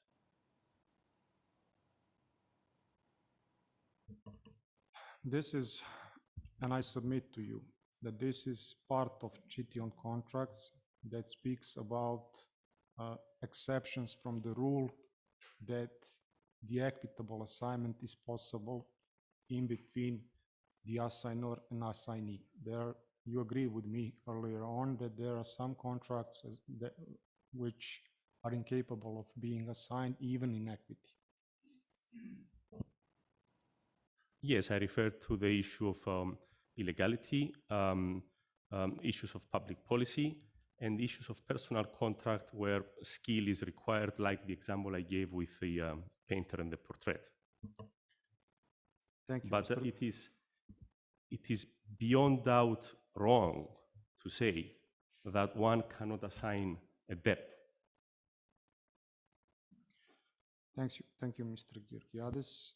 My next question concerns this alternative stance that Serbia agreement was actually a sale, the contract on sale of shares from Mr. Obradović, between Mr. Obradović and Serbia. This is third report, paragraph 2.23.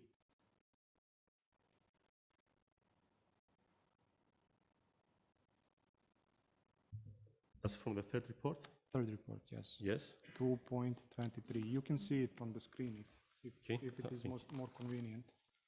It's not very convenient, actually, because of the microphone. So, by all means, be free to read from the paper, no problem.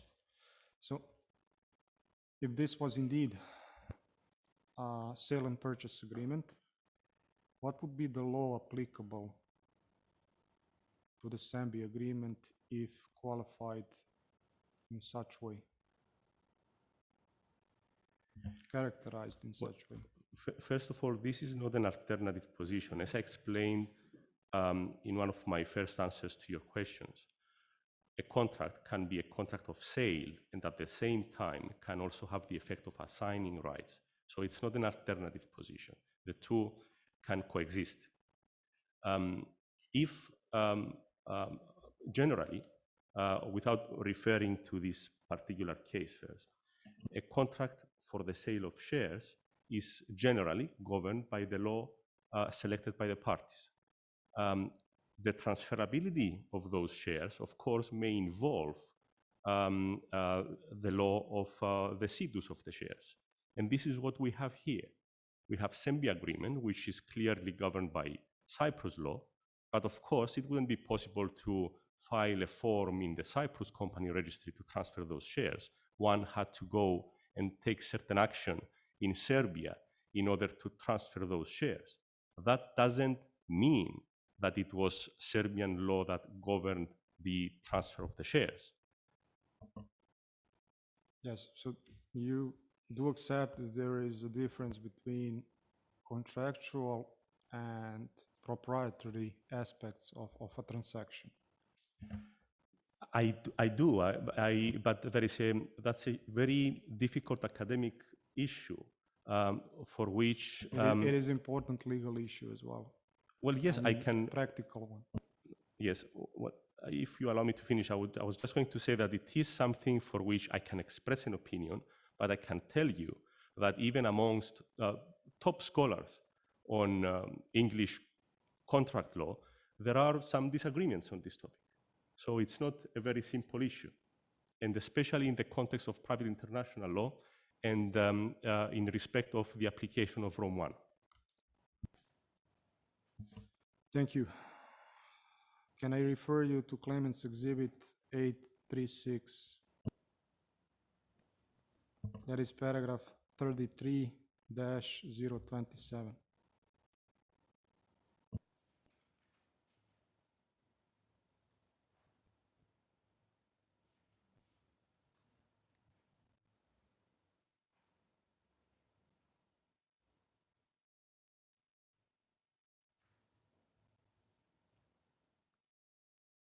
This is the paragraph that speaks about the Rome regulation and the Rome Convention. So if a contract is considered to be the contract on sale of movable property,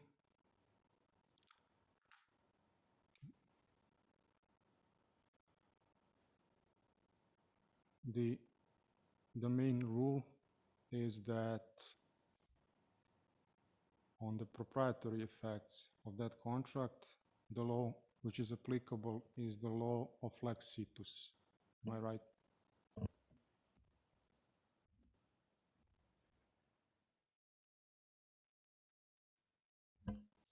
No. Let's assume that there is a contract which is governed by express agreement of the parties by Cyprus law. And this is a contract for the sale of shares in companies in various jurisdictions. With your understanding, that would be a complete decoupage, where the contract would be split and the law of different jurisdictions would apply to different parts of it. That is wrong. The correct position is that the contract is governed by Cyprus law, which is the choice of the parties, but the law of the situs of the shares becomes relevant in respect of transferability. The extent would depend on what is the procedure that is required for the transfer of shares. It is very different to transfer shares in a place like Nevis and St. Kitts, where you do that by a simple form exchange between the two parties, and selling shares which are listed in the London Stock Exchange, where various procedures and licenses need to be obtained. So the extent to which the law of the situs will be applied will depend on the rules of transferability without negating the choice of the parties. Thank you, but you do accept that Dicey, Morris, and Collins that you rely on in writing your report state that the contractual effects of a sale are governed by the governing law of the contract. The proprietary effects thereof are a matter for the lex situs. This is the paragraph says what it says. Am I right? Well, it's in front of the tribunal. I cannot dispute what the book says, but what I'm saying is that maybe your understanding and my understanding of what that means and what proprietary effects are may be different. Can I just ask a clarification? When you speak of transferability, what do you mean? Do you mean whether the property is transferred, or what exactly do you have in mind?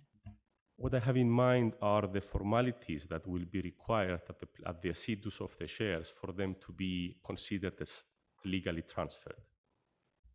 And what about the ownership? The ownership of the shares will be, under Cyprus law, would have moved to the assignee. That is what equitable assignment is all about. Thank you. Can we move on now to Claimant's Exhibit 29? That is the text of the Serbia agreement. Clause 4 or Article 4 of the agreement.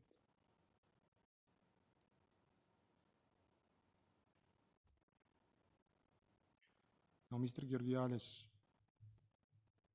would you agree with me that in this Article 4 there is no mention of separate transfer of Mr. Obradović shares in BD Agro independently from the transfer or assignment of the contract being the privatization agreement?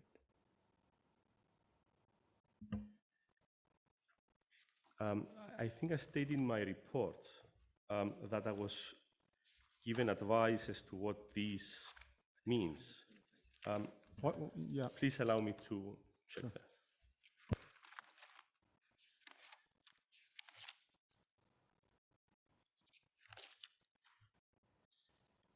Yes, in my second report, paragraph 3.4, I state that according to my instructions, the other assets to which this clause refers, referring to clause 4, are the BD Agro shares and certain shareholders' loans that Mr. Obradović had provided to BD Agro. Now, I should also say here that these obligations even if one of these obligations could not be performed, this would not affect the validity of the contract. So if, for example, I understand. This is another issue. Yes, I'm just referring to the principle of severability. If you wish me to state something more, I can do that later. Thank you. Yeah, Madam President, I believe there were several instances of our witness not being able to finish his answer, and I don't believe that these are very long answers. Yes, and we have in part listened to long answers this morning, so I think we should let the expert finish. Well, I had almost finished. It was quite simple. I was just going to say that Cyprus law recognizes the principle of severability, which means that there were a bundle of rights and obligations under this agreement, that some of them may have not been capable of being performed, is not something which renders the agreement invalid. To the contrary, the case law, generally English common law on the subject, but also Cypriot case law, state that if something can be distinguished, is distinct in a contract, then it can be severed.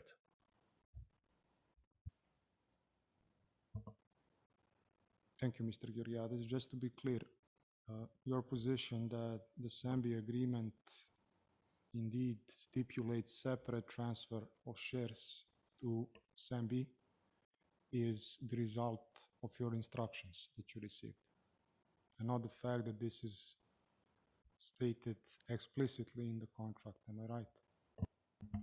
Yes. Thank you.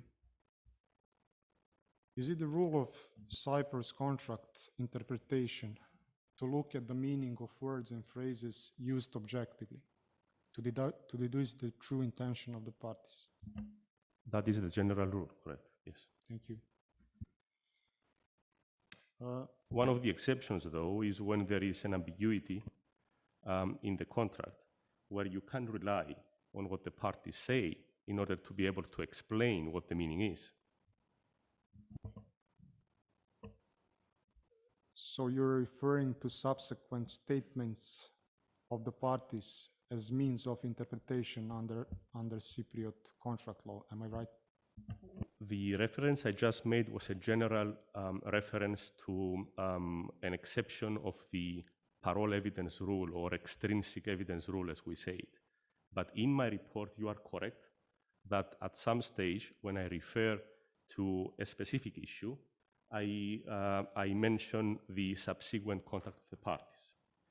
And that is, I think, in relation to the shares, and they are mentioning in the financial statements of SEMBI and in minutes of the board of directors that took place after the SEMBI agreement. Okay, so if we can go to third report, paragraph 2.25.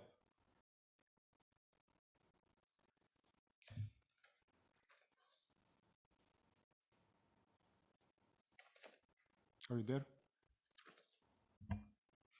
So here you state that under Cyprus law, subsequent conduct of the parties is not generally taken into account in contract interpretation. So this is the rule as I understand it, and you just explained it previously, but there is, according to you, there is exception.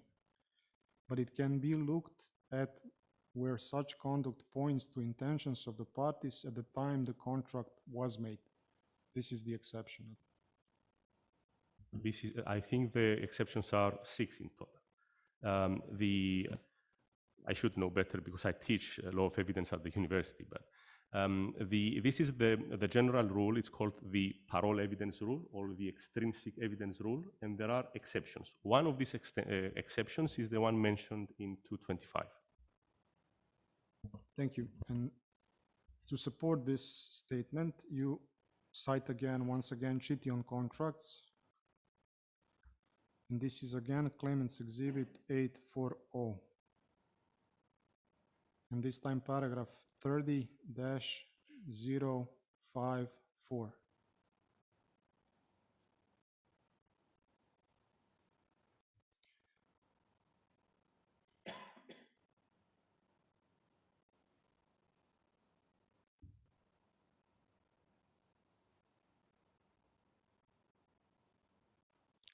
Would you agree with me when you read? Are you there?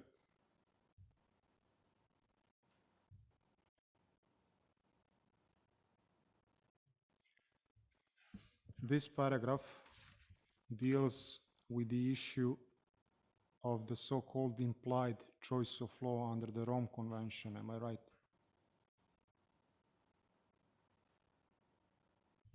You are right, but it is an application of the general rule in respect of extrinsic evidence. Thank you, but this particular paragraph, it is about tacit or implied choice of law, but not about Cyprus substantive law, contract law. Am I right? It does refer to specifically to the choice of law, but as I said, this is an application of a general principle very well established by case law for several decades now, that it is an exception to the extrinsic evidence rule. So I'm only wondering, why didn't you refer in your report to that other authorities? And I mean, you refer to the authority that does not support your position. Well, I do not agree with your comment. That I can, of course, produce more authorities to support this position, but I don't think it's necessary because they make the point. Thank you, Mr. Georgiadis. I have only 2 questions left for you. And both of those questions concern the issue of seat under the Cypriot companies law. In paragraph 226 of your second report,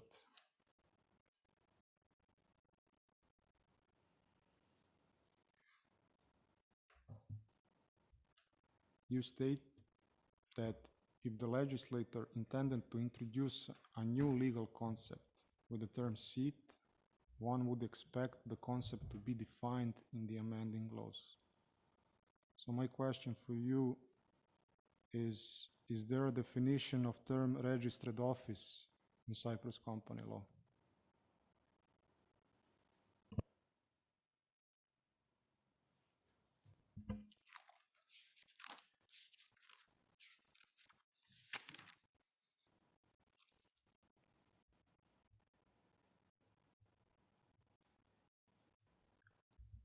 We have a provision which is Article 102, which tells us what are the minimum requirements that the registered office must have of a Cypriot company.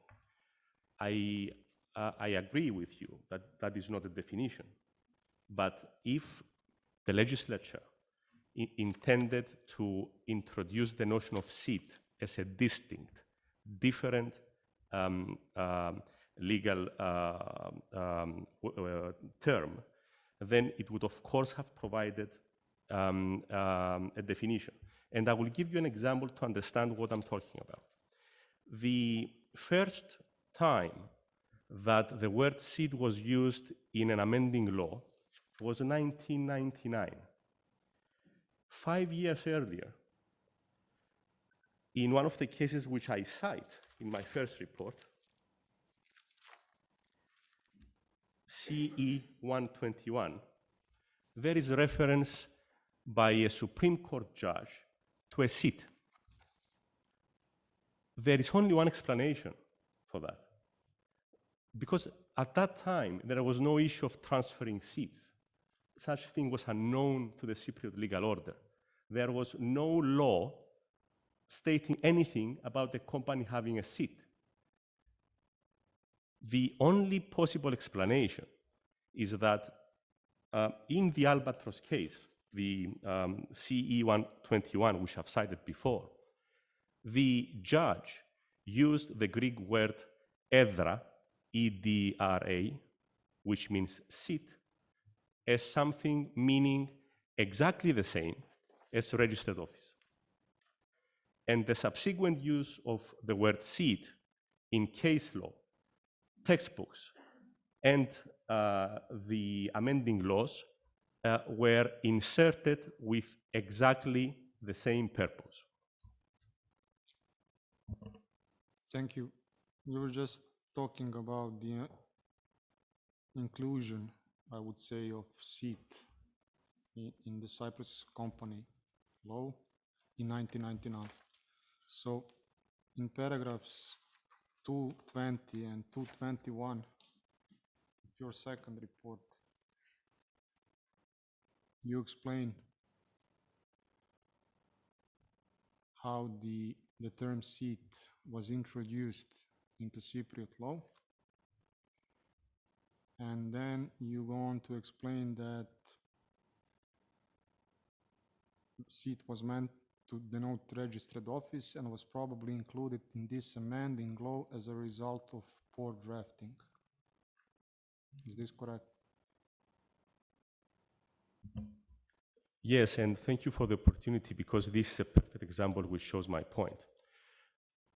If seat in Cyprus law meant the effective management and control of a company, that is a place other than the country where that company has its registered office, why would it be inserted in this provision? This provision does not refer to another country. This provision refers to a registered office which may be at another place of the same country which is occupied. Cyprus does not recognize the occupied part. It is only the TRNC is only recognized by Turkey. and it is beyond doubt impossible that any law any Cypriot law would refer to the TRNC as a different state. So clearly here, it refers to a registered office being at a different district, not a different country. So it would have been, there would have been no object for using the word seat, especially having the meaning to that Dr. Papadopoulos attributes to it. So, Mr. Georgiadis, my question would be if the inclusion of seat was the result of poor drafting. Do you know how many times the Cypriot company law was amended since 1999? I can tell you if you wish, more than 10. So, if it's a rhetorical question, I would say more than 10. If you want me to give you a specific answer, I need to check the law. No need for that, thank you. But if this was the result of poor drafting, then why the Cypriot legislator did not try to rectify this poor drafting? Well, to my understanding, the use of the word seat in various parts of the company's law as it was amended did not create any problem in Cypriot cases, at least not cases that I'm aware of. So maybe the issue which arises in this case with your side trying to convince that seat means something different is not something that has occurred to the Cypriot legislature so that they attempt to correct the wording. But I explain in my report the reasons why such errors were introduced in our legislation. I understand that the tribunal may not wish me to repeat what I write in my reports, but I could just refer you, if I may,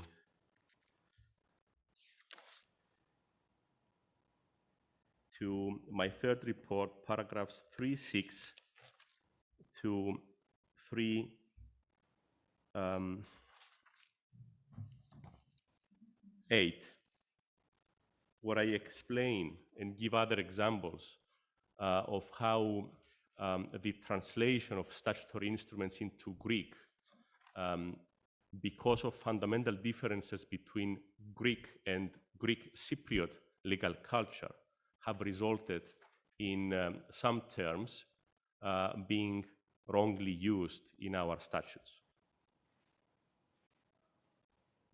Thank you, Mr. Georgiadis. Madam President, this concludes respondent's cross-examination of expert witness. Thank you. Thank you. No questions. Questions in redirect Yeah, no questions on redirect. No. Questions from my co-arbitrators? Yes, please. Good afternoon. Good afternoon. If someone could put up your first report at 2.14.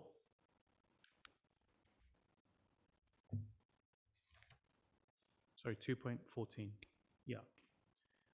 So I understand that in 2019, you made a surprise visit to the two addresses that SEMBI had claimed was its registered offices. And with regard to the current office, Palace View House, at the entrance was this picture, yes, that you've taken? Yes, this is a picture that I took using my phone and I have inserted in my report. Yes. Now, I understand HLB there on the door, they provide administrative services to SEMBI, yes, in accounting, tax, director. Yes, I understand that they're primarily an auditing firm, but they also offer fiduciary services and accounting services. Okay, and do you know who Ames International is? No. Okay. Did you ask when the SEMBI plate was put up on the building entrance? No. Presumably, SEMBI is one of hundreds or thousands of companies that HLB provides services for. Well, I assume so, yes. Did it not then surprise you that something was special about SEMBI? Why is SEMBI on the front as opposed to the 1,000 other companies that HLB does services for? Through the entrance, the glass doors that you see on your screen, was a big table where other plates were put with different company names. I do not know why the two names were outside and the rest were inside. I did not ask for that. Okay. One other question. Do you have constructive trusts under the Cypriot legal order? Of course. Okay. And is that similar to English constructive trusts or common law constructive trusts in general? Our constitution and our loan contracts, as well as the law of our civil courts, expressly provide that the rules of equity apply in Cyprus. So it is exactly the same, unless except to the extent that the matter is regulated by some English statutes. For example, the Land Registration Act of 1925, which do not apply in Cyprus. Okay, but in general common law terms, it's roughly equivalent. It is exactly the same. Exactly the same. Okay, thank you.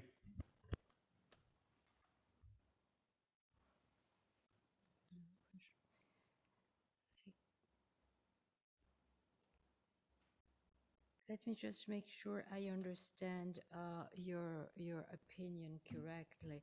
If I go to your last report, 3, paragraph 2.5, so you say the privatization agreement is governed by Serbian law. I think that's uncontroversial. Yes. So its assignability is also governed by Serbian law. Correct.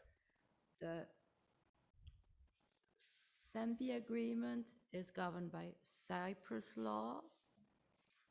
Yes. So the assignment of the privatization agreement vis-à-vis Mr. Obradovic between assignor assignee is governed by Cyprus law.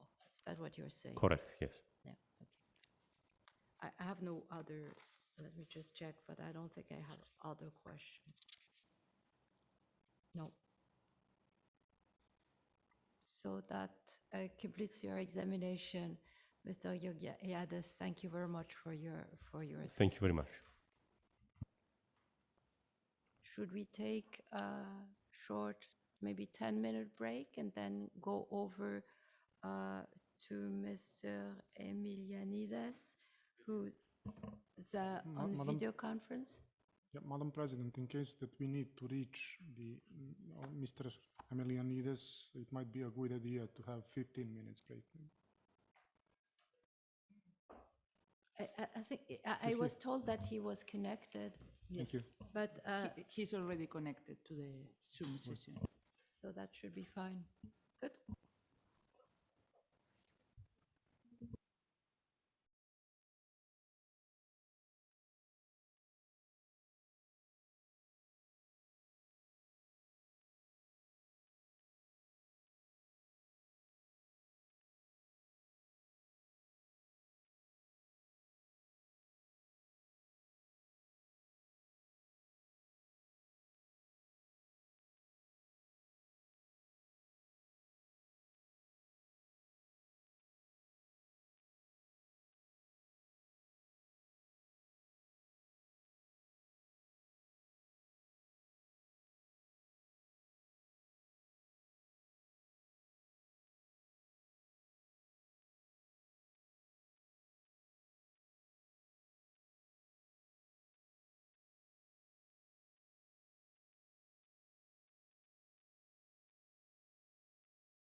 Good afternoon, sir. Do you hear me when I speak?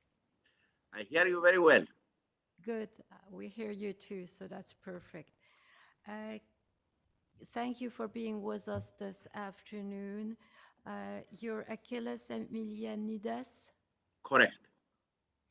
You're a professor at the University of Nicosia, and you're also the dean of the law school, and you're a practicing advocate as well. Yes, I'm a practicing advocate with Emilianides Katsaros. Thank you. You have provided us with one written expert report that is dated the 23rd of January 2020. Do you have it there with you? Not in my desk. I can bring it if you want, but I understood you will be showing it to me on the screen. We will show you the documents on which we ask you questions, and we will show you as well your expert report if needed, so that's fine. Are you alone in the room from which you testify? Yes. Yes.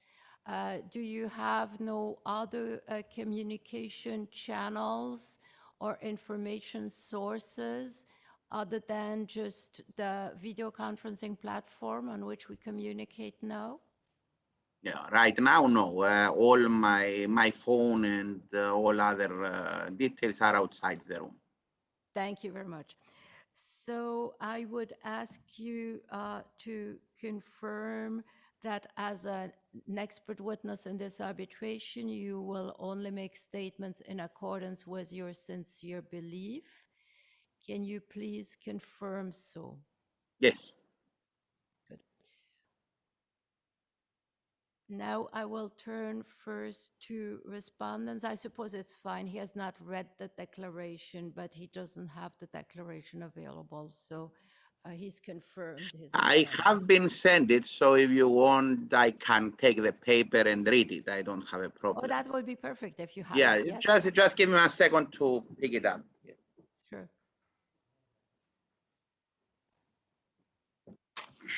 Yeah. So I solemnly declare upon my honor and conscience that my statement will be in accordance with my sincere belief. Thank you, Professor. Now, let me turn first to the respondents for some introductory questions, please. Thank you, Madam President. Good afternoon, Professor Emilianides. Good afternoon. My name is Petar Djondic. I have a few questions for you. So, do you agree with Mr. Georgiades that the choice of law rules for the Serbia agreement are contained in Rome Convention on the law applicable to the contractual obligations rather than in Rome 1 regulation? Yes, I agree on that point with Mr. Georgiades, and I thank him for pointing this out. Indeed, as he also notes, however, Article 12, Paragraph 2 of the Rome Convention is essentially identical to Article 14 of the Rome 1 regulation. So my analysis carried out in my report doesn't change in any respect, other than the reference to the article. Thank you. Please explain why you consider that Serbian law is applicable under the Cypriot choice of law rules to the issue of transferability of ownership in shares from Mr. Obradovic to Sembi. Well, as I pointed out in my report, the issue of transferability of ownerships is one relating to proprietary rights. So this is governed by the common law rules, and essentially pursuant to common law, it is the situs of the shares, namely the place of incorporation in this place, that will govern the issue, and that's Serbian law. That's undisputed. I understand this. Mr. Georgiades also agrees on this point. I would simply add that in my understanding, Serbian law would govern in this respect both the mode of transfer, the question of the moment of time when the transfer takes place, as well as the question whether the underlying transaction can lead to a transfer of ownership in this case. Thank you. Please explain why you consider the Serbia agreement void under the law of Cyprus, and what are the effects of a void contract of assignment under Cypriot law? Well, I have mentioned this issue in my report, so no need to reproduce the entirety of the written text. I just point out that in my view, since there is a specific law of Serbia, which is the applicable law on assignability, which precludes assignment unless there is consent by the agency. This would mean that pursuant to Section 23 of the Cypriot contract law, the object of the agreement would be such so as to be inconsistent with the rule of law of the applicable law, and it would defeat essentially the provisions of such law and of public policy. So these would be the reasons why I would rely on the issue of it being void due to its object, and the consequences would be like in all cases that it would be deprived of any effect, and in my opinion, either legal or equitable. Thank you. Would you like to comment on the opinion of Mr. Georgiades contained in paragraph 2.9 of his third report that, I quote, Cyprus law distinguishes between a contract which is void because the public interest requires strict adherence to the law and a contract that requires the taking of a step or meeting of a precondition before it can be performed. Mr. Georgiades argues that contracts in the latter category are not void ab initio. Well, thank you. Well, the distinction that my learned colleague, Mr. Georgiades, made is applicable as far as I understand the law with regards to the performance of the contract. But my point that I explained earlier doesn't have to do with the stage of performance of the contract. It has to do with the object of the contract, and the reasons I stated have to do with whether the object of the contract is contrary to the law. So as has been clarified by the Supreme Court analyzing the cases that my learned colleague refers to, this distinction does not in any way affect questions of voidability having to do with Section 23 of the contract law, Cap 149. Thank you. So can you please explain why you consider that rights and obligations from the privatization agreement were not assignable under the rules of equity? Yes, thank you. First of all, as I noted, it is Serbian law that governs the issue of assignability. Now, to the extent that Cypriot law would be relevant here, I think there is a clear exception on the possibility to apply equitable rights when this would be contrary to a statutory obligation, which would be the case here, because as is a standard notion of equity in common law is that equity does not defeat and does not run contrary to statute. But in any event, there is, as I explained in my report, an exception when we have a personal characteristic that is important for the contract. And in this case, I have been instructed that, first of all, the identity of Mr. Obradovic was important because this was a public auction, so not everyone could take place, but also because Mr. Obradovic was given specific possibilities, like to pay in installments, which were not available to legal persons or to foreign citizens. So taking this into account, as well as the specific provision in the law, I would say that the personal characteristics are there, and I would consider this equivalent to cases like public contracts in Cypriot law or insurance contracts or other similar cases where the personal characteristics of the counterparty are considered to be so important that no assignment can take place without the consent of the other party. Thank you. So do you agree with the conclusion of Mr. Georgiades from paragraph 225 of his third report, that the intention of the parties in the SEMBI agreement, I quote, was for the beneficial interest in the BD Agro shares to pass to SEMBI immediately after entering the said agreement?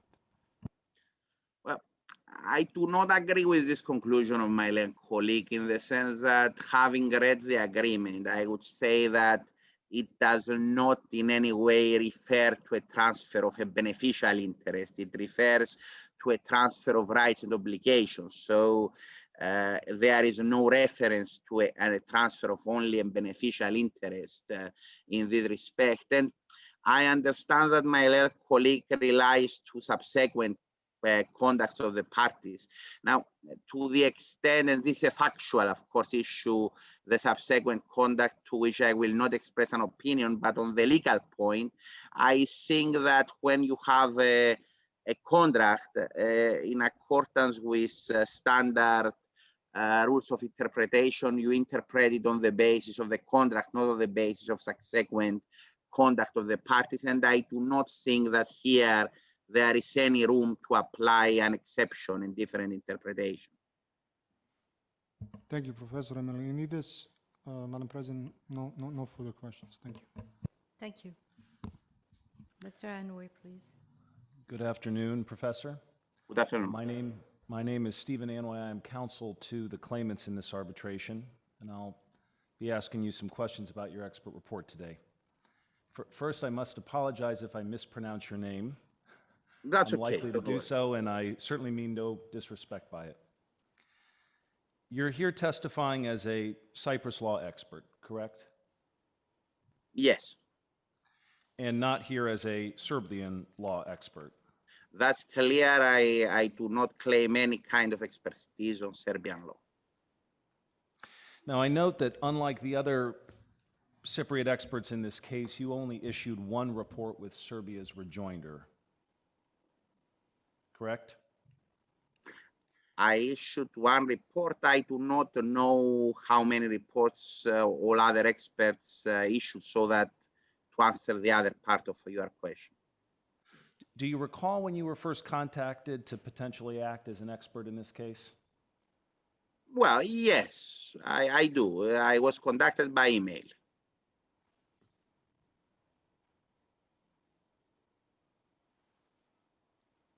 My question was, do you recall when you were first contacted to potentially act as an expert? You mean the date? In No, I would have to search for the email. I do not remember an exact date. All right.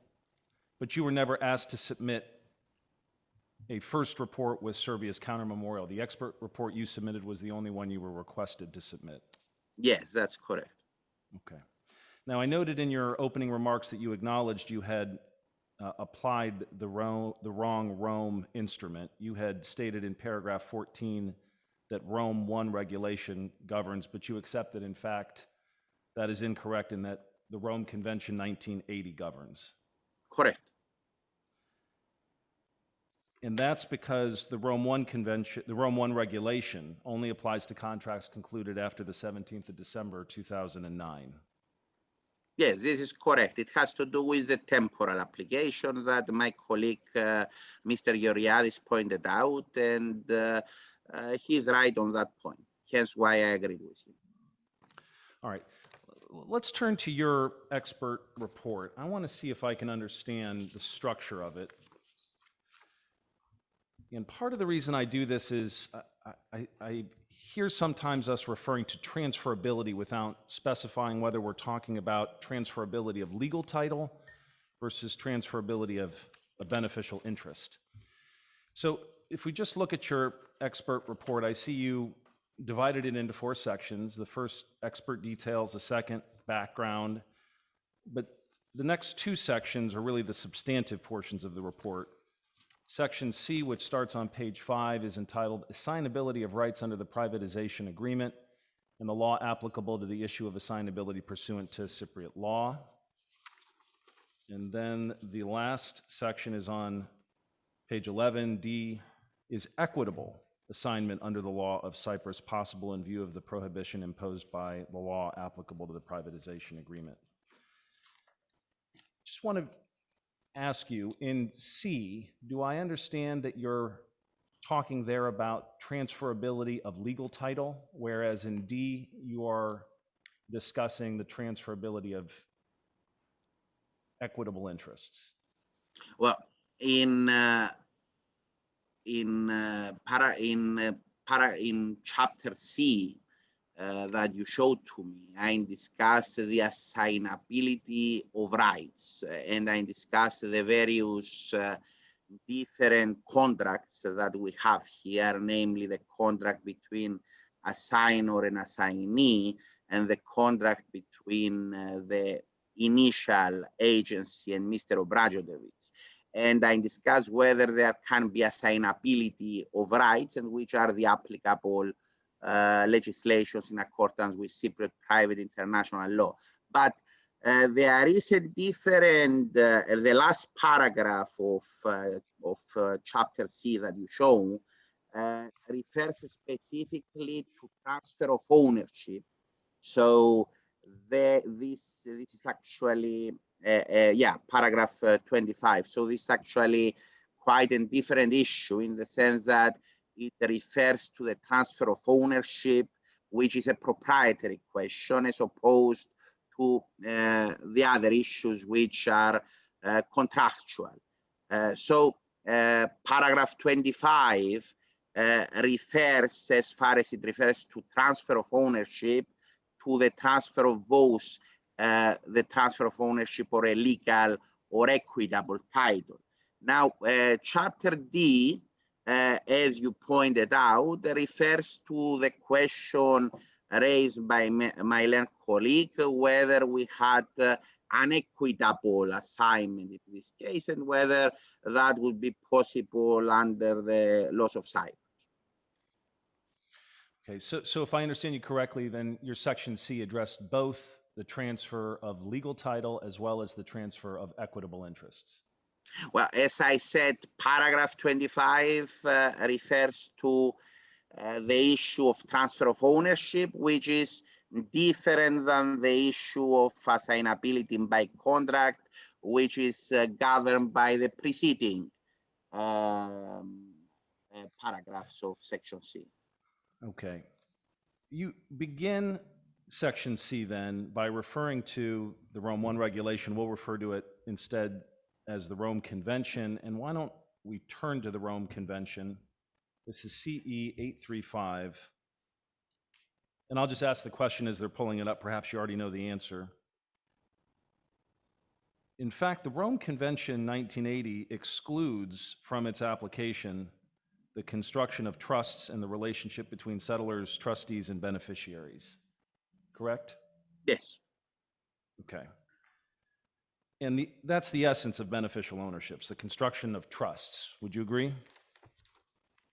Well, yeah, beneficial ownership created by trust is an issue of trust. However, I should point out that what is excluded by the Rome Convention, and if you want to get to the relevant section so that I can read it specifically from you, I think it's paragraph 1, article 1 of That's the Rome correct. It's Convention. Article 1G. We can Yeah, pull it up on the want, screen if for you want, so that I can read it for you. Thank you. So if you see, the issue raised here is the constitution of trust and the relationship between settlor, trustees, and beneficiaries. So not every issue relevant to trust law is excluded. What is specifically excluded is what is written there, namely the question of constitution of trust and the question of the relationships between settlor, trustees, and beneficiaries. In fact, if we look at the commentary that you quote in paragraph 21 of your report, I'd ask you to turn to that now. It's on page 9. You state, and I'm picking up third sentence in that paragraph, as stated in the Rome 1 regulatory commentary, quote, the regulation uses the ratio legis institute under the convention in order to protect the debtor by assuring that the assignability and the opposability in relation to the debtor shall be governed by the law applicable to the assigned claim. So it seems the Rome 1 regulation, and I would assume therefore the Rome Convention, when its reference to assignability is referring to the possibility of binding the debtor by an assignment between an assignor and an assignee. Would you agree? Well, yes. Look, the main purpose of why assignability is governed by the applicable law in this case is because there is an intention to protect the debtor. So this is the main ratio of why this particular provision had been introduced. Now, everything else is a question of interpretation on how the issue of assignability would affect the other contracts. That's why I mentioned in the subsequent section that the question of whether the contract is void has to be seen in conjunction with Cypriot law. Otherwise, it would be purely a question of Serbian law. But you'd agree with me that the Rome Convention does not address the possibility of the assignor and the assignee entering into a valid assignment agreement of beneficial ownership. Well, the question, what effect the assignability of the contract has is to be determined on the basis of an analysis of both the law governing the contract between the assignor and the assignee, which in this case is Cypriot law, and taking into account mandatory provisions of the applicable law governing assignability. So it would not be a question where you would not consider anything else. So if this is what you are asking, this is the answer. Well, I was asking about the scope of the Rome Convention, but I think the tribunal has the text before it, and we can move on to some basic legal principles under Cyprus law. Would you agree with me, sir, that the general rule is that the parties are free to agree on whatever law they like, and if there's a different country's mandatory law that may be applicable, that will not invalidate the party's choice of law, but it must be considered? The general principle of the Rome 1 system is that there is freedom of the parties with specific restrictions indicated in specific parts of the regulation. One of these specific restrictions is the public policy issue, another is the overriding mandatory requirements, another is where in specific cases, the Rome system provides that there can be no free choice of law in particular contracts. So the general principle underlying the Rome 1 system is freedom of the parties to choose the applicable law with specific exceptions provided in the system. And let's turn to paragraph 17 of your expert report to talk about the law that the parties chose under the SEMBI agreement. And to just cut to the conclusion, in the last sentence, you acknowledge that the relationship between Mr. Obradovic and SEMBI is governed by Cypriot law, correct? Correct, correct. And I just wondered if you might help me a little bit understand the Cyprus legal system. I'd like to take you to a portion of the book you wrote titled Constitutional Law in Cyprus, which is CE 847. Sure. And again, this is just for my own edification. That should be appearing on the screen now. And in Chapter 4, paragraph 86, you state, the principles of common law and equity apply in the Republic of Cyprus. Previous judgments of the Supreme Court are binding for lower courts. Thus, case law is of great significance with regard to the interpretation of legal provisions. And then I'll skip down. Having a substantially codified legal system, Cyprus applies common law principles where there is no Cypriot legislation in force, and insofar as existing Cypriot legislation is not contradicted. Yes.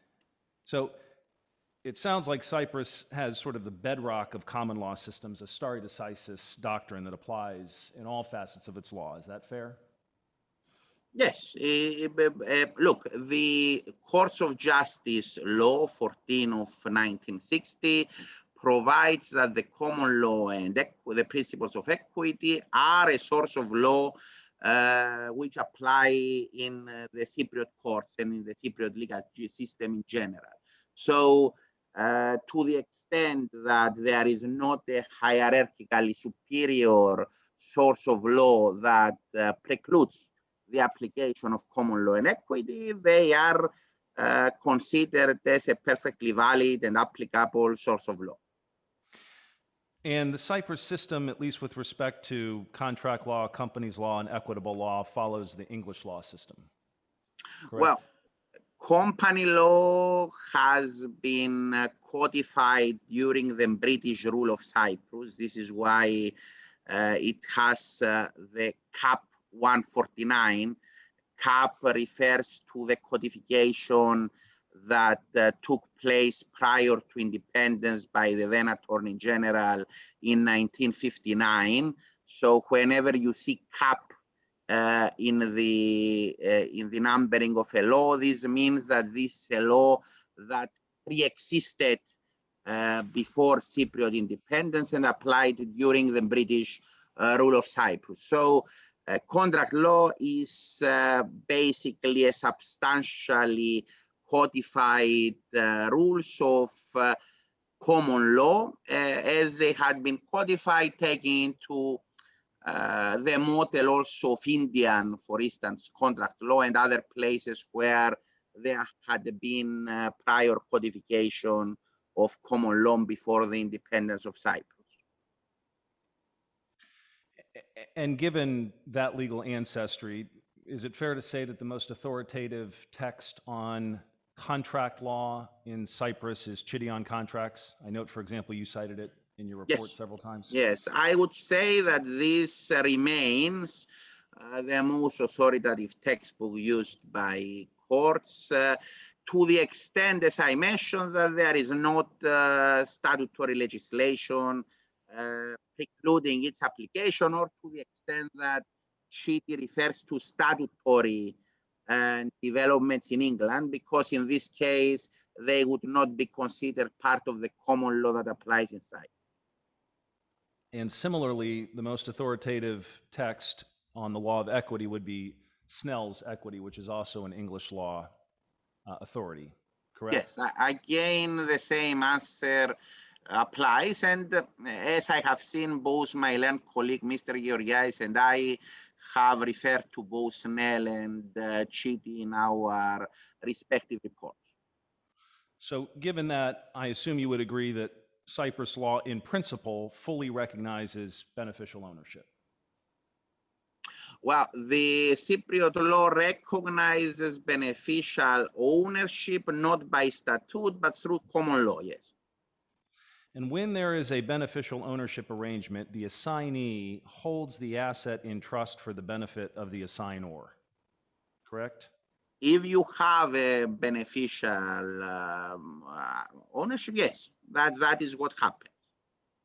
And under Cyprus law, there is no general requirement for the assignor or the assignee to give notice to the debtor of such an assignment, correct? Notice to the debtor, no, but I consider that there is a requirement that the assignment can take place, which is, after all, the question here. And there are no formalities with regard to the creating of a beneficial ownership arrangement, Correct, since we apply common law and there are no formalities prescribed in common law. There are, just to be clear, there are cases where statute would preclude beneficial ownership, like land law, for instance, and so on, and hence why there is a question of the exceptions. But the general law, other than where there are specific principles either in statute or in common law precluding it, would be that no formalities are required. Okay. Well, with those principles now established, and I thank you for that, I'd like to just go through 2 or 3 examples to make sure I understand beneficial ownership in Cyprus. Let me give you my first example. Suppose a seller agrees to sell to a buyer a car in Cyprus for some amount of money, say 10,000 euro. They sign the contract, the buyer pays the full price to the seller, the buyer obtains insurance, takes the keys, and starts driving the car. But legal title to the car is not transferred for some weeks or months afterward. My question is, during that intervening time under Cyprus law, isn't it true that the seller is the legal owner, but the buyer is the beneficial owner of the car? Well, the buyer may be the beneficial owner in this case. Of course, he might not end up ever becoming the legal owner. That's right. But my question was, during that time before which legal title transfers, the buyer is the beneficial owner of the car, correct?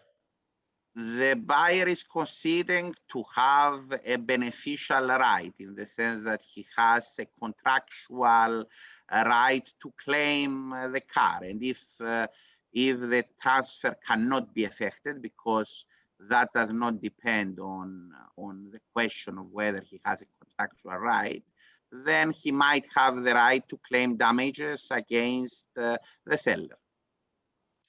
And if the car during that intervening time before legal title is transferred is destroyed or otherwise damaged, is it true that both the legal and the beneficial owner can bring a claim against a third party for the damage to the car? Well, in this case, it is clear that the legal buyer can bring a claim for against the third party.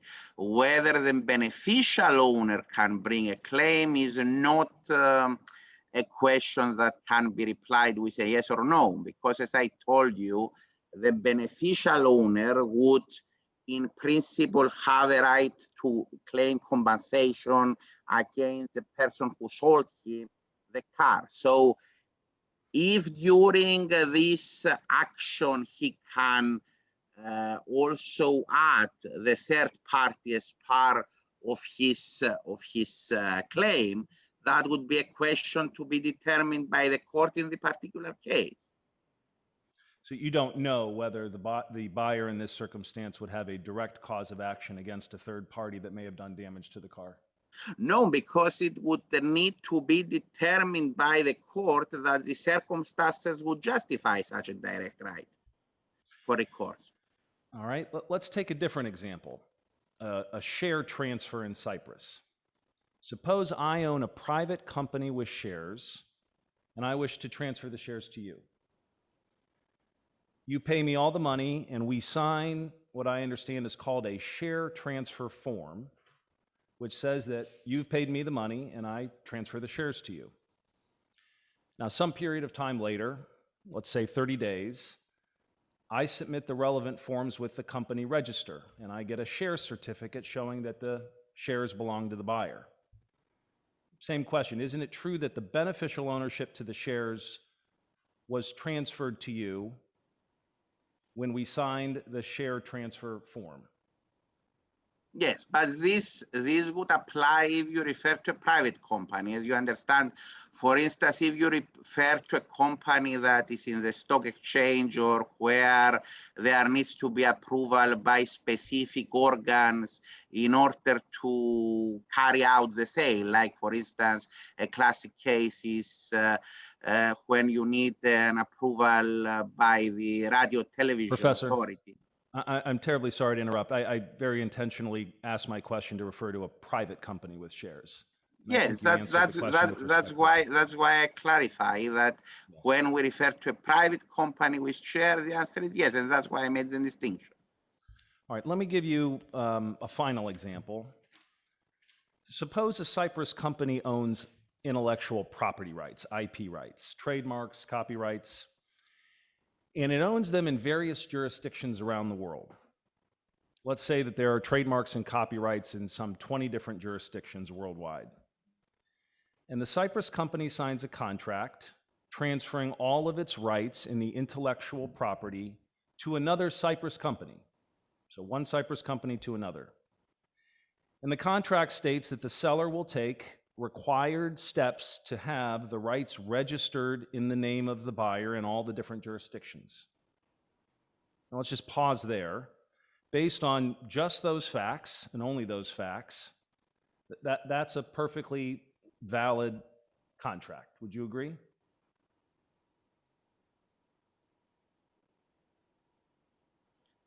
What facts? You have not indicated to me what are the facts exactly. I mean, can you specify what are the facts you want me to comment upon? So, I mean, you have a sale of IP rights, like trademarks and so on. What are the additional facts you want me to comment upon? I want you to answer whether the facts as I've just described them to you, and I can repeat them if you'd like, would be a contract that is valid under Cyprus law. Okay, can you please repeat the facts then? Sure. We have a Cyprus company that owns IP rights. And the example I gave were trademarks and copyrights. And it holds those trademarks and copyrights in a number of different jurisdictions around the world. The number I gave you was 20, it could be 10, it could be 30. And the Cyprus company signs a contract to transfer the rights in the intellectual property to another Cyprus company in a contract governed by Cyprus law. And the contract states that the seller will take required steps to have the rights registered in the name of the buyer in all of the different jurisdictions. And my question was, is that a valid contract? Well, how can I reply to you on the basis of the facts you are giving me, whether it's a valid contract or not? You refer to different jurisdictions without me knowing whether the contract can apply in the different jurisdictions. To give you an example, just last month, there was issued a case by a court of which was similar to this one, in a case like the one you mentioned, where you had not 20, but 10 jurisdictions where the rights were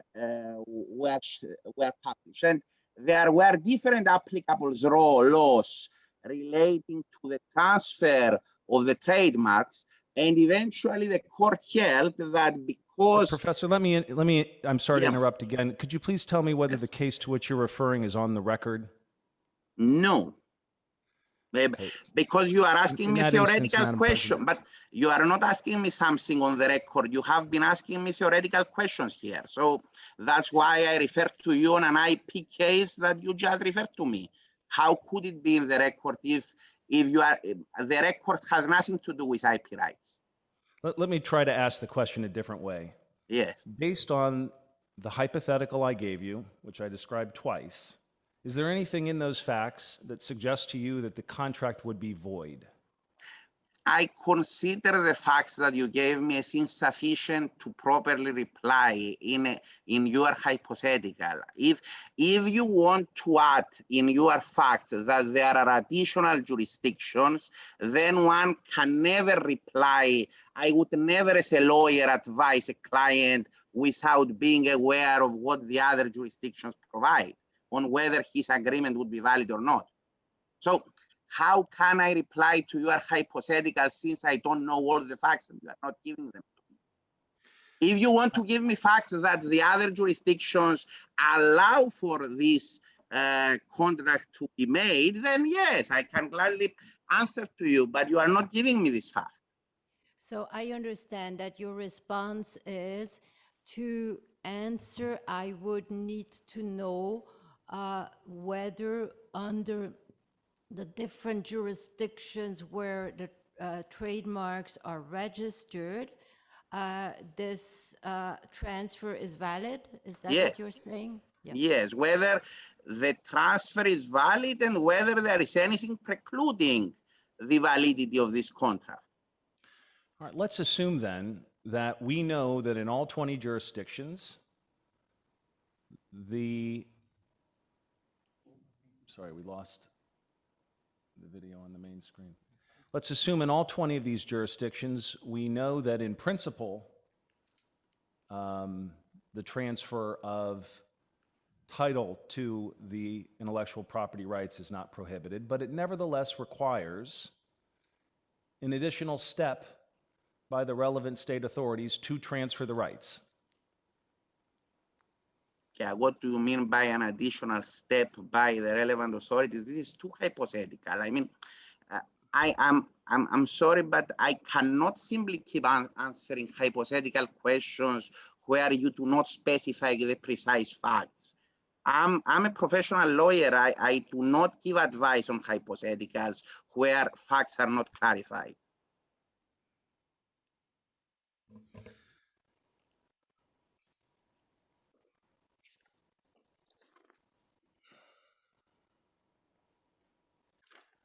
I would put it to you, sir, that before any of the authorities in the relevant 20 jurisdictions approve a transaction like that, because of the contract that was signed, the beneficial ownership rights and the IP rights were transferred to the assignor, even before legal title to the rights were transferred in each of the different jurisdictions.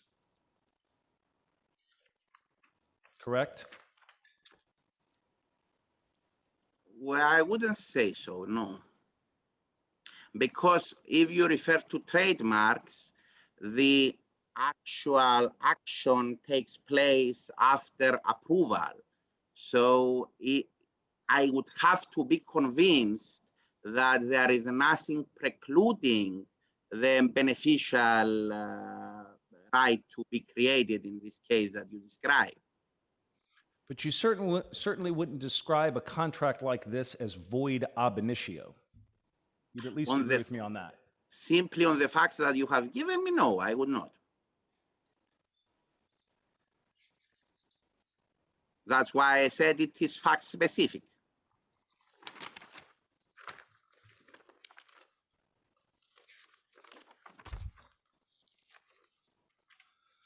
I'd like to discuss now which assets your report analyzed as being subject to the SEMB agreement.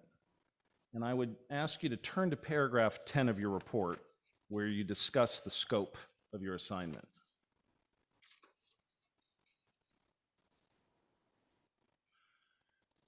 You state there, quote, "In particular, I have been asked to consider the validity and the effects of the SEMB agreement under the law of Cyprus insofar as the transfer of Mr. Obradovich's claims," and this is what I want to focus on, "in the privatization agreement towards the privatization agency are concerned and whether such claims can be assigned after taking into account the expert opinion." Yes. Do I take it then that you did not consider separately the validity and the effects of the SEMB agreement on the beneficial rights, with an emphasis on beneficial rights, to the BD Agro shares? Now, I know you pointed me to a paragraph. Indeed, it's the only paragraph in your report that talks about shares. But I think as you clarified to my question earlier, that's only with regard to the transfer of legal title.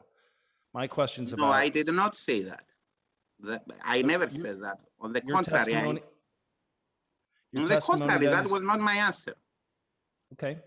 My answer was that the transfer of ownership would be covered by Serbian law. That would refer to whether, with regards to the transfer of ownership, the particular transaction can be considered sufficient to give title. So if Serbian law does not recognize for the purposes of transfer of ownership, which I don't know, the beneficial title, that would be completely relevant. So I never said that this is restricted to legal title. This is something, as I said, that would be governed by Serbian law, both the question of legal title and the question of beneficial title with regards to the transfer of ownership question. There is no mention specifically of a beneficial ownership to the shares in paragraph 25, sir, is there? No. And paragraph 25 is the only paragraph in which you talk about the shares, correct? As I said, in paragraph 25, I talk about the transfer of ownership of the shares, not about the shares in general, but about the question of transfer of ownership. And the reason I do not include any specific reference to beneficial ownership is because it is clear that the entire issue is governed by Serbian law. There is no need to distinguish between the question of legal title or beneficial title. The question of transfer of ownership of shares, which is a very specific question, is governed entirely by Serbian law. Let's turn to CE 29, which, as everyone in this room knows, is the SEMB agreement. And let's just walk through it together. Now, if we scroll down past the whereas clauses, we'll see the substantive provisions start with Article 1. And I'd just like you to review very briefly Articles 1 through 3 and tell me if you take issue with any of these particular provisions, whether you think any of these promises, agreements were ineffective or void. But I have already explained to you what I consider to be void. So what would be the point to talk about specific paragraphs? I did not refer to specific paragraphs of the agreement. Fair enough. So you don't dispute that all of the promises and agreements made in the first three articles are perfectly valid? Well, okay. Let's be clear on something. Any promises made within an agreement are valid only to the extent that the agreement is valid. So how can I tell you that the promises are valid when I have explained why I consider that the agreement could be void? If you are asking me if I did not have the opinion that for the reasons I am saying, which again is a complete hypothetical, would simply by seeing these provisions say, okay, this agreement is void, I never said it would be void simply by seeing this. I have referred specifically on why I consider the agreement void. So I don't understand what the purpose of answering anything else would be. All right, let's turn to Article 4 then. And this is the last real substantive, well, it certainly is the provision with which you do take issue. And let me just read it into the record. Mr. Obradovic, in consideration for the purchaser assuming such obligations, has agreed to transfer the purchaser all his right, title, and interest in and to the contract. Mr. Obradovic agrees to sign any such documents and do all such things as may be necessary to effect the transfer of the purchase of the contract, together with any other assets whatsoever held by Mr. Obradovic which are related to the business of BD Agro. Isn't it true, sir, that the second sentence there specifically contemplates future conduct by Mr. Obradovic when it says that he agrees to sign any such documents and do all such things as may be necessary to effect the transfer? Do you agree? I agree that this is a standard contractual term. I mean,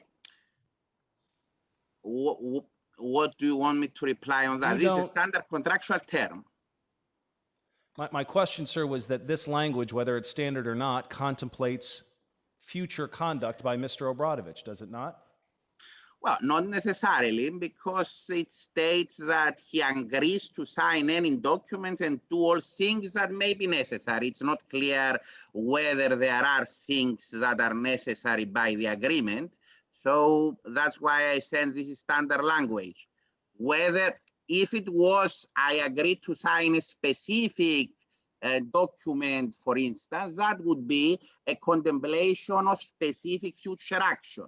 But in this way that it is written, it does not contemplate whether such specific action is necessary. So that's why I'm saying it's a standard provision. Professor, I think the question was simply, does this sentence envisage future conduct of Mr. Obradovic? Yes, I understand that. And that's why I said it envisages future conduct of Mr. Obradovic to the extent that there is something necessary to be done, as it states in the provision. I'm just saying that I cannot know whether such action would be needed by reading the provision, because it states as might be necessary. So it's not clear whether it will be necessary or not. But Professor, you don't dispute that this language would cover the situation where Mr. Obradovic would seek approval from the agency under Article 41J. No, I would disagree with you, because if that was the case, I would have expected a specific provision in the contract stating that both parties acknowledge that such consent by the agency is needed and that Mr. Obradovic has secured such consent. Well, whether or not you would prefer to have more specific language in it, the language does contemplate Mr. Obradovic doing all such things as may be necessary to effectuate the transfer. And on your own opinion, one of the things he needed to do to effectuate the transfer was obtain the privatization agency's approval under Article 41J. Okay, let me disagree with you again in your interpretation, because this is not a question of preference. If you want to have a valid agreement under Cypriot law, you would have the provision I mentioned. By not having the provision I mentioned, you cannot simply interpret a general wording saying he will do in the future something to be needed, as specifying that the object of the agreement is not to circumvent the provisions of the law. As I said, in my understanding, for such a provision, if it was a public contract in Cyprus, where you cannot, under any circumstances, simply assign a public contract without the consent of the Republic of Cyprus, it would be clear that any such wording in a contract, and if someone signed such a contract without having secured the agreement of the Republic of Cyprus, the agreement would be void. So I do not agree with a different interpretation here. Professor, I would put it to you that this provision was not an attempt to circumvent 41J. It was an attempt to comply with it. Okay, I don't read it that way. I was clear on that.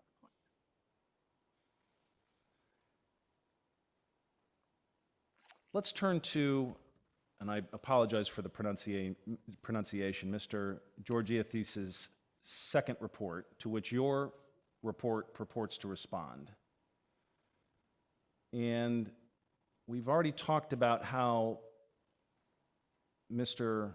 Georgiathis analyzed the shares separately from the privatization agreement. And he did so, if we can look very quickly, in paragraph 321 and 323.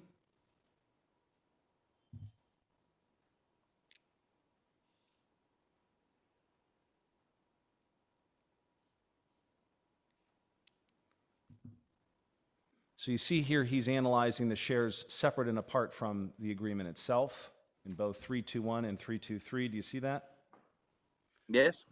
And I understand from your testimony today that your Article 25 in your report was your attempt to respond to this. Is that correct? Well, as I said, in Article 25, I specified which is the applicable law. So with regards to these arguments raised by my learned colleague, Mr. Georgiadis, I have also replied in section D of my report, which you indicated before. Not specifically about the shares, you did not, sir. Correct. Because my conclusion, as I told you before, was that on the shares, the issue is governed on the transfer of ownership of the shares. The issue is governed by Serbian law. With regards to the issue of whether there can be equitable assignment, because this is the issue raised in the paragraphs you showed to me, and whether this can apply, I have answered in section D of my report. And Mr. Georgiadis also analyzed a third type of asset. We have the privatization agreement. We've now seen the shares. But the third type of asset he analyzes is at para 3.4, which are certain receivables. Do you see that? The shareholders' loans, you mean? I'm actually referring to receivables that transferred under Article 4 of the SEMBI agreement. These were receivables that were owed to Mr. Obradovic from BD Agro.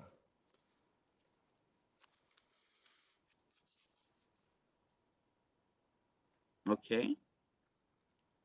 And I will represent to you, sir, that the receivables owed to Mr. Obradovic from BD Agro, which Mr. Obradovic transferred to SEMBI under this agreement, were valued at approximately 4.7 million euro. I'll just represent that to you. Okay, I have no idea, so I cannot comment on that. So we have three assets that were allegedly transferred under this provision alone: the privatization agreement, the shares, and the receivables. And I want to focus for a minute on the receivables. You did not specifically discuss the receivables in your report, correct? Correct. And so you don't dispute that both the legal and the beneficial ownership in the receivables were transferred immediately upon signing the SEMBI agreement, correct? No, that's not correct, because I was not asked to comment on receivables that you mentioned, so that's why I did not comment. So it's not a question of whether I dispute it or not. It's a question that I was not asked to comment on that. And just to be clear, if all this contract sought to transfer was the receivables owed to Mr. Obradovic, then you're not aware of any reason why the agreement would be void. Correct? Again, I was not asked to comment on that, so I cannot express an opinion on something I did not provide expertise on. All right, let's talk for a minute about the shares then. Do you acknowledge that the shares can be transferred independently of the privatization agreement? What do you mean by that? Well, let me show you testimony from earlier this week from personnel from the privatization agency. Let's turn to day 4, page 65, lines 10 through 22, please.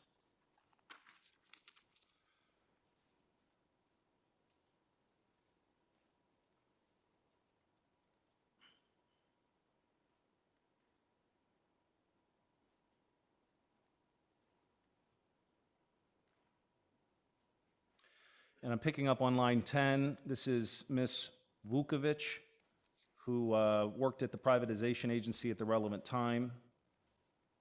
And the questioner was reading back her answer to her and stated, in her words, quote, "We had as a clear omission in our agreements where we were allowed disposal of the capital during the validity of the agreement. We generally allowed shares to be alienated, and we were still monitoring the agreement, which was a substantial problem. That's what you told the commission, correct?" And she answered, "Yes, that's correct. It had to do exactly with this. You allow alienation of the shares by removing the pledge, and you allow the buyer to dispose of the shares while the agreement is in force. And it's not been honored, so you have no further influence when it comes to the privatization agreement." I put it to you, sir, that this is testimony from the privatization agency personnel that the shares can be I must alienated. object, Madam President. This is clear misrepresentation of what was said by Mrs. Juliana Vučković. This is taken out of the context, and it is aimed at extracting the answer from the expert witness. Are you? I'm just not sure. This is a quotation of something that Mrs. Vukovic said. So Madam what? President, it was taken out of the context because Mrs. Vukovic was here explaining what was written in the agreement and how they understood what was written in the agreement, and of course that she confirmed in his written statement as well as by giving the testimony at the hearing that the agency never actually allowed that because the agency never removed the pledge before the privatization agreement was fulfilled. And that is something that is important for the experts that we are hearing now to be aware of. That's all my point. Let's ask a hypothetical questions, then we do not go into this, and you can then link in your submissions. While I think the quote was read entirely accurately, I'm happy to move on to a different question that I think illustrates the same point. Are you aware, sir, that Mr. Obradović fully paid the purchase price for the BD Agro shares to the privatization agency on the 8th of April, 2011? I have been informed on this, yes. And are you aware that it is claimant's position, if not undisputed, that at that point the agency's pledge on the BD Agro shares should have been lifted according to the terms of the privatization agreement? You are telling me this is the claimant's position? What you? I'm sorry, I didn't understand the question. I asked if you were aware of that. That this is the claimant's position? Yes. Well, I don't recall it specifically, but I don't know if I have seen it in the documents I had been given, because you understand there were allegations, so I didn't pay the utmost attention to all allegations to the extent that these were not relevant for my task, which was very specific. I was not called to comment on the factual situation. I was asked to comment on how Cypriot law applies to some predetermined facts. Right, but my questions are going to whether the shares can be alienated from the privatization agreement itself as a matter of transfer under this SEMB agreement and how you understood those assets to be purportedly transferred. If it is the claimant's position that the privatization agreement terminated as of the full payment of the purchase price, then the agreement's gone and all that's left are the shares. Yes, okay, but isn't that something to be determined by Serbian law? I'm not the one to discuss or express an opinion on whether the privatization agreement has been terminated or not.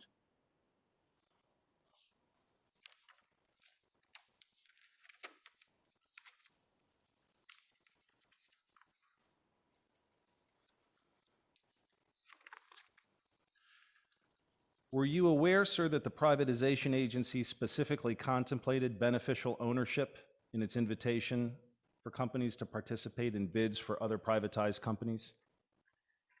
No, I'm not aware of this.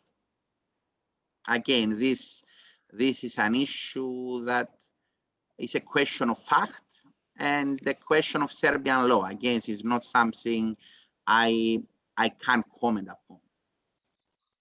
Let's turn to paragraph 35 of your expert report, please. And I'm going to pick up from the end of it, actually. About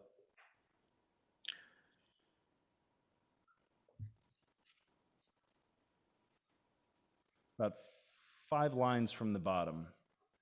Also, it follows from, you cite the Peters case, that where a contract is of a personal nature, where the personal identity and the relation between the parties of the original contract is significant, such a contract may not be assigned, by contrast to the product of the contract, when it crystallizes and is disconnected from the personal relation and the capacity of the parties. Do you see that? Yes.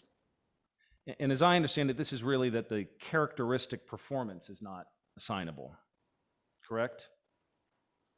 Well, the characteristic performance is a term used in the Rome regime regarding conflict of laws. So I would not use the word characteristic performance here.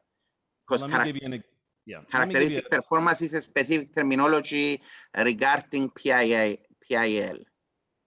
Let me give you a few examples. Yes.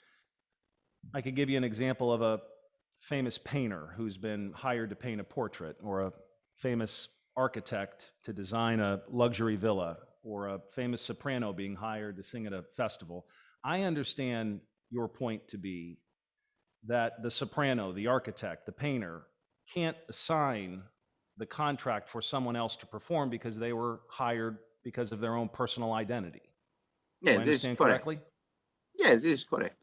But you wouldn't dispute that those same assignees would certainly be able to assign the proceeds, the money under the contract to, for example, a family relative.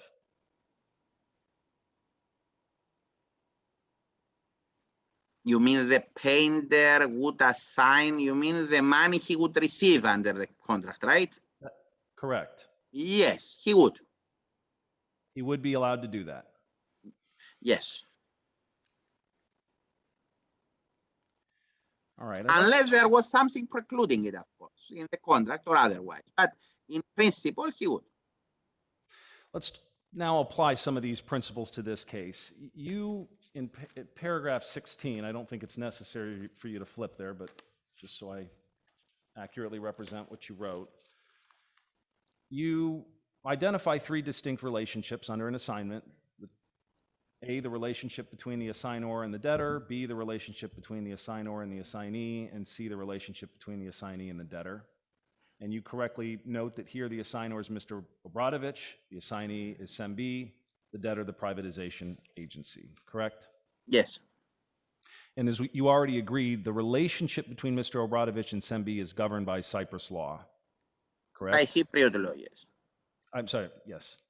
And we also established Cyprus law recognizes beneficial ownership transfers in principle. But you say that the SEMB agreement is void because of Article 41J of the Serbian law on privatization, correct? Yes. In conjunction with Cypriot contract law, of course, right? And if we turn to paragraph 30 of your report,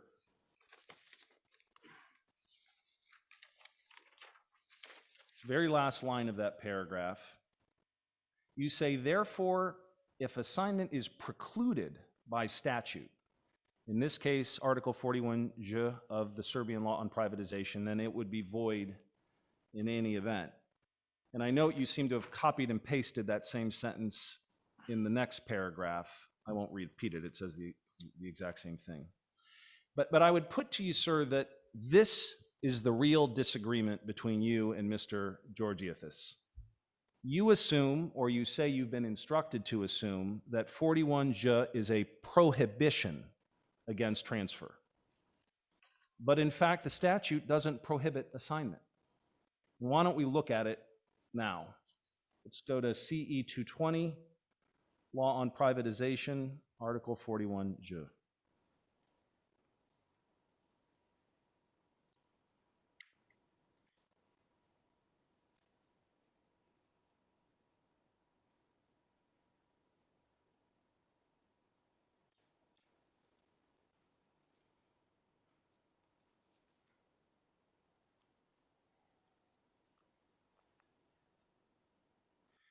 So it's the first paragraph up on your screen. Subject to the prior consent of the agency, that's the condition, the buyer of the capital, hereafter the assignor, may assign the agreement on the sale of the capital or property to a third party under the conditions stipulated by law and the law on obligations. Sir, this is not a prohibition. It's an enabling provision. It's a provision by which consent has to be sought, yes, but if consent is given, the buyer is indeed allowed to transfer not just beneficial ownership, but legal title. Correct?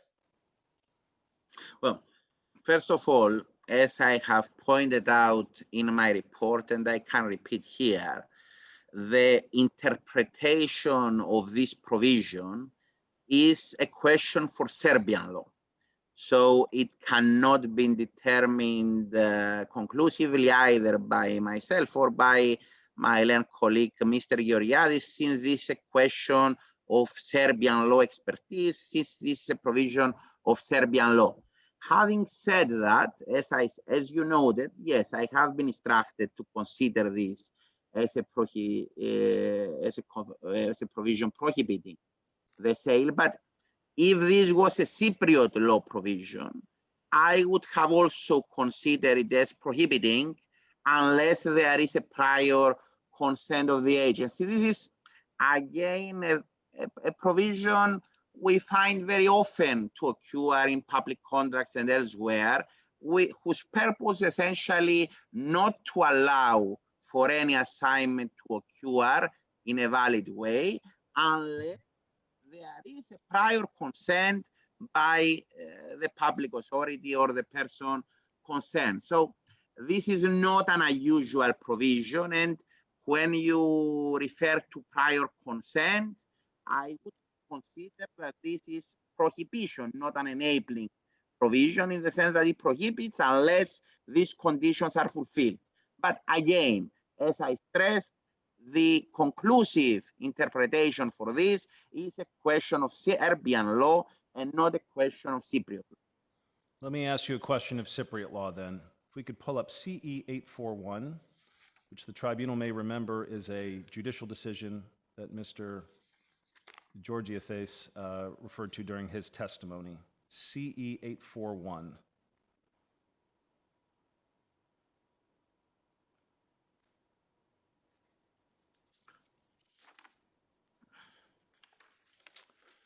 And if we scroll down, I have just a portion of this translated, and it's the only portion to which I'm going to refer. Just if we could go back up to the top to identify the document. This is a decision from the Supreme Court of Cyprus from 2018. You see the parties there. I won't try to pronounce them. If we scroll down, I just want to read to you the part we have translated. And my question to you is simply going to be, is this an accurate reflection of Cyprus law according to your understanding? And I quote, "The case of an illegal contract for the provision of services by a contractor who is not registered, where the public interest demands strict compliance with the law, is distinguished from the case where the statutory provisions do not render the entering of a contract illegal, but require the fulfillment of a certain formality or a precondition before it can be performed, where the contract is not illegal. According to case law, there is a clear distinction between contracts that are void ab initio and contracts that are to be performed in the future, executory, where the law does not render such contracts impossible, but the contract is potentially executable if the required consent is given by the appropriate state authority. Agreements that are potentially legally executable shall not be declared as ab initio void unless it appears that the parties intended at the time of making the contract to violate the law when performing it."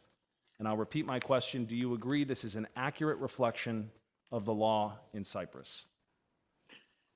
As I mentioned also in a question asked in my indirect examination, this is a distinction made having to do with the performance of the contract. So this is an accurate reflection of what the law stands for with regards to the performance of the contract.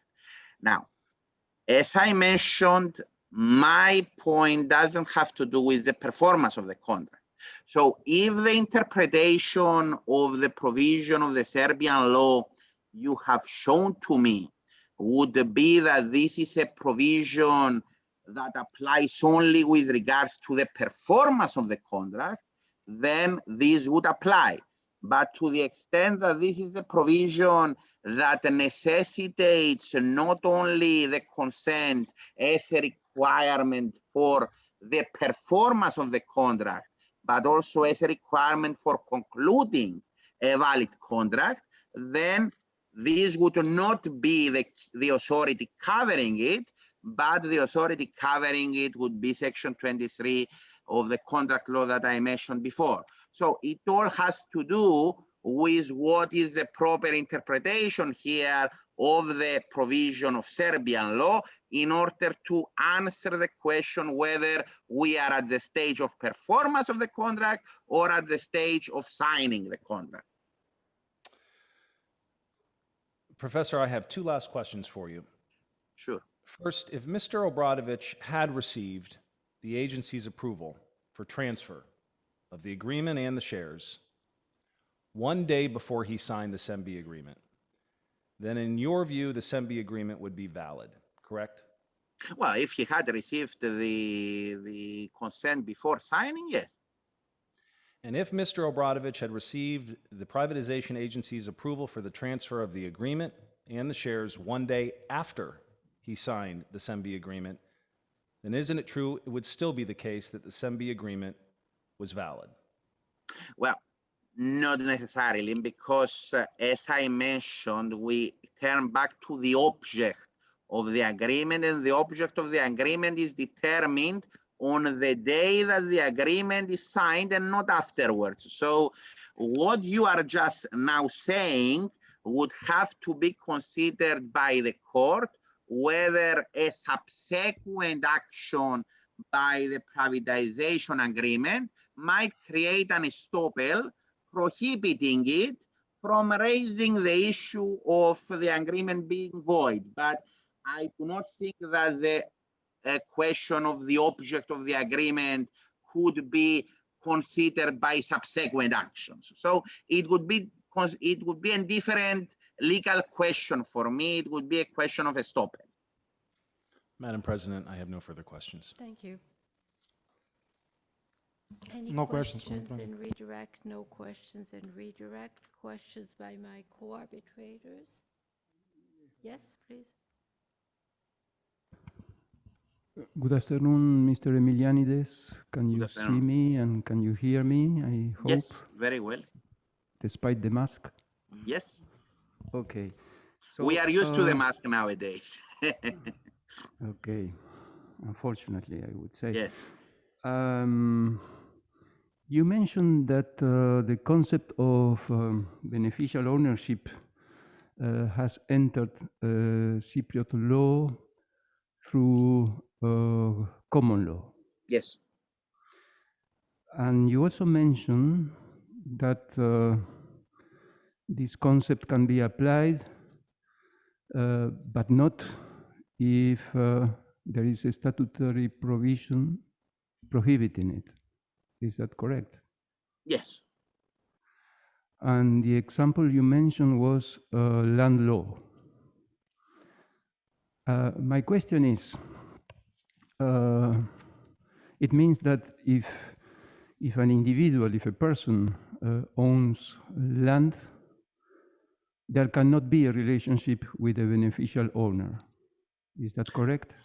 Land, the Cypriot law on registration of immovable property explicitly excludes by its provision, by statutory provision, the application of the principles of equity with regards to the transfer and registration of immovable property. So to the extent that we are referring to an equitable right, this would not be valid with respect to questions of transfer of immovable property or registration of immovable property. And what would happen if the owner of land is a corporation and then there is a beneficial owner for the shares of this corporation? Well, the beneficial owner of the shares would be a different question, because there we would not have an application of registration of immovable property. The question would be of registration of shares. So the question would be one to be governed by issues relevant to the registration of shares, not of questions relevant to the registration of immovable property. My point is that if I have a piece of land and I'm a company and the only thing that happens is that there is a transfer of shares of the company, this has nothing to do with Cap 224 that governs registration and of immovable property. Okay, thank you very much. No further question, Madam President. Thank you. Professor Emilianides, just to make sure I understand your evidence correctly. So for you, the contract issues are governed by Cypriot law because of the choice of law. The property issues are governed by Serbian law because we did was a Serbian corporation. Well, I'm sorry to interrupt, but yeah, the proprietary issues relevant to the transfer of the ownership of the shares are governed by Serbian law. The question of the assignability of the contract and or the question of the relationship between the agency and the assignee is governed also by Serbian law. As I said, the question of the contract between the assignor and the assignee, that is governed by Cypriot law. Fine. Yeah, you went faster than I was. The modalities of performance are also governed by contract performance with respect to the transfer of the shares are also governed by Serbian law? Yes, that's my view of the transfer of the shares, yes. And the assignability of the privatization contract is governed by Serbian law, except in respect of the relationship between the assignor and the assignee. Did I understand you correctly? Well, the relationship between the assignor and the assignee is not truly a question that has to do with assignability of the contract. It's a different question. So the contractual relationship between the assignor and the assignee would be governed by Cypriot law, whereas the question of assignability of the original contract would be governed by Serbian law. Yeah, that's a different, it may be a more precise way of putting it. And you also said, if I'm not mistaken, that if Cypriot law were applied to the assignability, then it would bar assignment because of the personal nature of the privatization contract. Well, I take it as granted that it is Serbian law that applies to the assignability question.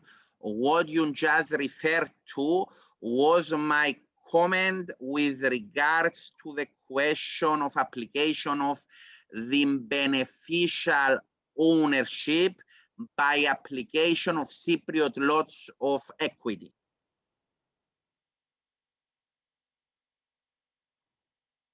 And the beneficial ownership, you would say assignability would be barred or transfer would be barred because of the personal nature? Because there are personal characteristics that had been, I have been instructed were an important part of the original agreement. Secondly, because there is the provision of Serbian law that I had been asked before, which, as I said, that was the instruction I had on its interpretation. So it's a question of Serbian law its determination. And the third point was that because on the basis of Article 23 of Cypriot contract law, to the extent that this is the proper interpretation of the provision of Serbian law, then the contract would be void because it would defeat a provision of statute and it would be contrary to public policy. So these are the three grounds on which I relied for my conclusion on what you just said. Thank you. I think that covers my points. No clarification issues. Then that ends your examination, Professor Emilianides. Thank you very much for Thank you very much being as well. available this afternoon. Thank you. Thank you. Bye. May I leave now? Yes. Yes, Yes. you may leave Thank the you. meeting. Thank you. Absolutely. Thank you. Thank you. Fine. That ends our day, if I understand what we agreed, you agreed yesterday. Is that right? No particular points to be raised before we adjourn until Monday. So you know what the program is on Monday, and I think you also know what the program is on Tuesday. And I wish you all a very good end of the afternoon and a nice Sunday, even if there will be some work to be done, I assume. Good. Thank you very much. See you on Monday morning.